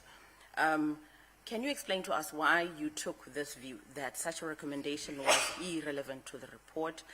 And yeah, we just want you to take us into your confidence around why you took this view, because you've mentioned it on more than one occasion in the course of your oral evidence. Don't forget to continue raising your voice. Okay, I'll do that, Chairperson. And then, again, in your oral evidence before the committee, you stated that several draft reports, were penned before the final report was released, and none of them contained the amendment. None of them contained the recommendation to amend the Constitution. Can you tell us what sort of recommendations were contained in the draft reports? Again, in your oral evidence before the committee, and just touching on what was raised by Honorable Mkhwebane around the leaking of the preliminary report, do you perhaps know how and when this report was leaked, and in whose possession the report was, in before it was leaked? My next set of questions relates to the FREDA investigation. The first set of questions I forgot to mention related to the CX investigation. In paragraph 40 of your affidavit, you state that the public protector issued an instruction that the Gupta leaks emails should not be used in the FREDA investigation. Please confirm if she issued this particular instruction to you personally, or whether it was one of those instructions that was issued via Mr. Ndo, because you mentioned that Mr. Ndo informed you that she had also issued an instruction that you should not make any findings against any politicians and not make any adverse findings against any politician, including the former Premier of the Free State and the former MEC of Agriculture. So I want to find out whether this, because there were 3 sets of instructions issued in this regard, and I just want to confirm whether that first instruction was issued to you personally, or it was also issued via Ndatendo. My second question around the FREDA investigation is, did you make adverse findings against politicians? Do you recall what those adverse findings were and who the implicated politicians were in this regard? In other words, did the Office of the Public Protector make adverse findings because you were instructed not to make adverse findings? So I'm trying to figure out whether there were any adverse findings made in the first place. And then when in responding to this question, please indicate what those findings were and who those findings were made against, and whether they involved politicians, and if possible, state which politicians. My last question, Chairperson, you stated in the oral evidence before the committee that there was a collective effort to remove the adverse findings, which resulted in the issue of the inflated goods being removed and the information relating to beneficiaries also being removed.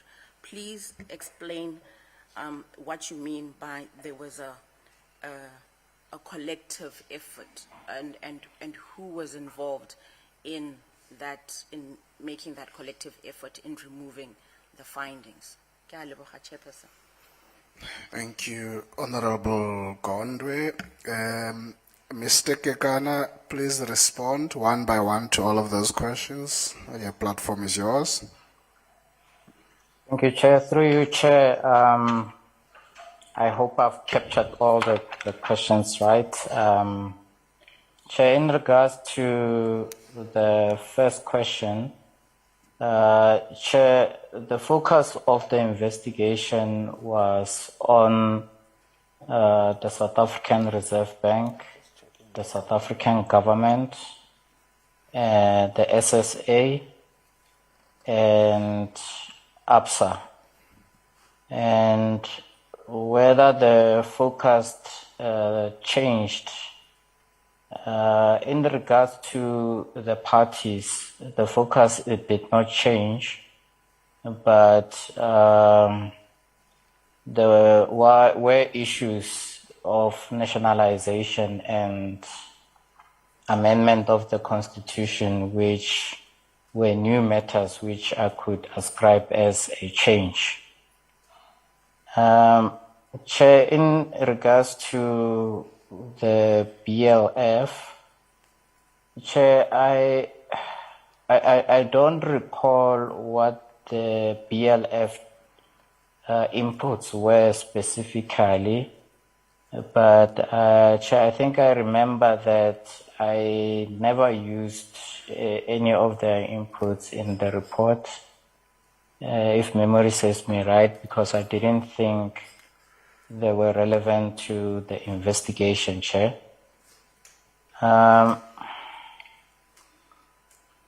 Chair, on the meeting with the SSA relating to the discussion of the vulnerability of the South African Reserve Bank during the apartheid era, I'm not really sure what those documents were based on.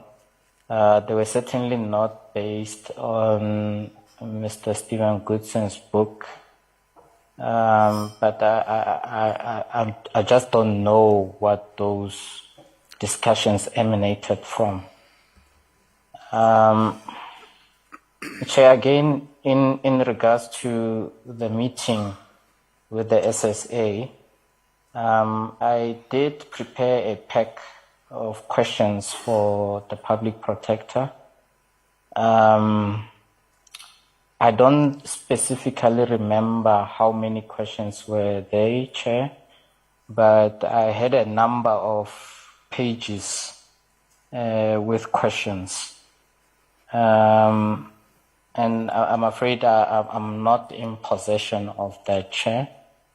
Thus, I can't share those questions, Chair. I don't also specifically remember the types of questions they were, but I would suspect they would involve their role in the investigation, Chair. Chair, my notion as to why I viewed the issue of nationalization and amendment being irrelevant, Chair, was that Chair, our issues relating to the investigation, Chair, were primarily around the jurisdiction of the public protector, whether the South African government entered into an agreement with CX, whether the South African government failed to implement the CX report, and whether the South African government and SARB failed to recover monies owed by ABSA, Chair. That's why, Chair, I am of the view that the issues revolving around the nationalization and amendment of the Constitution were irrelevant according to my view. Chair, in regards to the draft reports, I think this is in regards to the Freda report, Chair. I think, Chair, in one of the draft reports that I saw, there were findings around political office bearers, and those findings, Chair, related to, if I remember, I can't specifically remember the specific findings in those drafts, but I remember, Chair, that the political office bearers knew about the irregularities that were happening in the project. Chair, on the leaking of the provisional report, Chair, Chair, I learned about the leaking of the provisional report in January 2017 when I was informed by the public protector. From my knowledge, I knew that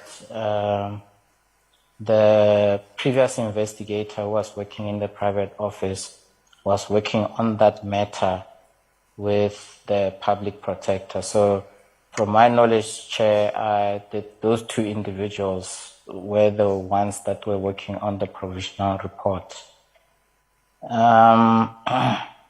In regards to the instructions, Chair, relating to the Gupta leaks, Chair, and again relating to findings against politicians, Chair, we only got the instructions from Mr. Ndo, and those instructions never came personally from the PP.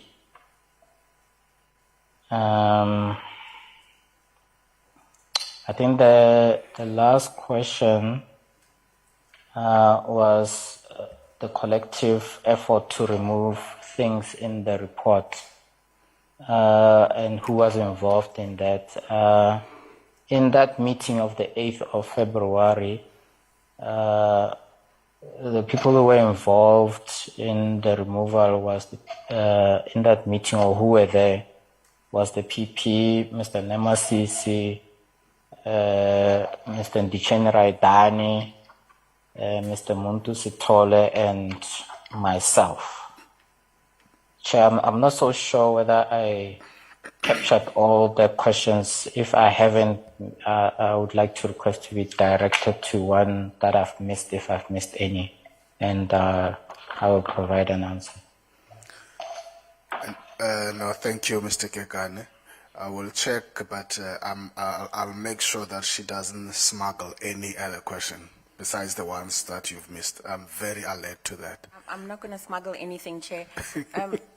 Rekakana, I asked if you remember, for you to be able to remove those adverse findings, they must have been, contained somewhere. So my question was, what were those adverse findings? Did you make them? So I'm not entirely sure whether you answered that in your response. So you're asking the actual adverse findings that were made, and that's in relation to the Freda dairy? Yes, in relation to the Freda investigation. Thank you. Because he said that there was a collective effort to remove those adverse findings. So you cannot remove them unless they exist, unless they're made, right? Thank you, Honorable. That's correct. Mr. Kekana? Yes, Chair. As I indicated, Chair, in the previous drafts that we had, and especially, remember, Chair, that the file came from the Free State office.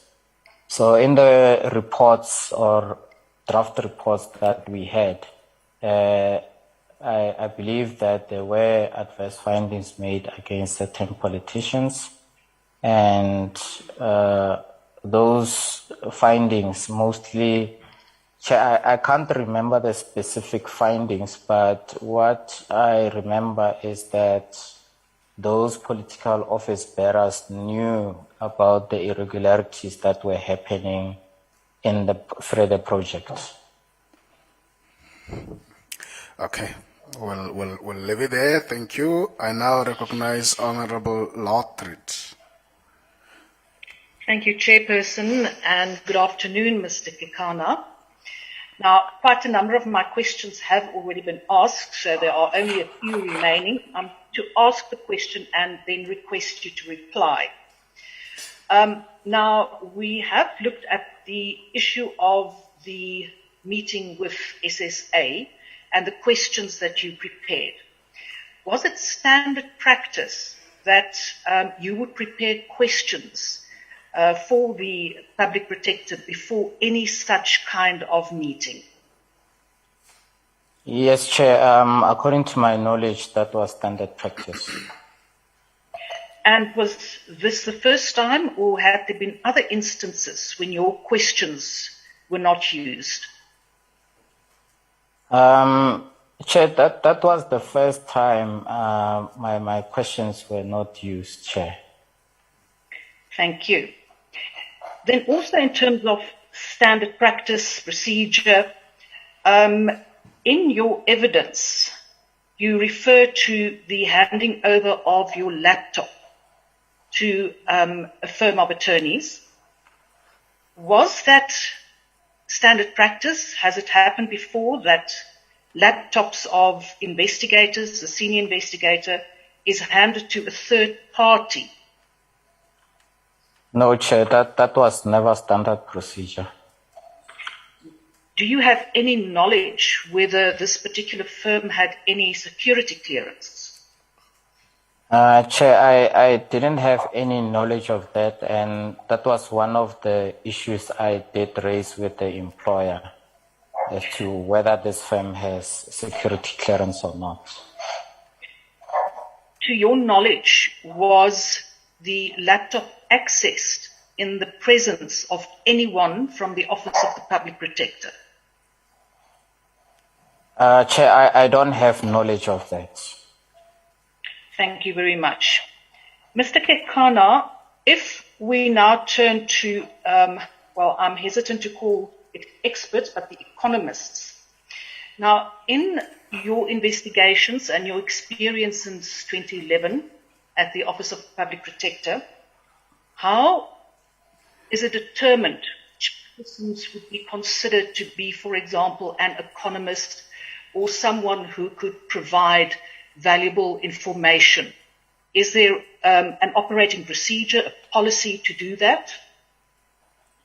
I'm not aware of that procedure, but I would think that if someone was requested or required to assist the public protector, it would go through a formal process of maybe going through procurement processes, or maybe the public protector could maybe motivate for such.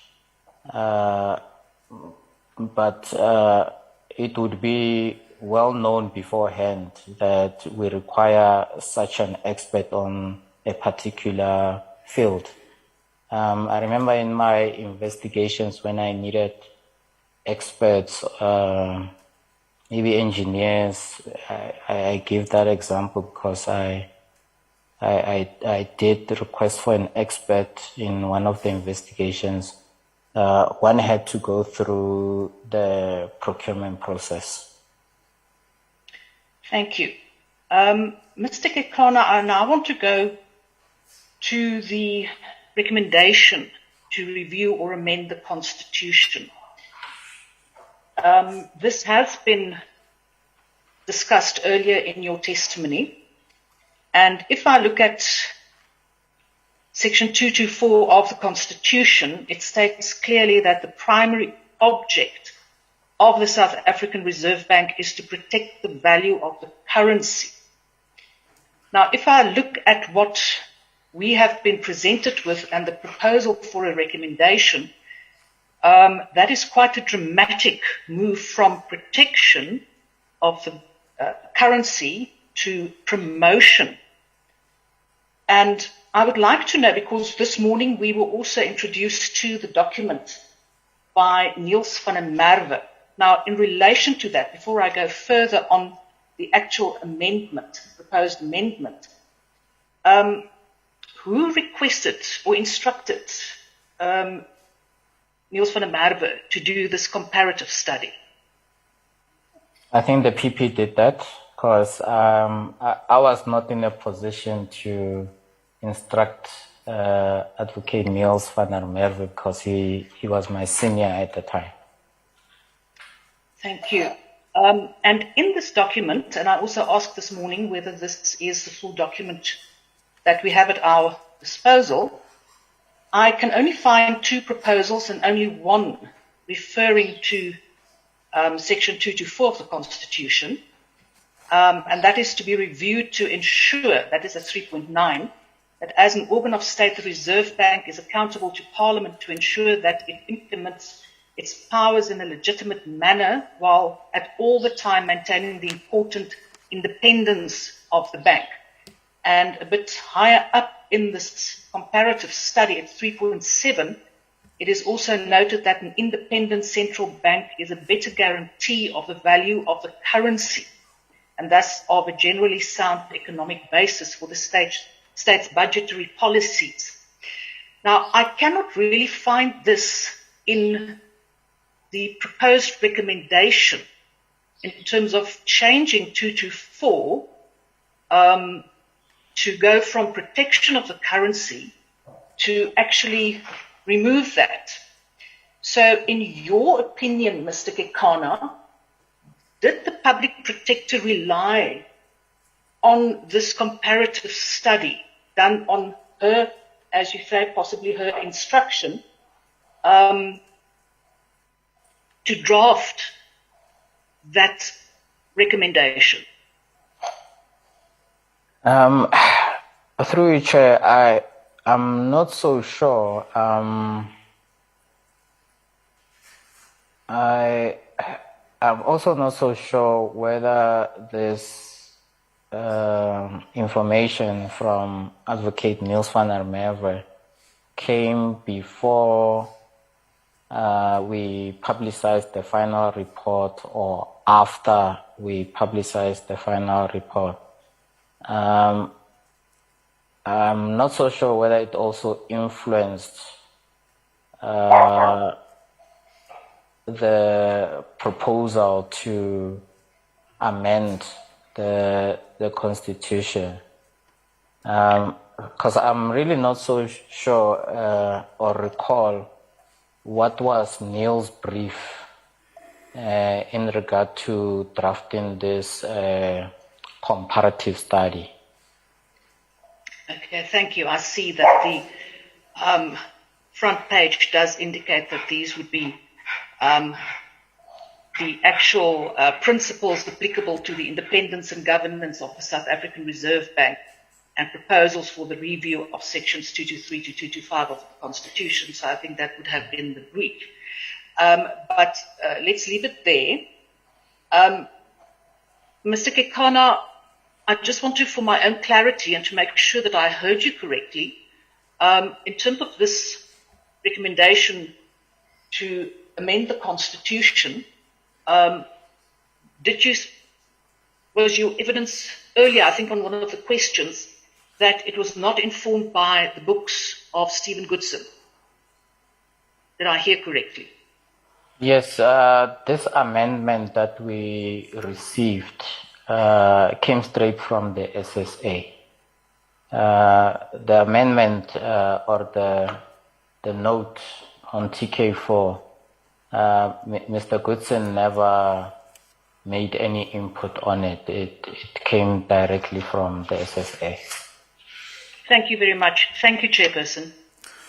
Thank you, Honorable Lotrit. I now recognize Honorable Walomisa.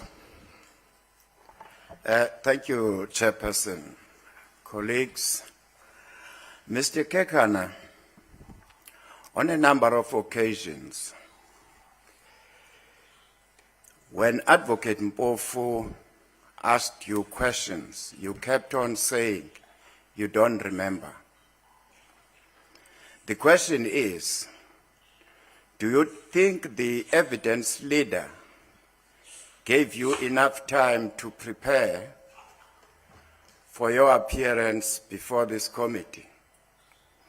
If the answer is not in the affirmative, would you wish to be given more time to respond in writing to areas you said you don't remember? Lastly, my question is directed to the evidence leader. Are you planning to call some of the people who attended meetings with the public protector, especially on Reserve Bank related discussions, so that we can hear both sides. We have heard his version, but it is important that since he was not working alone with the public protector, sometimes you hear some names being mentioned. We would like you to respond on that. Thank you very much, Chair. Thank you, Honorable Lomisa. Maybe let's start with Mr. Kekana. You got that question? Yes, Chair, I got that question. Chair, through you, Chair, it must be emphasized that I really didn't want to come and testify to the commission or to the committee, and one of the reasons that I did advance, Chair, was that my memory in regards to certain events, and especially events that had happened some time ago, was impaired. Chair, I don't think, under the circumstances, I was given time or more time to prepare for the discourse that we've having the past 2 days, Chair. But Chair, I believe that I have answered all the questions to the best of what I could remember, Chair. If maybe I could have been provided with documents or emails from the Public Protector's Office, I think I could have contributed more, especially on the things that I couldn't recollect on, Chair. Thank you. Any follow-up on him? Thank you, Mr. Lomisa. Advocate Bauer? We have endeavored to be guided by the motion in respect of the evidence we are calling, and if the member's question is, are we going to be calling some of the names that have been referred to today, that is our intent. Thank you. Bambile Mkhulu? Thank you. Thank you. I now recognize Honorable Mulder. Thank you, Chairperson. Through you, I've been covered to a certain extent by some of the questions asked by some of the colleagues, but I've got 6 questions for Mr. Kekane. I think they are straightforward questions, and I think the answers could also be short and brief. I want to start off by this, dealing with the same point that General Holomisa just now made. During your cross-examination, Advocate Mpofu wanted the committee to believe that we should not give any value to your testimony because, as he put it, because of your impaired memory. Now, your evidence in Maine was basically based on your affidavit, which was drawn up about 3 years ago. Am I correct if I say that obviously your memory must have been much better because 3 years ago when you drafted the affidavit, it was much closer to the events? Secondly, in the same vein, many of the things that you were questioned about are things that happened more than 5 years ago. And am I correct to say that probably most of the members of the committee, as well as most members of the bar, won't be able to recollect what's in emails of 5 years ago without having the privilege to go through them again and to refresh your memory? Am I correct? Chair, that would be correct. Thank you, Chairperson. The second question I would like to ask you is, you were making the point that the SSA was involved in the formulation of the constitutional amendment. And then Advocate Mpofu went through a whole process to convince the committee differently, and he was asking you all kinds of questions about the need that there was a study done, a comparative study in terms of other economic models, etc., etc. And then he referred to what he called your theory. That was his words, your theory. Now I want to ask you, in paragraph 26 of your founding affidavit, you say the following: on or around 6 June 27, I attended a meeting with Advocate Mkhwebane and representatives from SSA, namely Mr. Moodley and Mr. James Ramabulane. And then you go on in the next paragraph, and you say the following in paragraph 27. During the meeting, Mr. Moodley produced a single page which contained a draft of the proposed recommendations which were to be inserted into the final report. In terms of your recollection, in terms of how you worded this in the affidavit, would you say that that is a theory, or is that something that you personally experienced because you were there when this happened? Chair, I would like to put it as an experience rather than a theory. You were there. It's not a theory. You were there. I was there, Chair. Thank you, Mr. Kekane. Thirdly, Chairperson, Mr. Mpofu tried to make the point throughout during cross-examination that it was absolutely normal for the SSA to interact with the public protector because of a contract that was signed between the SSA and CX. And because of that, it was absolutely normal that there should be interaction between the SSA and the Public Protector's Office. Would you agree that there's a huge difference between interacting with a company like CX that investigated possible misappropriation of funds on the one hand, and on the other hand, where SSA provides the exact wording to change the core mandate of the Reserve Bank as a proposal in the Constitution? Would you agree that there's a complete difference between interacting in terms of the normal contract where there was an investigation, up to the point where the Public Protector's Office interacts with SSA and a specific wording of amendment of the Constitution comes out of that process? I agree there is a difference. Thank you, Mr. Kekane. My fourth question, it deals with paragraph 25, where you refer us to TK3, and that is a document which did not form part of the Rule 53 proceedings, the record. And Advocate Mpofu tried to make the point that you were responsible for providing that record, and if that specific email from the SSA was not in that record, is Mr. Kekane still on the system, Chair? Yes, I'm still here, Chair. Thank you. Advocate Mpofu made the point that if that specific email from SSA was not in the Rule 53 record, it's because you didn't put it there. I want to ask you the following. Is it possible that somebody in the office who may have had access to the file could have removed that specific email before you put the record together?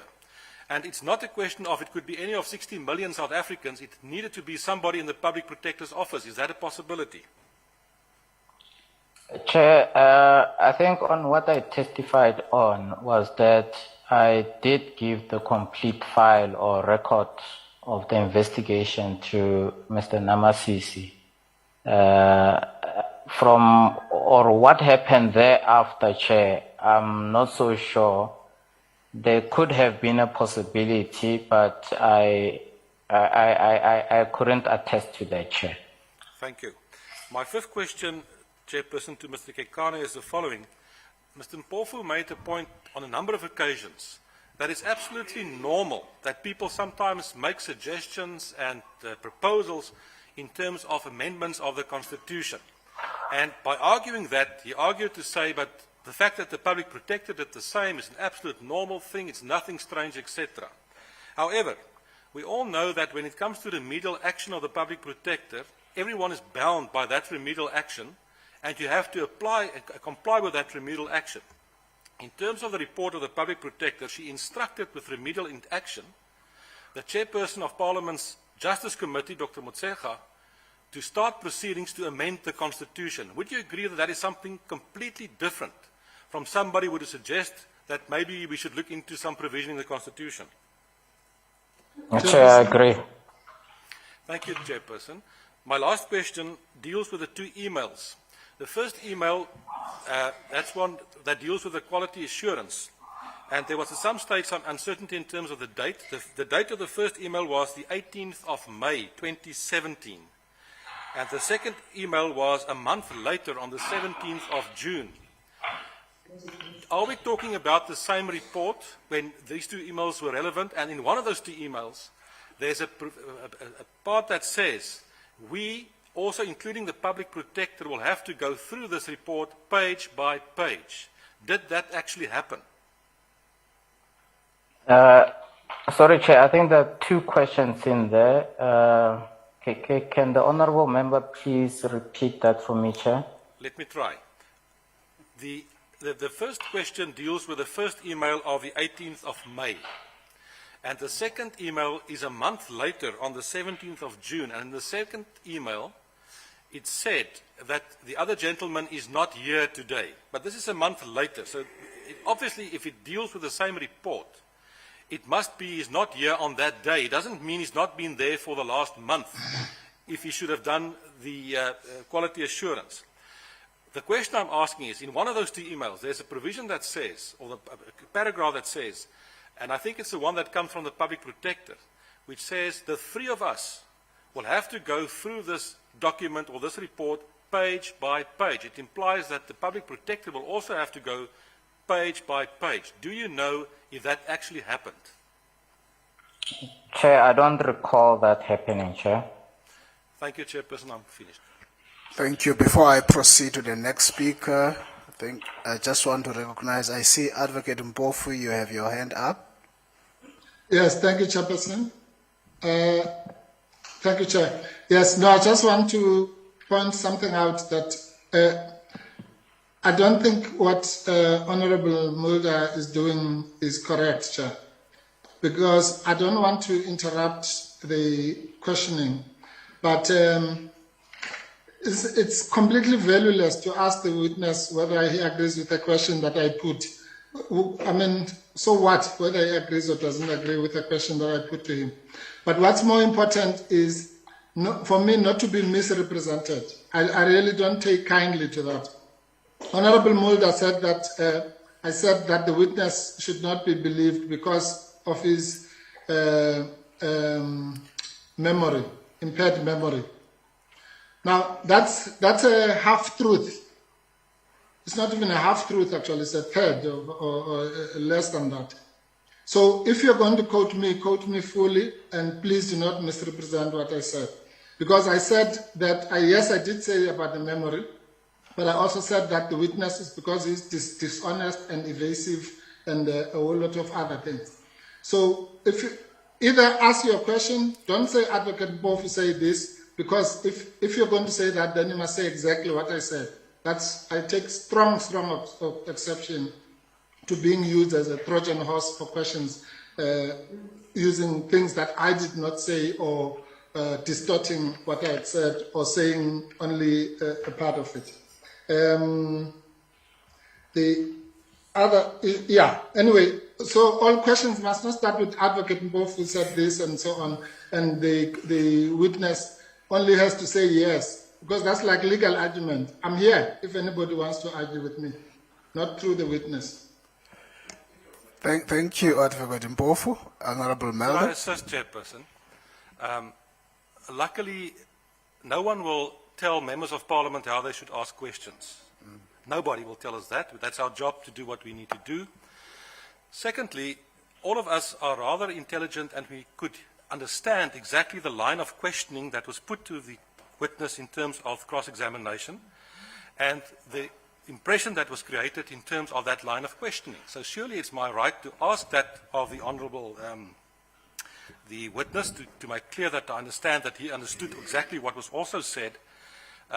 I did not misrepresent Mr. Mpofu. As a matter of fact, I could go further, but I'm not going to waste the time of the committee and deal with that allegations of dishonesty and everything in that regard.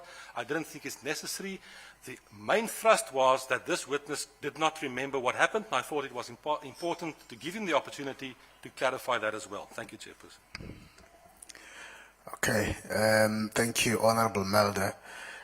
Maybe before I proceed, the point I'm hearing you on, Advocate Mpofu, is being you would wish that you are quoted in verbatim and not being misrepresented. I think that's a strong point that you are raising. I take note of that, certainly. Thank you. fine. Thank you, Chair. Thank you. Thank That's you. all really I was, yeah, that's all I wanted. Thank you, Chairperson. I don't want to belabor the point. I'm just saying, Honorable Mulder can ask any question he wants, but he mustn't preface it by saying Advocate Mpofu says this. If he wants to do that, then it must be accurate. That's fine. Thank you, Advocate Mpofu. I now recognize Honorable Tseke. Honorable Tseke. Thank you very much, Chair, and good afternoon, Tate Kekana. Good afternoon, Honorable Member. Thanks very much. Flowing from the question which was raised by Honorable Gondwe on the Friede Dairy Project, the report made mention of 2 politicians who were removed in the original report. Were these the only politicians or public representatives implicated and removed in the initial report? Yes, if that's my recollection of events. Thank you very much. In your opinion, Ntate Kekana, did the PP try to protect the public relating to the beneficiaries of Friede Dairy Project? In my view, Chair, no, because we never spoke about them in the report, Chair. Okay, thank you. The third one, in your view, did the PP try to protect politicians at the expense of the public in this regard? Chair, I don't want to express a view on that because I wouldn't be sure. I didn't get any reasons as to why we needed to remove politicians from the report, Chair. So, Chair, I'm afraid to have a view on that, Chair. Okay, thank you, Tate Kekana. In your opinion, I know the question has been raised several times, but maybe I'll put it in the other context. In your opinion, what was the reason why the PP was interested in including the submission of the Black Land First in the CIX investigation, despite the fact that they were not involved in the matter? I still can't offer any view on that, Chair. I don't know even the reasons why the PP had allowed for BLF to provide submissions. So I wouldn't be sure of that, Chair. Thanks very much, Ntate Kekana. The last question, it was also asked in reference to paragraph 24 of your affidavit. Mr. Kekana, you indicated the idea of nationalization of the Reserve Bank came from the PP, but the wording of the amendment in the report came from the SSA. Is that correct? That's correct. That's correct, Chair. Thank you very much, Chair. Thank you, Honorable Grace Tseke. I now recognize Honorable Zungula. Thank you, Chair. Mr. Kekana, my first question would be, is it uncommon for recommendations to come from those interviewed during the investigations? Yes, Chair, it would be uncommon, Chair. So all of the recommendations, they would not take into account the people that were interviewed? No, Chair, the recommendations, Chair, would come from the PP, Chair, as the public protector, Chair. After taking into account the interviews, obviously? Yes, the interviews and all the evidence that she had to consider. Therefore, it's not common for the recommendations to also come from those interviewed? No, Chair, it's not common. No. All right. Okay, let me move on, because just now you just agreed that the recommendations, they do come from the PP who takes into account the interviews. Yes. Yeah, okay. So my next question is, in your evidence, you said you complied with the instruction to make amendments to the Constitution, although you did not fully understand what the amendments sought to achieve, and you said they were irrelevant. Is that correct? That's correct, Chair. So that instruction, was it unlawful from your perspective because you did not understand and it was irrelevant? Chair, I would not comment on whether the instruction was lawful or not, but at the time I had to obey the PP instructions. So you mean you would willfully obey any type of an instruction? Chair, I'd like to explain that from the context of the circumstances, I was new in the private office and I was new in working with the PP. And Chair, if she gave me an instruction, I wouldn't want to be seen to disobey that instruction because obviously I might be charged subsequent to not following an instruction, Chair. So you are saying even if the instruction was unlawful, you would carry or implement that instruction? Chair, I would in fear of recrimination. Okay, all right. Then let's go to the issue of the Friday report. You state that the PP instructed that politicians must be removed.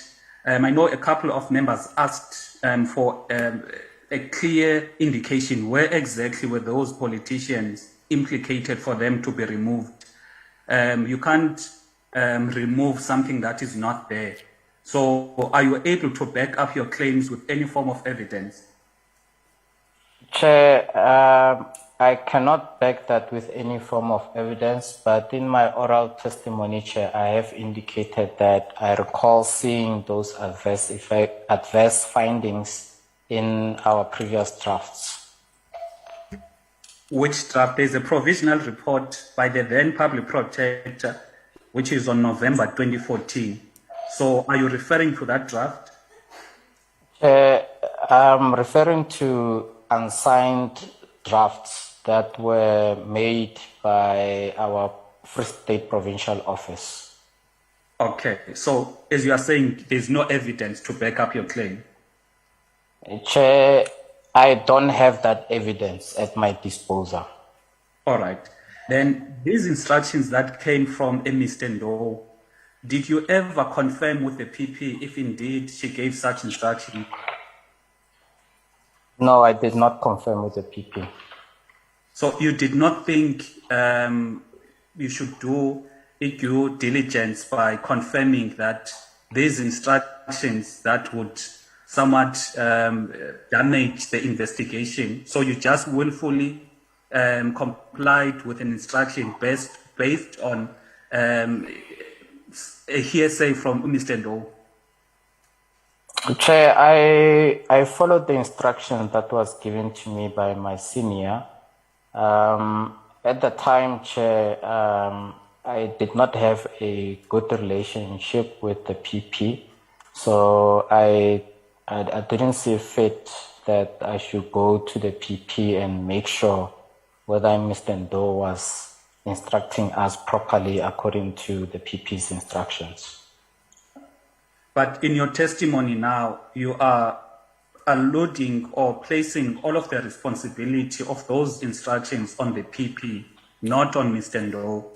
Do you think that is fair? I have indicated all along, Chair, that Mr. Ndo was the one who informed us that the instructions come from the PP. And Chair, I've also indicated, Chair, that I never got any direct instructions from the PP in regards to the Gupta links and in regards to removal of politicians from the reports. All right, okay. Let's go to the Gupta leaks where you similarly you state that Mr. Ndo said there must be no investigation. However, there's an email from the PP, which is on the 13th of July 2017. It's sent to the CEO, PP SACO Hamilton Samuel Erica Celias, where the CEO is instructed to follow up with the Free State to prepare letters to the Premier, MEC, and Minister Zwane on the issue of the Gupta leaks, based on the information that came from the Gupta leaks. What do you have to say about that now that there's an email, but in your testimony, you are saying that there was an instruction to ignore or not do anything based on the Gupta leaks? Chair, I'm not aware of that email, and I don't think in July 2017 I was involved in the matter, Chair. So I'm really not aware of that, Chair. I'm only aware of what I was instructed to do by Mr. Ndo. Okay. My second last question. The meeting with Advocate Madonsela and the SSA, there were no minutes recorded or no notes recorded. Am I correct? Chair, we couldn't find any form of record in regards to Billy Masetla minutes, the interview itself, the transcript. We couldn't find anything, Chair. But you do know that a meeting did take place between Advocate Madonsela and SSA? Yes, Chair. I was informed by the previous investigator in the private office that record of that minutes or that meeting did exist. And no minutes or notes or any form of recordings? You could not find any of that? We could not find any of that, Chair. Then why would you characterize the non-taking of minutes between SSA and Advocate Mkhwebane as odd?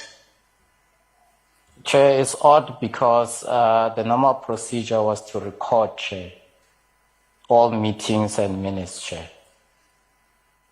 However, this one between Advocate Madonsela was not recorded. I didn't say it was not recorded. I said we could not find any recording of it. Remember, if something is recorded, definitely one way or the other, there would be some form of record of minutes, notes, or anything that confirms that a recording did take place. Chair, according to my personal knowledge, I was informed by the previous investigator that such a record did exist. But when we looked for the record, we could not find it, Chair. Okay, no, let's move on. Then you drafted the CX report, am I correct? That's correct. Who was responsible for the quality assurance? Chair, as I've indicated, it was a process. The investigator would quality assure the report, which meant in the circumstances myself. And then the report would also be quality assured by the quality assurance unit. That would have been Mr. Matlawe. And the PP would do a final quality assurance before she signs the report. By herself or by instructing either yourself or any department that deals with quality assurance? It will be your last question you ask. Go ahead, Chair, Mr. Kekan. Chair, I don't understand the question. Let me ask my last question. Okay. Go ahead, Mr. Zungula. Yeah, so my last question is, the disciplinary hearing found that you were dishonest. On your affidavit, you make claims that are not backed up with any form of evidence. And you are saying your memory is impaired to a certain extent. That is why you can't recall most or some of the things that would have transpired long ago. Now, and you know, when Advocate Mpofu was asking about the dishonest issue, you were very, very evasive on answering that particular issue. why would the committee, or why should the committee take your evidence, as the gospel truth or as the truth, whereas firstly, you're found to be dishonest, and the CCMA report states that your dismissal for gross misconduct was fair, meaning you are not a person of integrity. Why should the committee take your testimony as the gospel truth? Chair, I answered all the questions to the best of my knowledge and truthfully so, Chair. And Chair, the remarks by the chairperson of the disciplinary hearing and the award issued by the CCMA, I disagree with them, and that's why there's a pending matter at the Labour Court in respect to that. So, Chair, I don't consider the issues emanating around the findings in the disciplinary hearing and the CCMA being final, Chair. That's why I'm at the Labour Court. But I would like to emphasize, Chair, that I answered all the questions to the best of my ability and truthfully so, Chair. Okay, thank you. Thank you, Honorable Zungula. May I just make a request that you share with the secretary of the committee the email of the 13th of July, 2017, that came from the PP to a range of people. We don't have that email. Please share it. Thank you. I now proceed to the next speaker. I recognize Honorable Luzipo.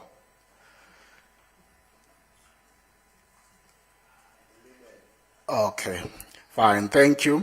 Honorable Masaule. Thank you. Honorable Masaule. Thank you very much. When's the duck and dive, Loa? Greetings, Mr. Kakan.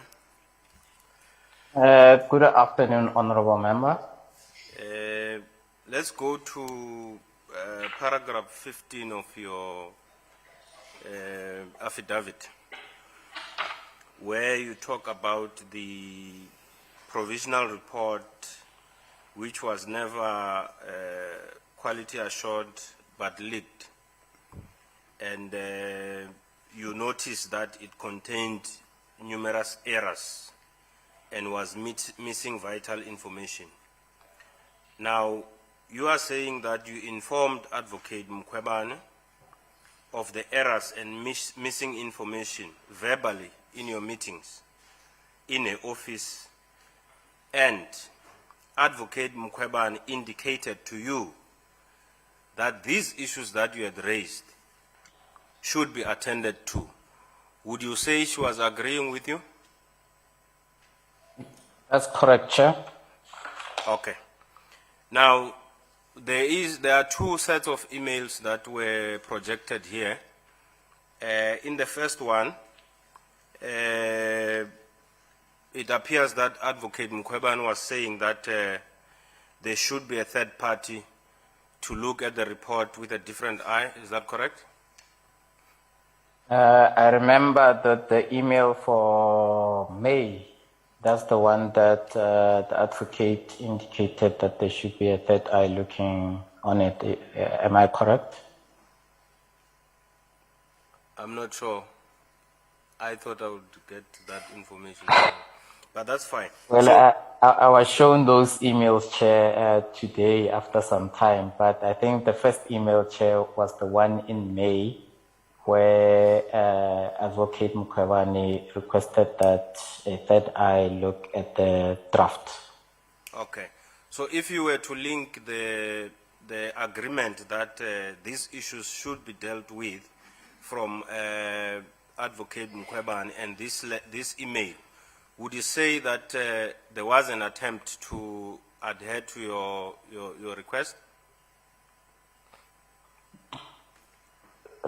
Sorry, Chair, I'm a bit confused. I don't know what request I made. Is it the request that, or the request that Advocate Mkhwebane that I should correct the errors or attend to the errors and the missing information. Yes. Chair, I wouldn't like to link that with the emails for May 2017 and June 2017, because at that time, Chair, when I indicated those things, Chair, I hadn't yet started to work on even the investigation or the report. I just read the provisional report by that time, Chair. Thank you.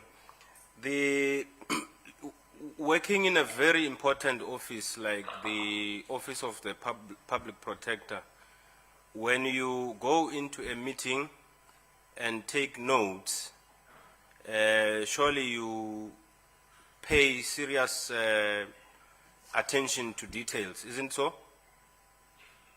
Well, usually, yes, you would try and do that.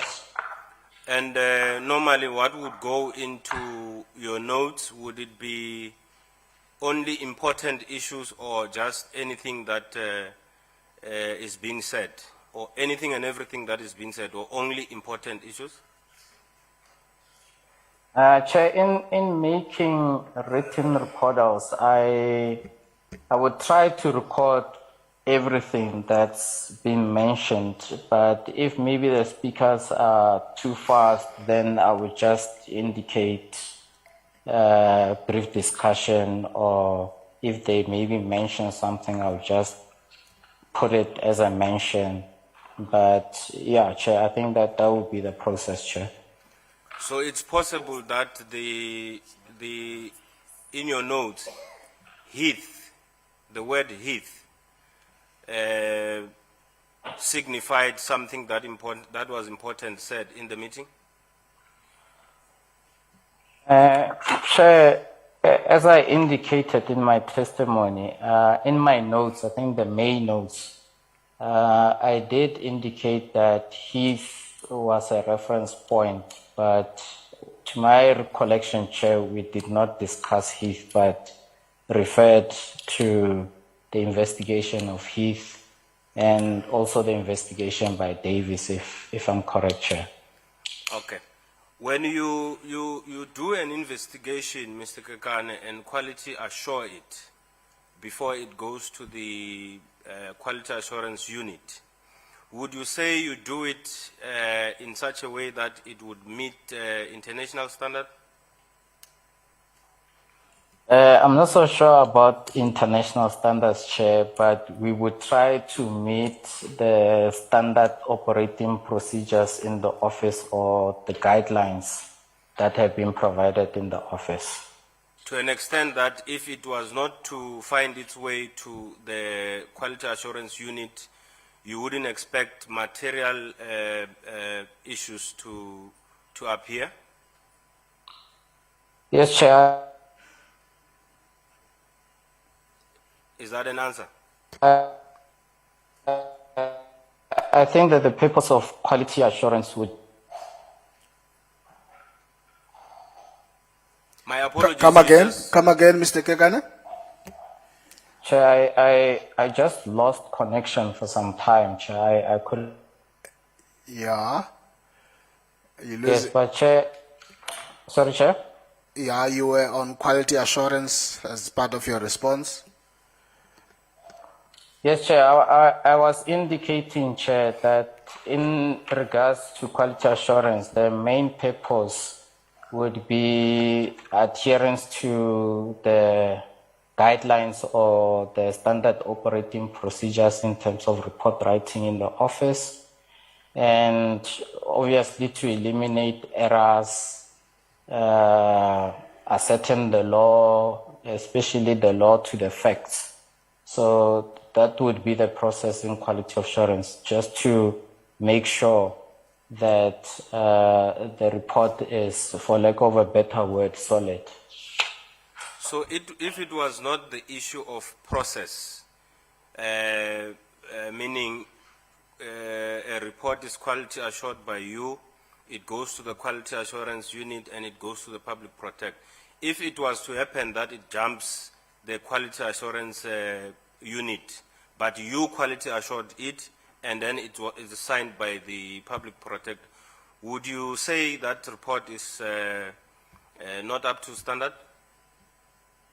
Yes, Chair, I would say that because then it wouldn't have gone through all the levels of quality assurance. Okay. There was a point, and this is my second last Chair. There was a point where you said you read the dairy farm report, Friede, but at some point you had no appetite to read it further. Is that correct? Yes, Chair, I did indicate that I read partially the report and I didn't have the appetite to read it further, Chair.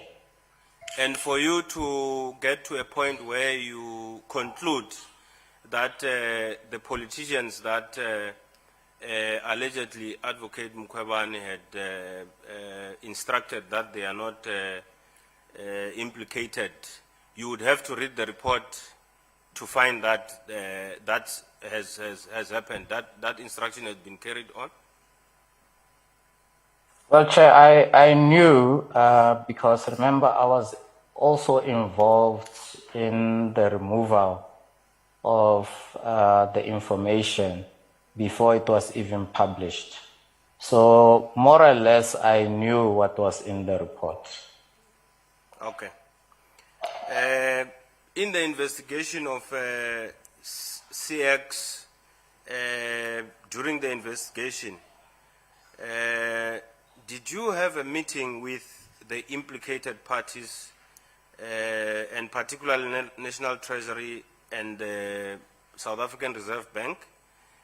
If not, why did you not meet them? And if yes, were their submissions included in the final report? Chair, there was a meeting with the South African Reserve Bank before I took over the matter, and we did also get a response from the South African Reserve Bank in regards to the provisional report. In relation to National Treasury, I'm not so sure whether there was a meeting prior to me handling the matter, but I know that we never had a meeting with them, but we did have a response from them in regards to the provisional report, and both responses were in the final report. Thank you. Lastly, Chair, in your affidavit in page 1, number 1, you say that I am an adult male living in Pretoria, employed in the Office of the Public Protector of South Africa as a senior manager. I was comparing your affidavit with that of other people who came, especially Mr. Lochenberg. He says he was a former employee of SARS. Is there a reason why you still call yourself an employee at this moment? Is there a message that you are trying to convey to the committee? I'm asking this because there was a back and forth around your dismissal. Are you reading from that protected disclosure, which would have been made in 2019? That's the Okay. affidavit. Yes. Okay, Mr. Kekan. When I deposed the affidavit in December 2019, I was still an employee of the Public Protector South Africa. Okay. Thank you. Thank you, Honorable Mahlaule. Honorable Siabi.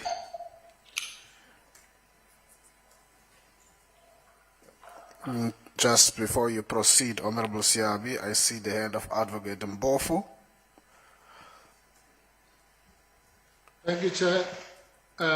I'm sure it was a slip of the tongue, but please don't act as if you have prejudged some of the disputed issues. It's not a protected disclosure, or at least that's a disputed issue whether it's a protected disclosure. So we don't want to get the impression that that issue has been predetermined. Thank you, Mr. Mpofu. That order is not sustained. There's nothing predetermined in these proceedings. Thank you. No, Chairperson. No, Chair, can I please intervene then?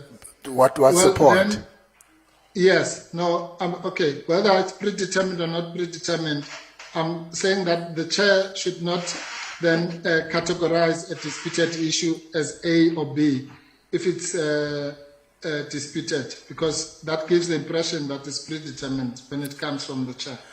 Thank you. So rather use a neutral term or not enter the debate, because otherwise what are we doing here if our inputs are not going to be considered? Or rather, if they are considered already and therefore they won't enter the final debate.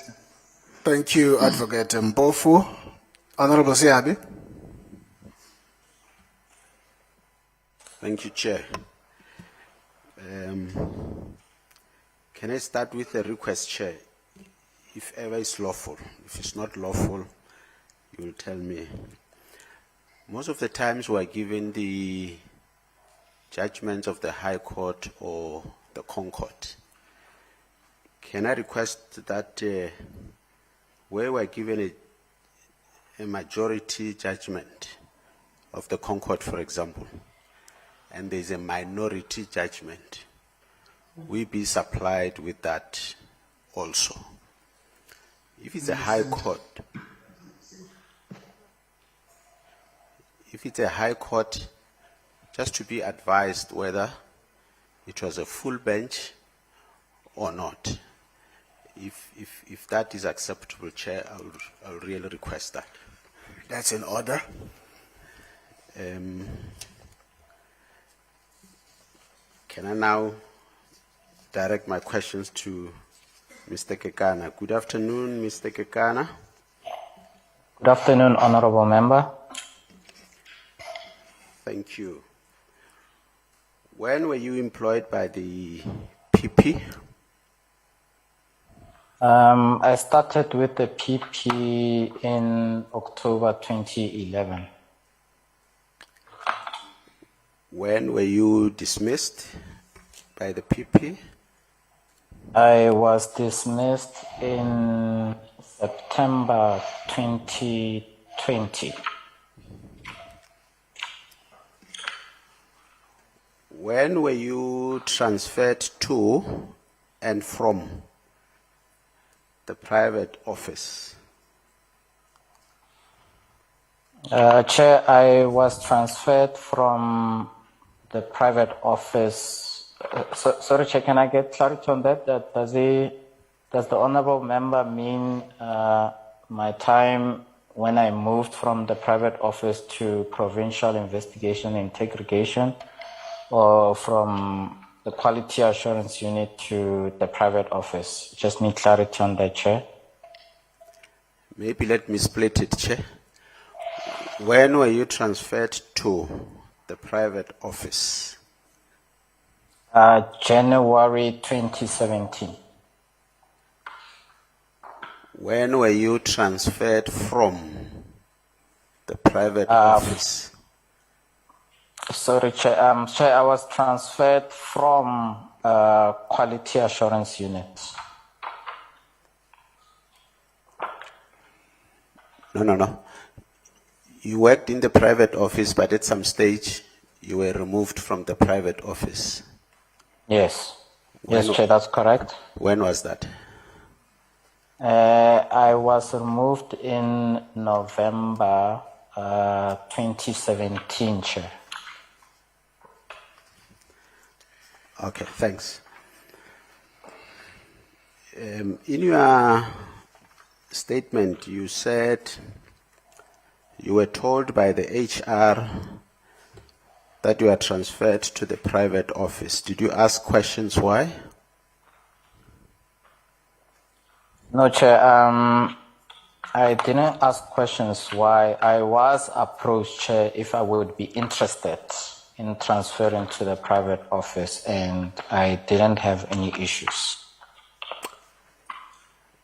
Again, you were told by HR that you are transferred or removed from the private office. Did you ask questions why? Yes, I did ask questions why. And somewhere you say those questions were directed to the PP. Is that correct? Yes, Chair, on paragraph 37 of my affidavit, I do state that when I asked why, I was told that the PP indicated that I talked too much with the attorneys representing the office. Did you by any chance try to verify that information with the PP directly? Chair, I did approach the PP in her office, and Chair, I didn't ask for reasons. I just indicated to her, Chair, that I didn't understand why I was leaving, but I accepted the decision. Okay, thanks very much. In your statement, as you were giving evidence, you say some of the information, the report you submitted to your senior, which seemingly later was changed, you did not have a copy of that. My question is to check whether in the office you didn't have a system of having a copy file or having a system of somebody who receives information from you signs for it and you keep a copy. Cheke, can I just be given clarity on which copy of the report we're referring to now? Now you said, I think it's you said in one of the reports that you prepared, I think it's a CIX report, Chairperson. There was information, the final report was not the same as what you drafted. Am I correct? Or am I misrepresenting you? Chair, I'm not so sure. Chair, I did indicate that the additions or the change of focus in the final CX report had to do with the amendment of the Constitution and the nationalization. That's what I recall, Chair, or unless if I'm not answering the question correctly. Okay, maybe I didn't hear you well. My last two questions, Chair. Based on your testimony, would you conclude that the PP is not fit for office? Chair, I really don't want to express a view on that. I did report instances where I observed what I deemed as improper conduct from the PP, Chair, and I did submit that to the Speaker and the Presidency at the time. Chair, I believe that this committee is tasked with doing that, Chair, and I would not like to venture into that space, Chair. Okay, maybe let me put it this way. In your opinion, does the behavior of the PP constitute improper and or misconduct? Chair, in my opinion, and in relation to the PDA affidavit which I deposed, Chair, I considered the actions by the PP to be improper in my view. My last question, Chair. You said, if I heard you well, you said you were not ready to testify before the committee. Can you just take us through again? Chair, I did indicate that I was or am reluctant to testify to the committee, Chair, and I think I advanced 3 reasons, Chair. And I think the first one was that I felt that since this is a public discourse, that my privacy would be affected, Chair. And secondly, Chair, I did indicate that my recollection of certain events may be impaired due to a number of years that these incidences have happened. And I think thirdly, Chair, I indicated that some of the issues were pending at the Labour Court, and I don't want to prejudice that process. Thank you, Chair. Thank you, Honorable Siabe, and thank you, Mr. Kekane. Before I recognize Honorable Nodada, I see your hand, Advocate Mpofu. Thank you, Chairperson. I just want to place something on the record. I don't want to debate it necessarily, but to place it as a formal complaint from us, Chair. I don't know if you understood the point I was trying to make before, because you did not make a ruling on it, you just ignored me. The point I was making was, Chair, when there is, it's not done, when there is a point that is disputed, such as whether that statement is a protected disclosure or not, which we spent considerable amount of time in, unless if we are here just to waste our time, then the chair cannot be predetermining an issue like that. You will remember... No, Advocate Mpofu. Advocate Mpofu. Okay. Advocate Chair, Mpofu. Can I finish? Can No, I no, finish no. at least? Just listen. Can I finish talking? No. I thought you had raised your hand in relation to an issue that would have been raised by the last speaker. Because what you are now doing, you are repeating the same point that you made before I hand it over to the next speaker. No, I'm making a complaint, Chair. I'm not. It's a different matter. I'm not responding to the last speaker. I'm lodging a formal That's complaint. fine. Can I I will allow you to do that once I just conclude my speakers. No, Chairperson. Yes. All right, that's fine. Yes. Oh, that's fine. Thank you. Thank you. I now recognize Honorable Nodad.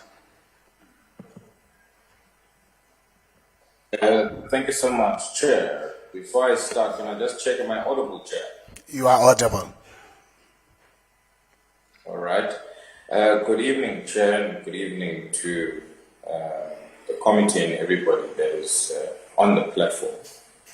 Chair, just as an upfront, I just want to say that majority of my questions are actually directed to the Public Protector, Advocate Mkhwebane in the main.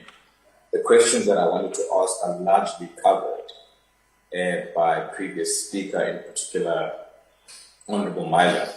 But there's just, 2 issues that I would like to just quickly go into, Chair. And if I can just ask Mr. Kekana, to answer after each question that I pose. Good evening, Mr. Kekana. Good evening, Honorable Member.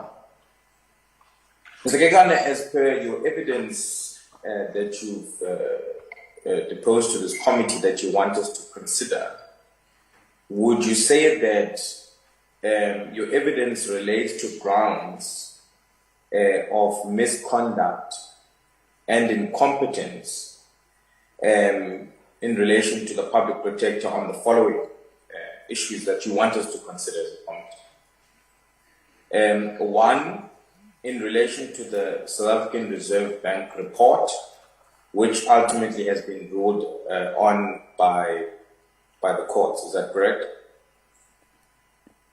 Chair, it's correct that I reported improper behavior in regards to the CX report, Chair, or CX investigation, Chair. Thank you. The second one would relate to the Vrede Dairy report, which has also been ruled upon by the courts up to the Constitutional Court level. Is that correct? That's correct, Chair.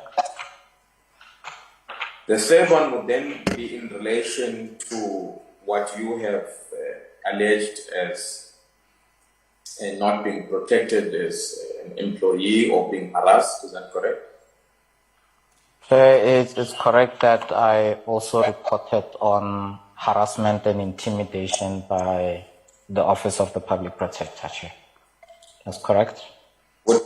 Would it be correct to deduce that based on the evidence that you've submitted today, that you rely, when you indicate that this is what you want us to consider around incompetence, improper behavior, and misconduct, that you rely mainly or supported beyond the sequence of events that you've painted to us today, to the court rulings that have been made regarding the CX report, as well as the Vrede Dairy report, which in some instances corroborates what you have presented to us today as evidence. Chair, I would be more comfortable that I relied on the personal knowledge that I had, which is alluded in the affidavit with the annexures, Chair. I never mentioned any court judgments, but I just mentioned that in the court judgments that the reports were set aside, but I did not place much reliance on those judgments, Chair. I only relied on the information that was in my personal disposal. Thanks, Mr. Kegan. There's been a statement that has been made by Advocate Mbofu, who represents the public protector, and the quoting verbatim that these court judgments are in fact wrong.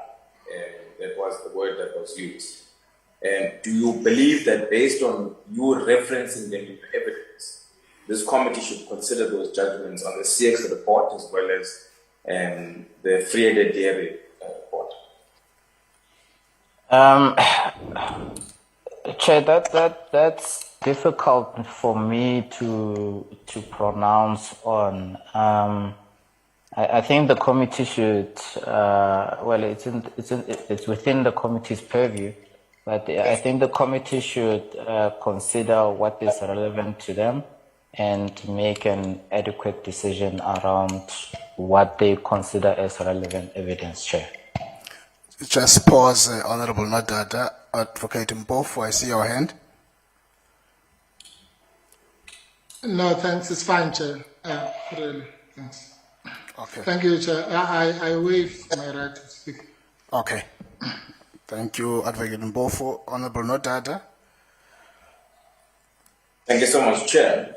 Mr. Kekana, according to the affidavit that you proposed, paragraph 33, you indicate there that, if you can just go there, but you indicate there that Advocate Mkhwebane indicated to you that during the review proceedings, that you should not or you should omit some information in the Rule 53 record. Did she give you reasons as to why you should do that? Particularly the information in relation to the investigation that she had done in her tenure in relation to the CX investigation. You No, recall Chair. Chair, I do recall that. Chair, she advanced no reasons as to why we should omit those draft reports. Okay, you further go on to say that there's been a telephone conversation where she vehemently disagreed with you sharing that information. What was that conversation? Do you recall that conversation? What I recall is that I did inform the council at the time and the attorneys that the PP wished to exclude our drafts from the record. And I informed the council and the attorneys who resisted that. And I reported back to the public protector that council and attorneys were resisting that. And she also had her view that no, these things should not be transmitted in the record. But I don't remember her advancing any reasons to me as to why they should be omitted. All right, Chair, I'm going to request, and maybe I'll get guidance from the evidence leader herself.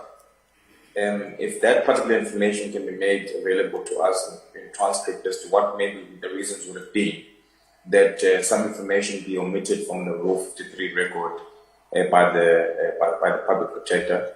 And maybe after I've done with my questions, then maybe Advocate Bao and yourself can give direction as to what can happen because of that. You're actually at the end of your limit. So I'm not sure if you want to proceed at the end of it, because I might have to cut you. Chair, I think let me leave it there for now. You can still hold it back. We're still going to interact with public protector. Thank you. Thank you. That's all right. Thank you, Honorable Nodata. I now recognize Honorable Dlakude. Thank you very much, Honorable Chairperson. Good afternoon, Mr. Kekana. Good afternoon, Honorable Member. Thank you very much. Honorable, Mr. Kekana, through you, Chairperson. On your affidavit, paragraph 33, you said that the drafts which were prepared during her predecessor, that is Advocate Mkhwebane, said that they must be included. Then the draft prepared during her tenure shouldn't be included in that report. Then this matter, you reported it to the attorneys, and Advocate Bam said that the drafts could not be omitted from the Rule 53 record. After that, you had that telephone conversation with Advocate Mkhwebane, who was opposed to this, even though the legal team was in agreement that these drafts must be included. So, why would she, in your opinion, why would she not want her own drafts which were drafted in her tenure and allowed the drafts which were drafted during her predecessor, Advocate Madonsela, to be included in the reports, not hers? Then I'll move also to paragraph number 37 of your affidavit.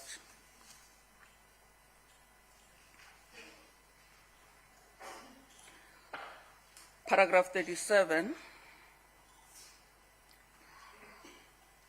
when you were removed from the office of the public protector, it was because you were saying too much to the lawyers representing the public protector. Then, can you please share with this committee the information that you were sharing with the attorneys which led to your working relationship to be sour in that office of the public protector? Then we move on to paragraph 40, still on your affidavit,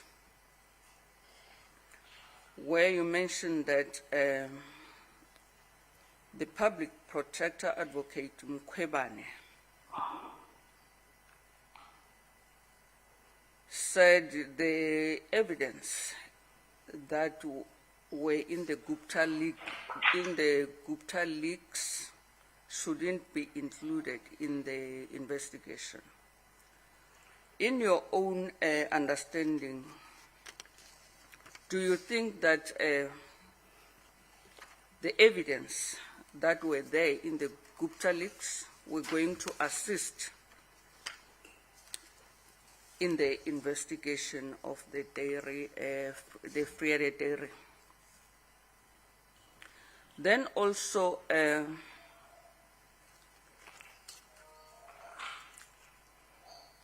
yesterday you said in one of the meetings, you were not, you were told by Advocate Mkhwebane not to record the proceedings of that meetings, and you were prevented from taking notes when you were in that meeting of the SSA. Was the meeting discussing classified information, or what was it that the meeting was discussing?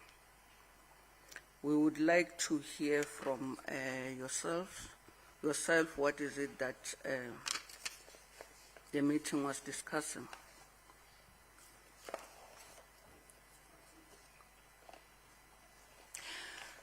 Paragraph 19, you also said that it was odd for the public protector to meet, to have a one-on-one meeting with one of the attendees in an interview. Is this stipulated in the Public Protectors Act, that the public protector is not allowed to meet with anyone, or is it in the Constitution, or is that your opinion? If you can expand on that one. Then you also mentioned that questions that you prepared were disregarded by the PP in that meeting. So is it compulsory for the PP to focus only on the questions that are prepared for her whenever you have a meeting, or is it allowed for her to come up with her own questions? We want to have a better understanding in this regard. Then,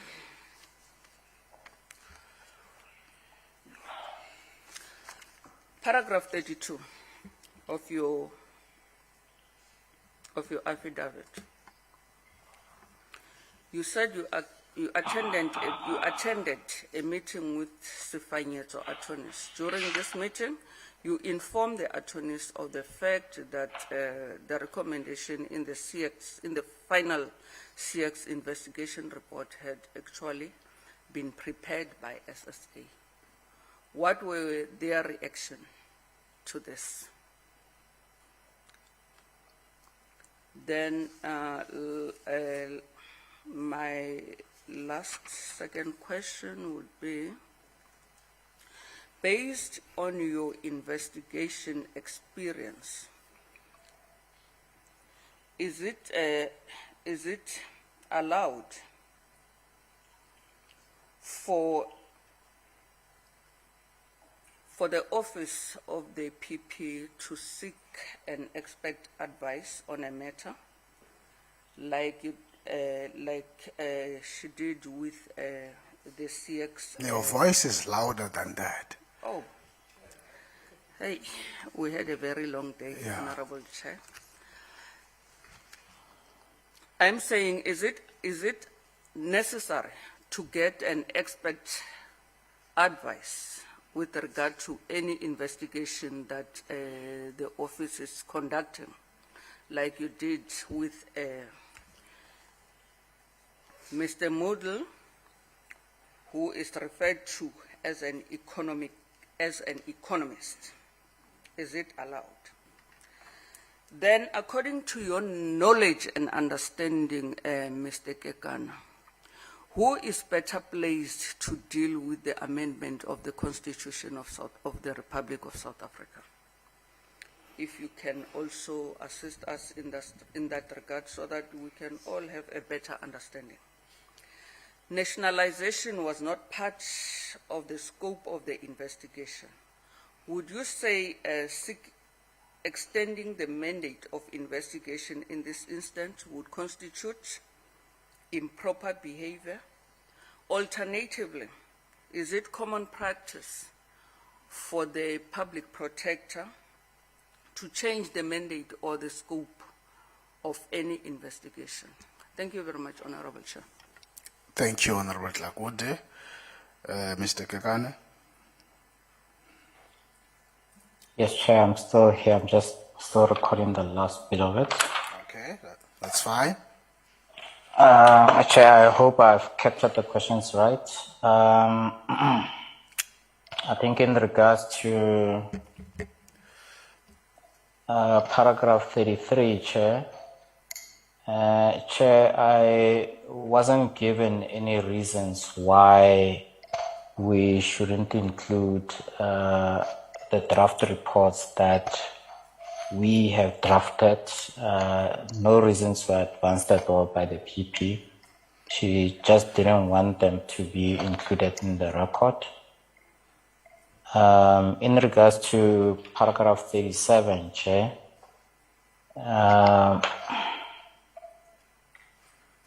Chair, the information that I shared with the attorneys, Chair, was in relation to the amendment of the Constitution, Chair.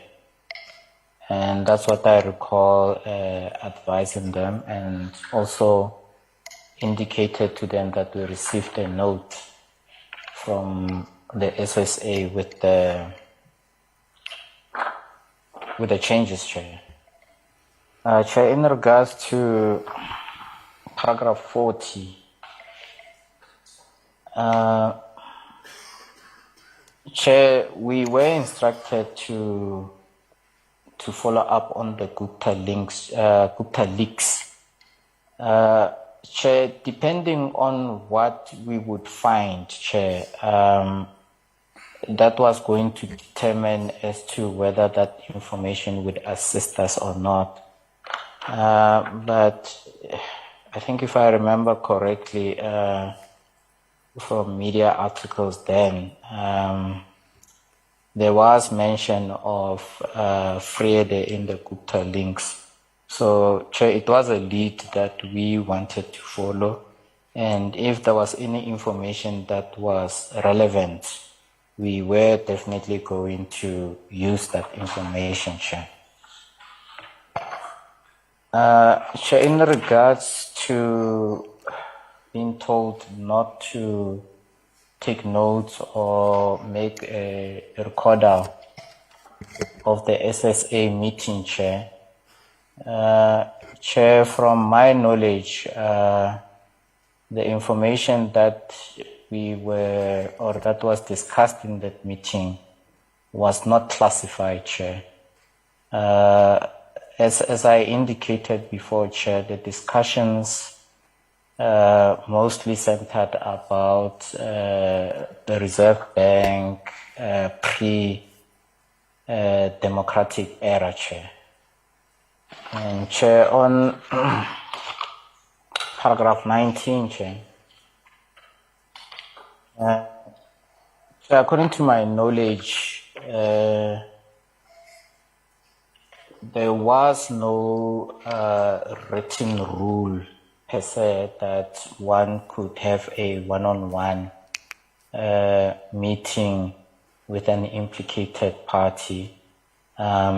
It's not stipulated in the Public Protector Act, it's not stipulated in the Constitution, but the practice of the office was not to have these one-on-one meetings with affected parties in regards to an investigation meeting, Chair. Chair, in regards to the prepared questions, Chair, it was not compulsory for the PP to focus only on those questions. She would use the questions to assist her, and she could also come up with her own questions, Chair. Chair, in regards to paragraph 32,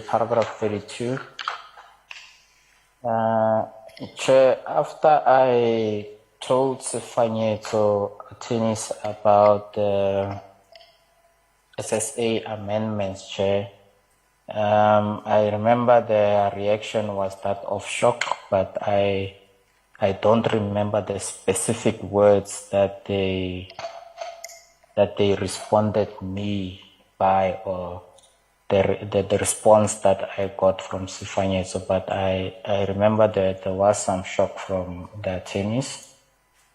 Chair, in regards to my investigation experience regarding experts, Chair, we are allowed, Chair, to seek an expert if required, Chair, and that is allowed, Chair. Chair, in regards to the constitutional amendment, Chair, I think Parliament or Cabinet is better placed to deal with any amendment of the Constitution, Chair. Chair, also in regards to nationalization, Chair, Chair, I believe that it was not in our scope to follow that line or that theory, Chair, and it was wrong of us to follow that course of line in regards to nationalization. And yes, I do believe that the scope of the investigation did change because of that, Chair. I'm not so sure whether I've captured everything, Chair. Yes.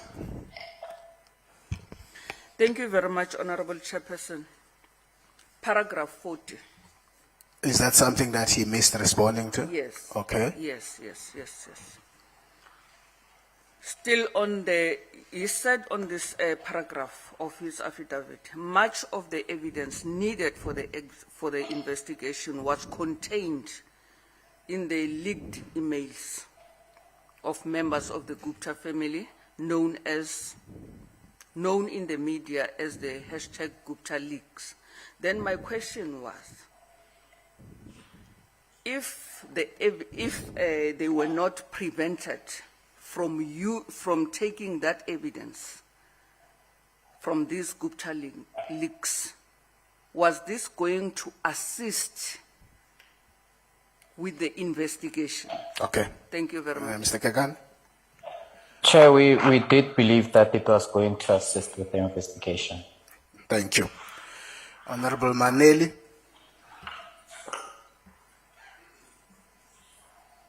Thank you, Chair.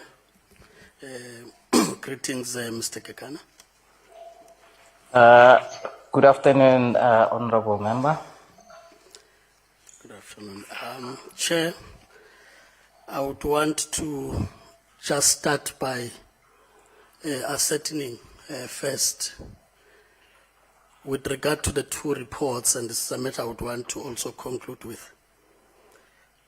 Were these reports or investigations, let me refer to the investigations as a starting point, were these investigations done before you were involved in the investigations, Mr. Kekana? Secondly, secondly, were these done before the current public protector we are now referring to, meaning they were done by the predecessor in that regard? So I just want that to be again ascertained, that that's the case. Mr. Chair, yes, we both the CX investigation and the Freddie Dairy report or the Freddie Dairy investigations, the both investigations happened before the public protector advocate Mkhwebane was appointed as the public protector. So we inherited both investigations. So in that score, just to follow that up, isn't it that then the expectation would be there were handover reports that would have been laid as the basis for you to continue with the investigation? Yes, Chair, I agree there were handover investigations that we needed to finalize. That's correct, Chair. So in that score, Chair, I'll start then from the Friede report. Just to check there again, you've made reference to, I think most members would have spoken to this, of being instructed to remove certain information which included politicians. Are these so-called adverse findings you are referring to emanating from the handover reports, or they are emanating from an investigation that you yourself has undertaken? Chair, they were emanating from draft reports that were before our time, Chair. So would you say that in essence, the first task that was given by Mr. Ndo was really to alter what was in the report handed over to you by so-called Mr. Cillier or Ms. Cillier? Chair, the first task that we were given was that we should follow up on the Gupta leaks, Chair. And later on, Chair, we were instructed not to follow up on them anymore, Chair. And then later on, Chair, we received an instruction from Mr. Ndo. I think this would be just before we reviewed or removed most of the things in the report. Just before that, we received another instruction from Mr. Ndo that we were to remove any adverse findings in the report, Chair. Would you then, through your Chair, would you then, Mr. Kekana, say that you yourself personally, given your experience as an investigator, you would have agreed with these adverse findings, and that's the reason you are raising with the committee on the instruction to remove them? Chair, I had no reason to believe that the previous investigators who had made the findings, that they had made inaccurate findings. I myself was just to proceed with the investigation, and if there was or there would be evidence that would indicate that the adverse findings were incorrect, then we would amend that. But from our point of view, Chair, we moved with what we were handed. With, or what we received. Maybe, Chair, just to complete that point, as it relates to the leaks and the instruction not to follow that through, I'm just looking at what this committee is expected to look at. Was this based on the legality of how this information was obtained? Or are you trying to demonstrate that this was a deliberate move to withhold information to weaken the strength of the investigation or the actual report at the end? Chair, I'm not really sure. As I indicated before, we were not given any reasons as to why we should remove these adverse findings, Chair. Maybe put differently, Chair, as an investigator who needed to use this, would you yourself say you believe that this information was, from a test of legality and how you obtain it, usable for you to make decisions? Sorry, Chair, can I get that again? I'm asking Mr. Kekan, just you yourself, besides the instruction given, or these leaks, is it information that you believed should be used? I'm saying from a point of legality on how this information would have been obtained.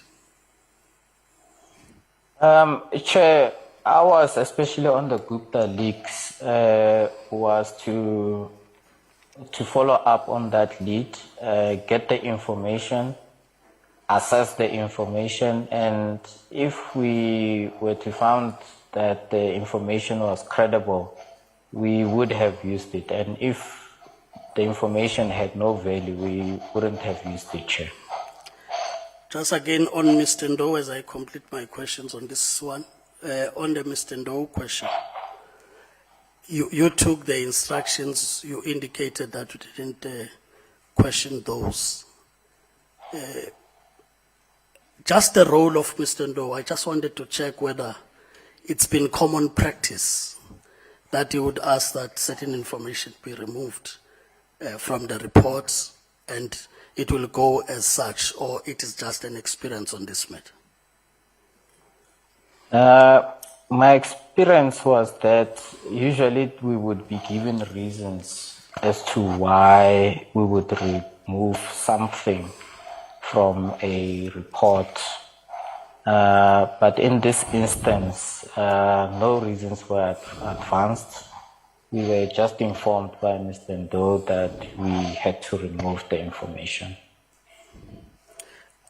But then, Mr. Kekana, I just wanted to check, is that like common in practice that this would happen? Because I'm also trying to establish why you didn't discharge the duty of a public official to check if something is unlawful, that you are able to say no. Chair, I couldn't say no, and especially if Mr. Ndo indicated that the instruction came from the PP, Chair. And Chair, I just acted according to what we were instructed to do, Chair.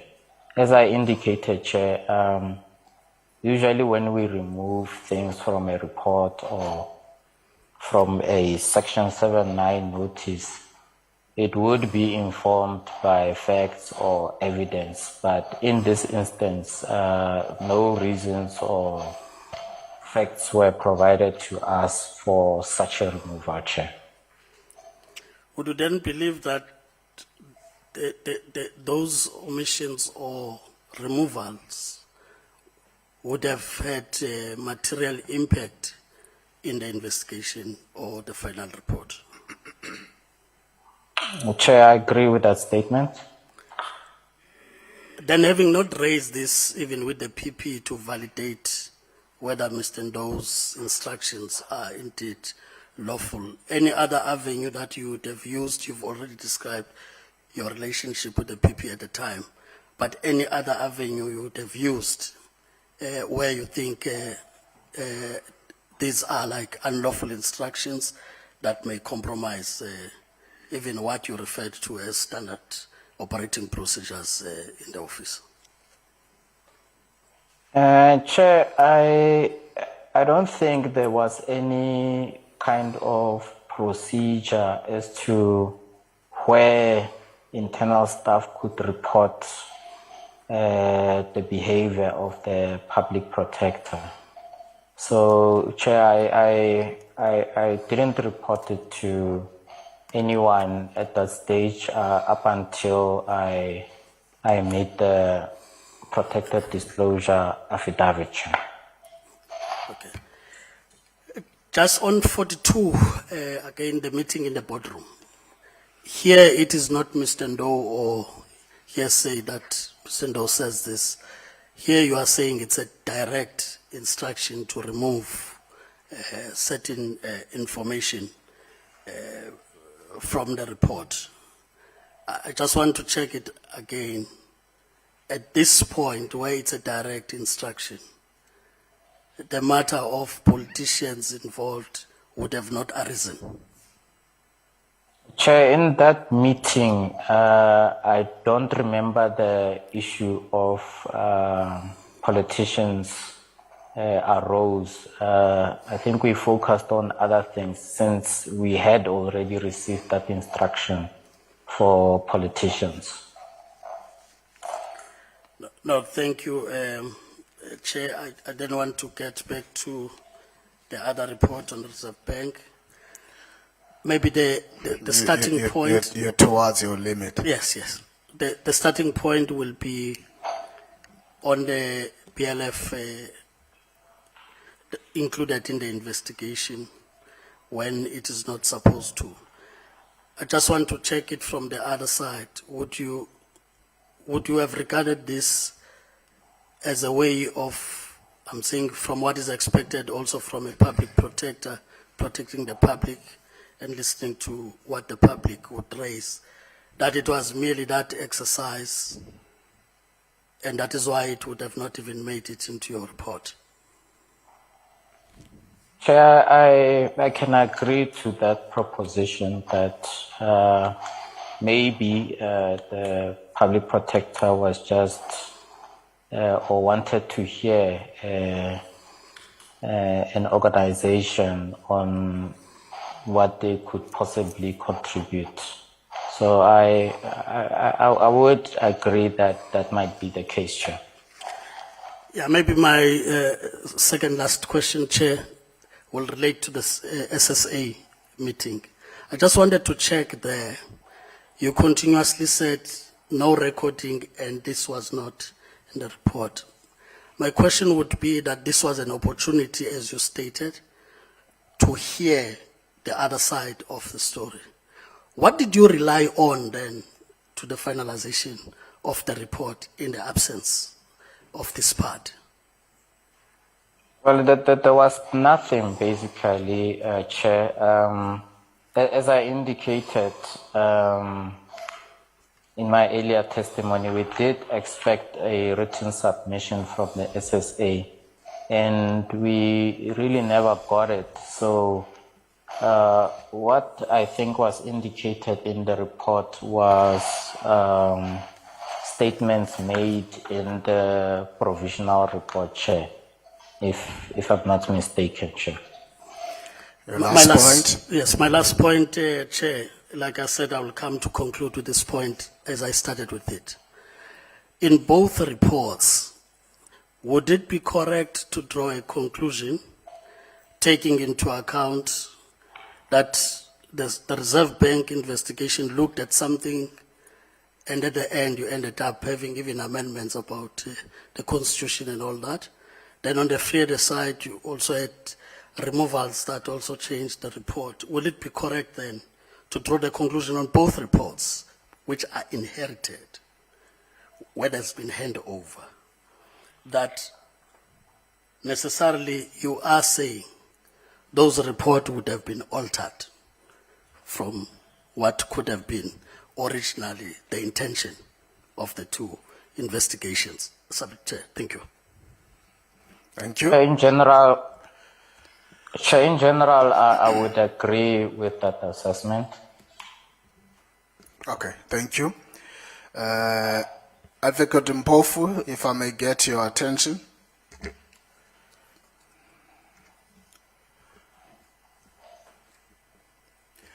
Thank you. Yes, Chair. I'm here, Chair. Sorry. Thank you. No, I just wanted to attend to the query that you had registered and indicate that as you would have witnessed that from day one of these hearings, we were very clear about this committee starting with no predetermination on anything. And secondly, I am very much alive to the fact that you would have spent considerable amount of time, especially yesterday, not only canvassing, but also at the end, you did register your own dispute on the issue of the Protected Disclosure Act. So that has not gone unnoticed, and it's registered as such as a dispute. And further, to make the point that this committee is still going to have deliberations on everything else that would have been placed in front of it. And that there is no member, including its chairperson, that will preempt those deliberations. So if your point was to register that and redirect the chair to that dispute, the chair is well directed to that dispute. I wanted to make that point before I allow you. No, thank you, Chair. No, I'm happy with that, Chair. I just wanted, remember, this is a public process, Chair, where it's not just all of us in the theoretical room, and so, Chair, it's really incorrect. There's no other way to describe it. To say, Chairperson, that something, I mean, this witness, for example, the reason I let him get away with calling this thing a protected disclosure is because he says he doesn't even know whether the speaker is a member of the cabinet or not. That's fine. We can argue all that at the end, as you say, Chair. But you know that the speaker is not a member of the cabinet. So for you to then sound as if, and that's why I started by saying, Chair, maybe it was a slip of the tongue. I was not suggesting anything more than that. But to a neutral person, if there's a whole dispute which takes 10, 15 minutes about whether this is a protected disclosure or not, or whether it's black or it's white, and then the chairperson then just says, oh, this black thing, that means the other side is being neglected. It's just a simple point that I'm making, and I don't want to make a meal of it. I just want to ask all of us, actually, to be sensitive to those kinds of things, because, you know, you might say that there's open minds, but as we go on, we start to get the impression that, you know, there are fixed positions, and there are even attempts to undo or to re-examine the witness, to undo questions or to repair questions where he was weak. That's all fine, because we are not in a court of law. But let's at least take it easy on the predetermination, and at least give a semblance of fairness. It's all from a fairness point of view, Chairperson. I was not understood. I'm not not accusing you of having done it deliberately. Understood. Thank you very much. Is there any other point you wanted to make? You said you wanted to make at the end before I wrap up?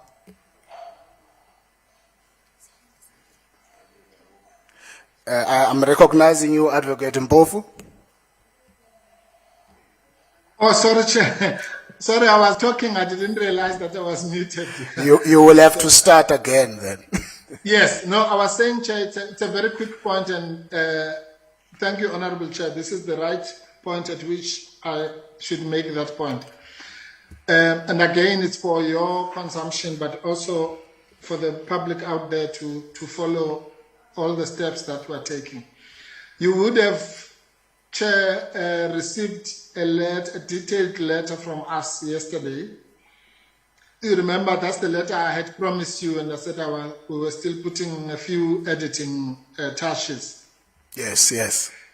Yes, it was sent and acknowledged by your office, Chair, yesterday. And it raises quite fundamental issues. And the purpose of the letter, I'm not going to discuss it now. The purpose of the letter, as it says, is for you to table it at your meeting in the next couple of days. The only reason I'm raising the issue now is because one of the issues raised there, I think there are 6 broad issues that are raised there. 2 or 3 of them might have been issues where we were bolstering some of the issues we raised at the beginning. And another 2 or 3 might be completely new issues. You will deal with it in your own meeting. The only relevance or importance of raising it now is because one of the issues that we raised sharply in that letter is the fairness and reasonableness of this procedure of interposing questions after every witness to Advocate Mkhwebane before she gives evidence. And yes. I do understand that it is that ruling is still stands as we speak now. But I just want to indicate once again that procedure is completely unheard of and completely unfair, because if it goes like that, by the time we have to give evidence, we might have been asked questions about everything else. So there might even be no point in giving any evidence, number one. Number two, we are still preparing. There are still witnesses. We don't want to precognize, as we call it, witnesses about certain information. I'll give you an example. Mr. Pillay, who's still going to testify, his evidence is almost related to that of Mr. van Lochenberg. So if we are going to be dealing with those issues, then Mr. Pillay will be recognized of everything, of everything that we have, of the answers, and be able to tailor his evidence accordingly. And that is inherently unfair. And I'm simply saying that's why I'm saying this is the correct time to raise what I'm raising, Chair, because I suspect that this is where you might want to allow people to do exactly that which we wish to record is inherently unfair. Thank you, Chairperson. Thank you, Advocate Mpofu. You have registered quite a number of points, and fortunately, you derive them from the letter that will be for the attention of the committee tomorrow, and we will certainly attend to those issues as the committee. Thank you for that. Advocate Bauer, I see you at your hand up. I was asked a question earlier, but I'm not sure what the question was precisely. My apologies.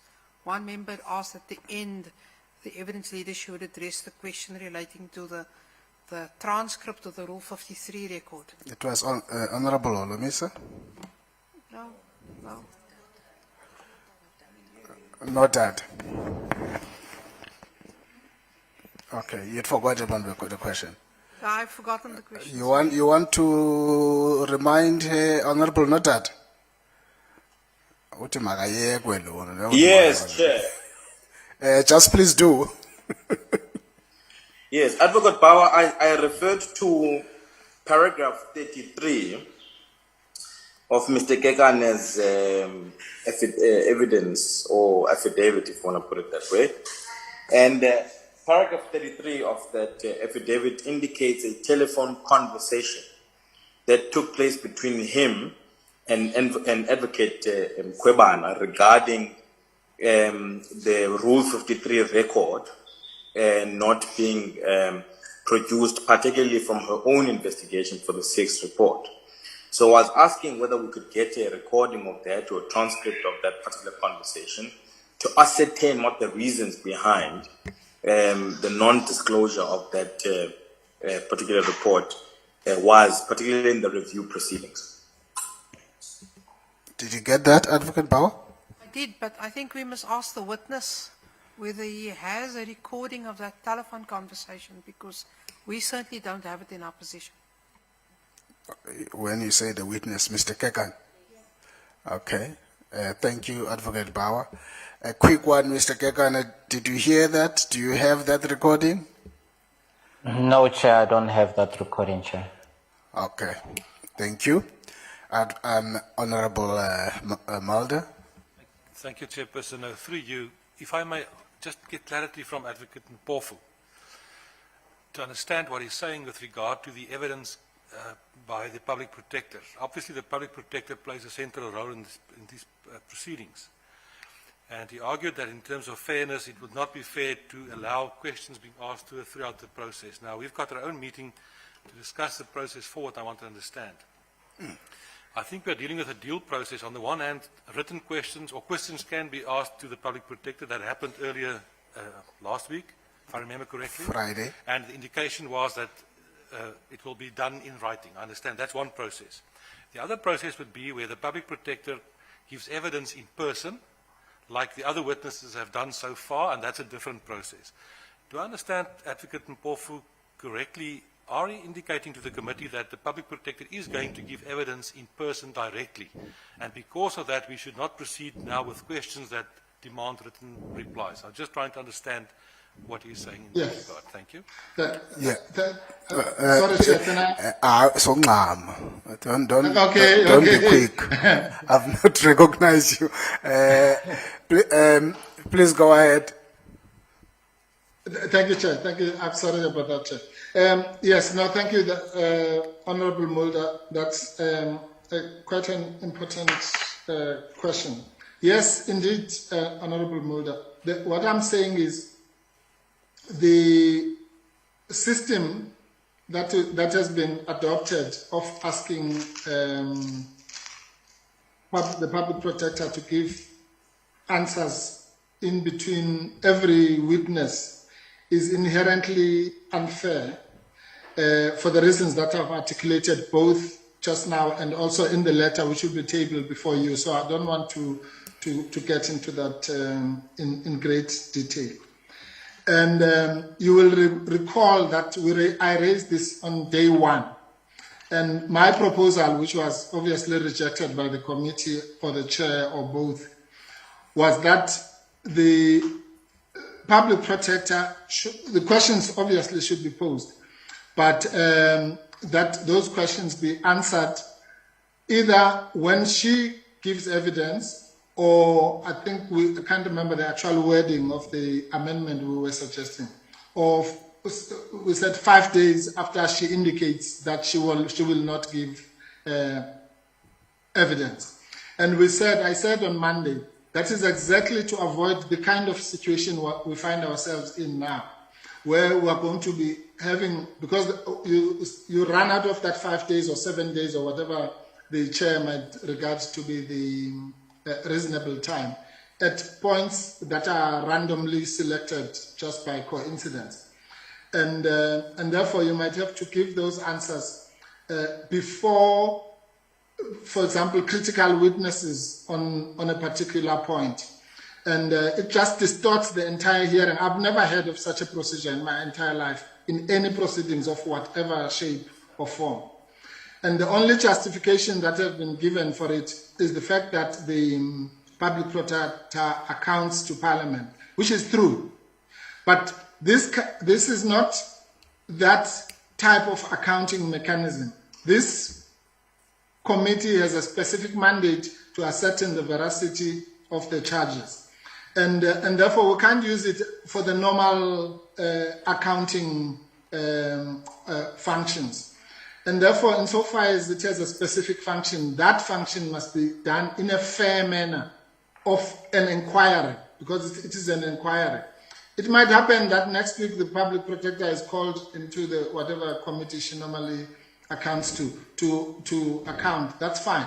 But this process here we must guard jealously its fairness because otherwise it will be a mockery if she has to come, let's say, a month later, but 3/4 of the evidence has been given in dribs and drabs after each witness. Quite apart from wasting time in a process like that, it's just inherently unfair. So yes, Honorable Mulder, you've understood my point properly. Thank you. Thank you, Advocate Mpofu. I don't want us to get into any discussion on that. I think the point raised was to clarify, to understand what was being placed by Advocate Mpofu. I think we'll leave it there. We'll have our own consideration when we deal with our own house matters and reflection on the process in our own meeting. Yes, Advocate Mpofu, you still want to speak? Yeah. No, Chair, it's just a quick one. On a lighter note, I was going to say, I noticed that Honorable Mulder did not take the opportunity to ask questions in that fashion last week. So I hope everyone can follow his example. Thank you.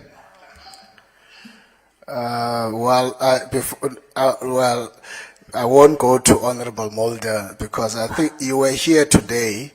Members in their own way had a particular way to deal with this. So we're not going to follow Honorable Mulder. They will follow what they determined to do. Thank you. Please don't push us. Don't push us into some corner. Thank you, Advocate Mpofu.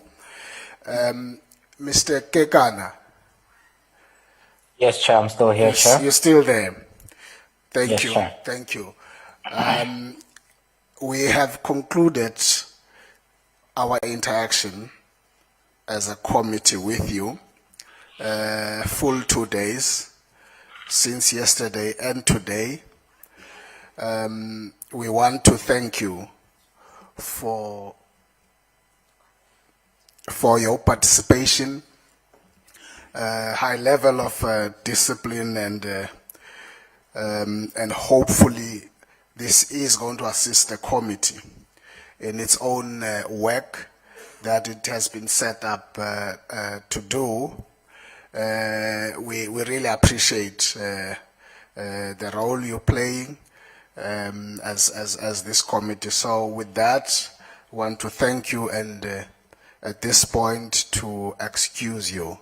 It's been a full 2 days. Thank you very much.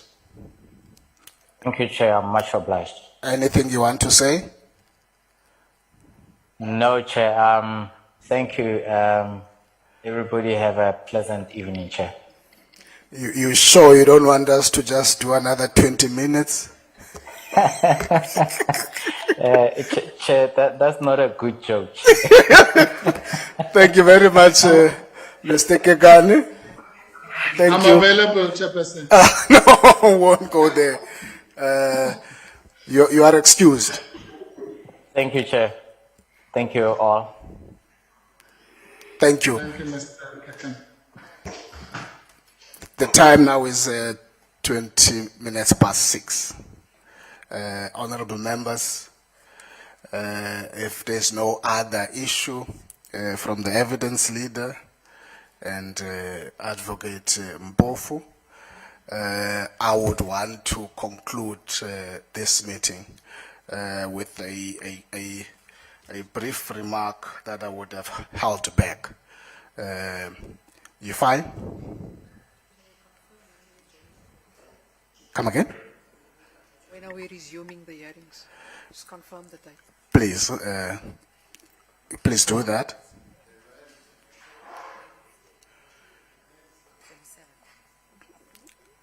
Mailam and then Mahlaule, before, as you prepare to do that. Thank you, Chairperson, and I think Honourable Mkhwebane was before me, but I thank you. Chairperson, my question is this. So I know that we're going to discuss it tomorrow, what Advocate Mpofu raised. But in the meantime, the situation is that the directive stands.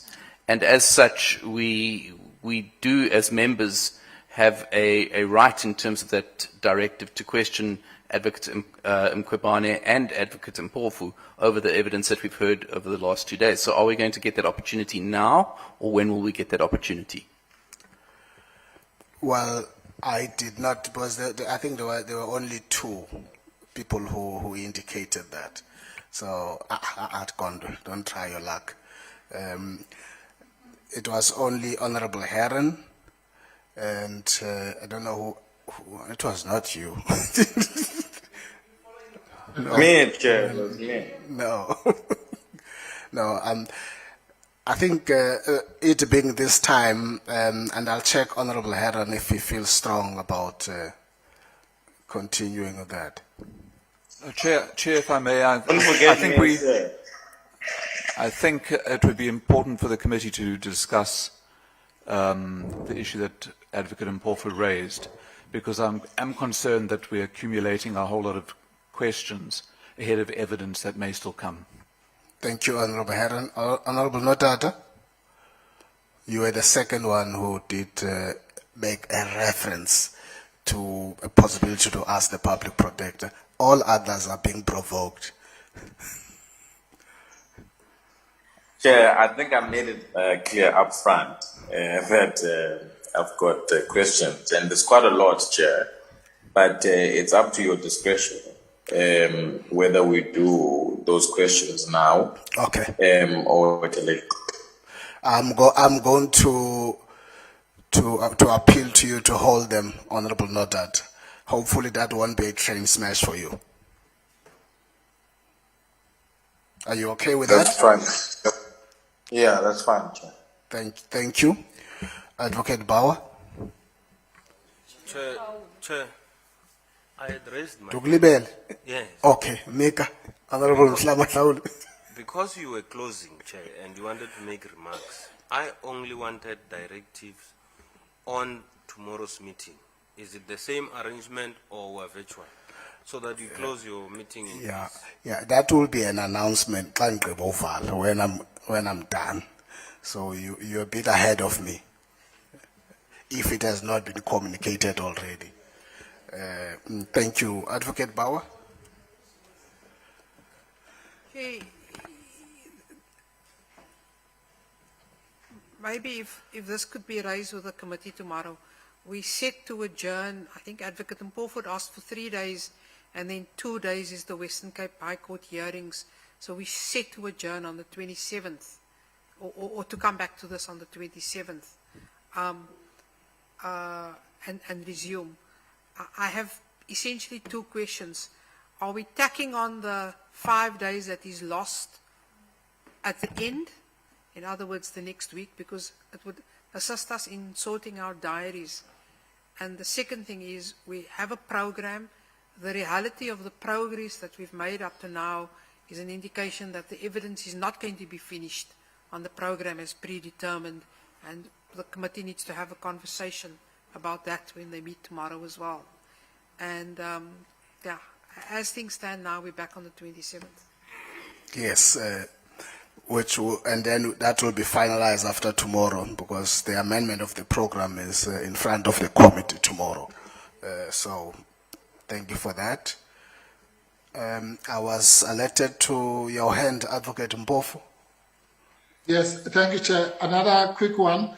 I agree with what my learned friend has said, and I'm sure the committee will relook the program as you indicated. I just wanted to flag from the letter that we have raised an issue there about the possibility of the case next week running over into a 3rd day. We have written to the court as well in respect of that, and that issue will probably be resolved around about Thursday as to whether it's going to be 2 days or 3 days. We will find a way to keep in touch with you, Chair, on that, but I think in fairness, want to raise it that there might be, rather if the court hearing spills over, then it might mean that we resume on the 28th. I don't want it to be discussed now. It's in the letter. I'm just flagging it up because I know people's diaries are quite difficult to manage and we're dealing with too many people. So we should raise these things as early as possible. Thank you, Chair. Thank you, Advocate Mpofu. To be considered, hopefully, if we can get from our legal services team that clarity tomorrow morning. Temi Ngosingoma, can you just announce tomorrow's meeting? Is it virtual or hybrid? Thank you, Chair. Good evening, honorable members. As some of the members have already accepted my meeting invitation, Chair, the meeting is virtual and it's starting at 10, ending at 1 o'clock tomorrow. So please, members, don't come to the venue. There will be no one here. Thank you. Thank you. There you get it, Honorable Mahlaule. With that, colleagues, I think that's where we will pause. And I think I'm even holding back on the points I was going to make. I'll make them first thing in the meeting tomorrow, in our committee meeting. Thank you very much. The meeting is adjourned.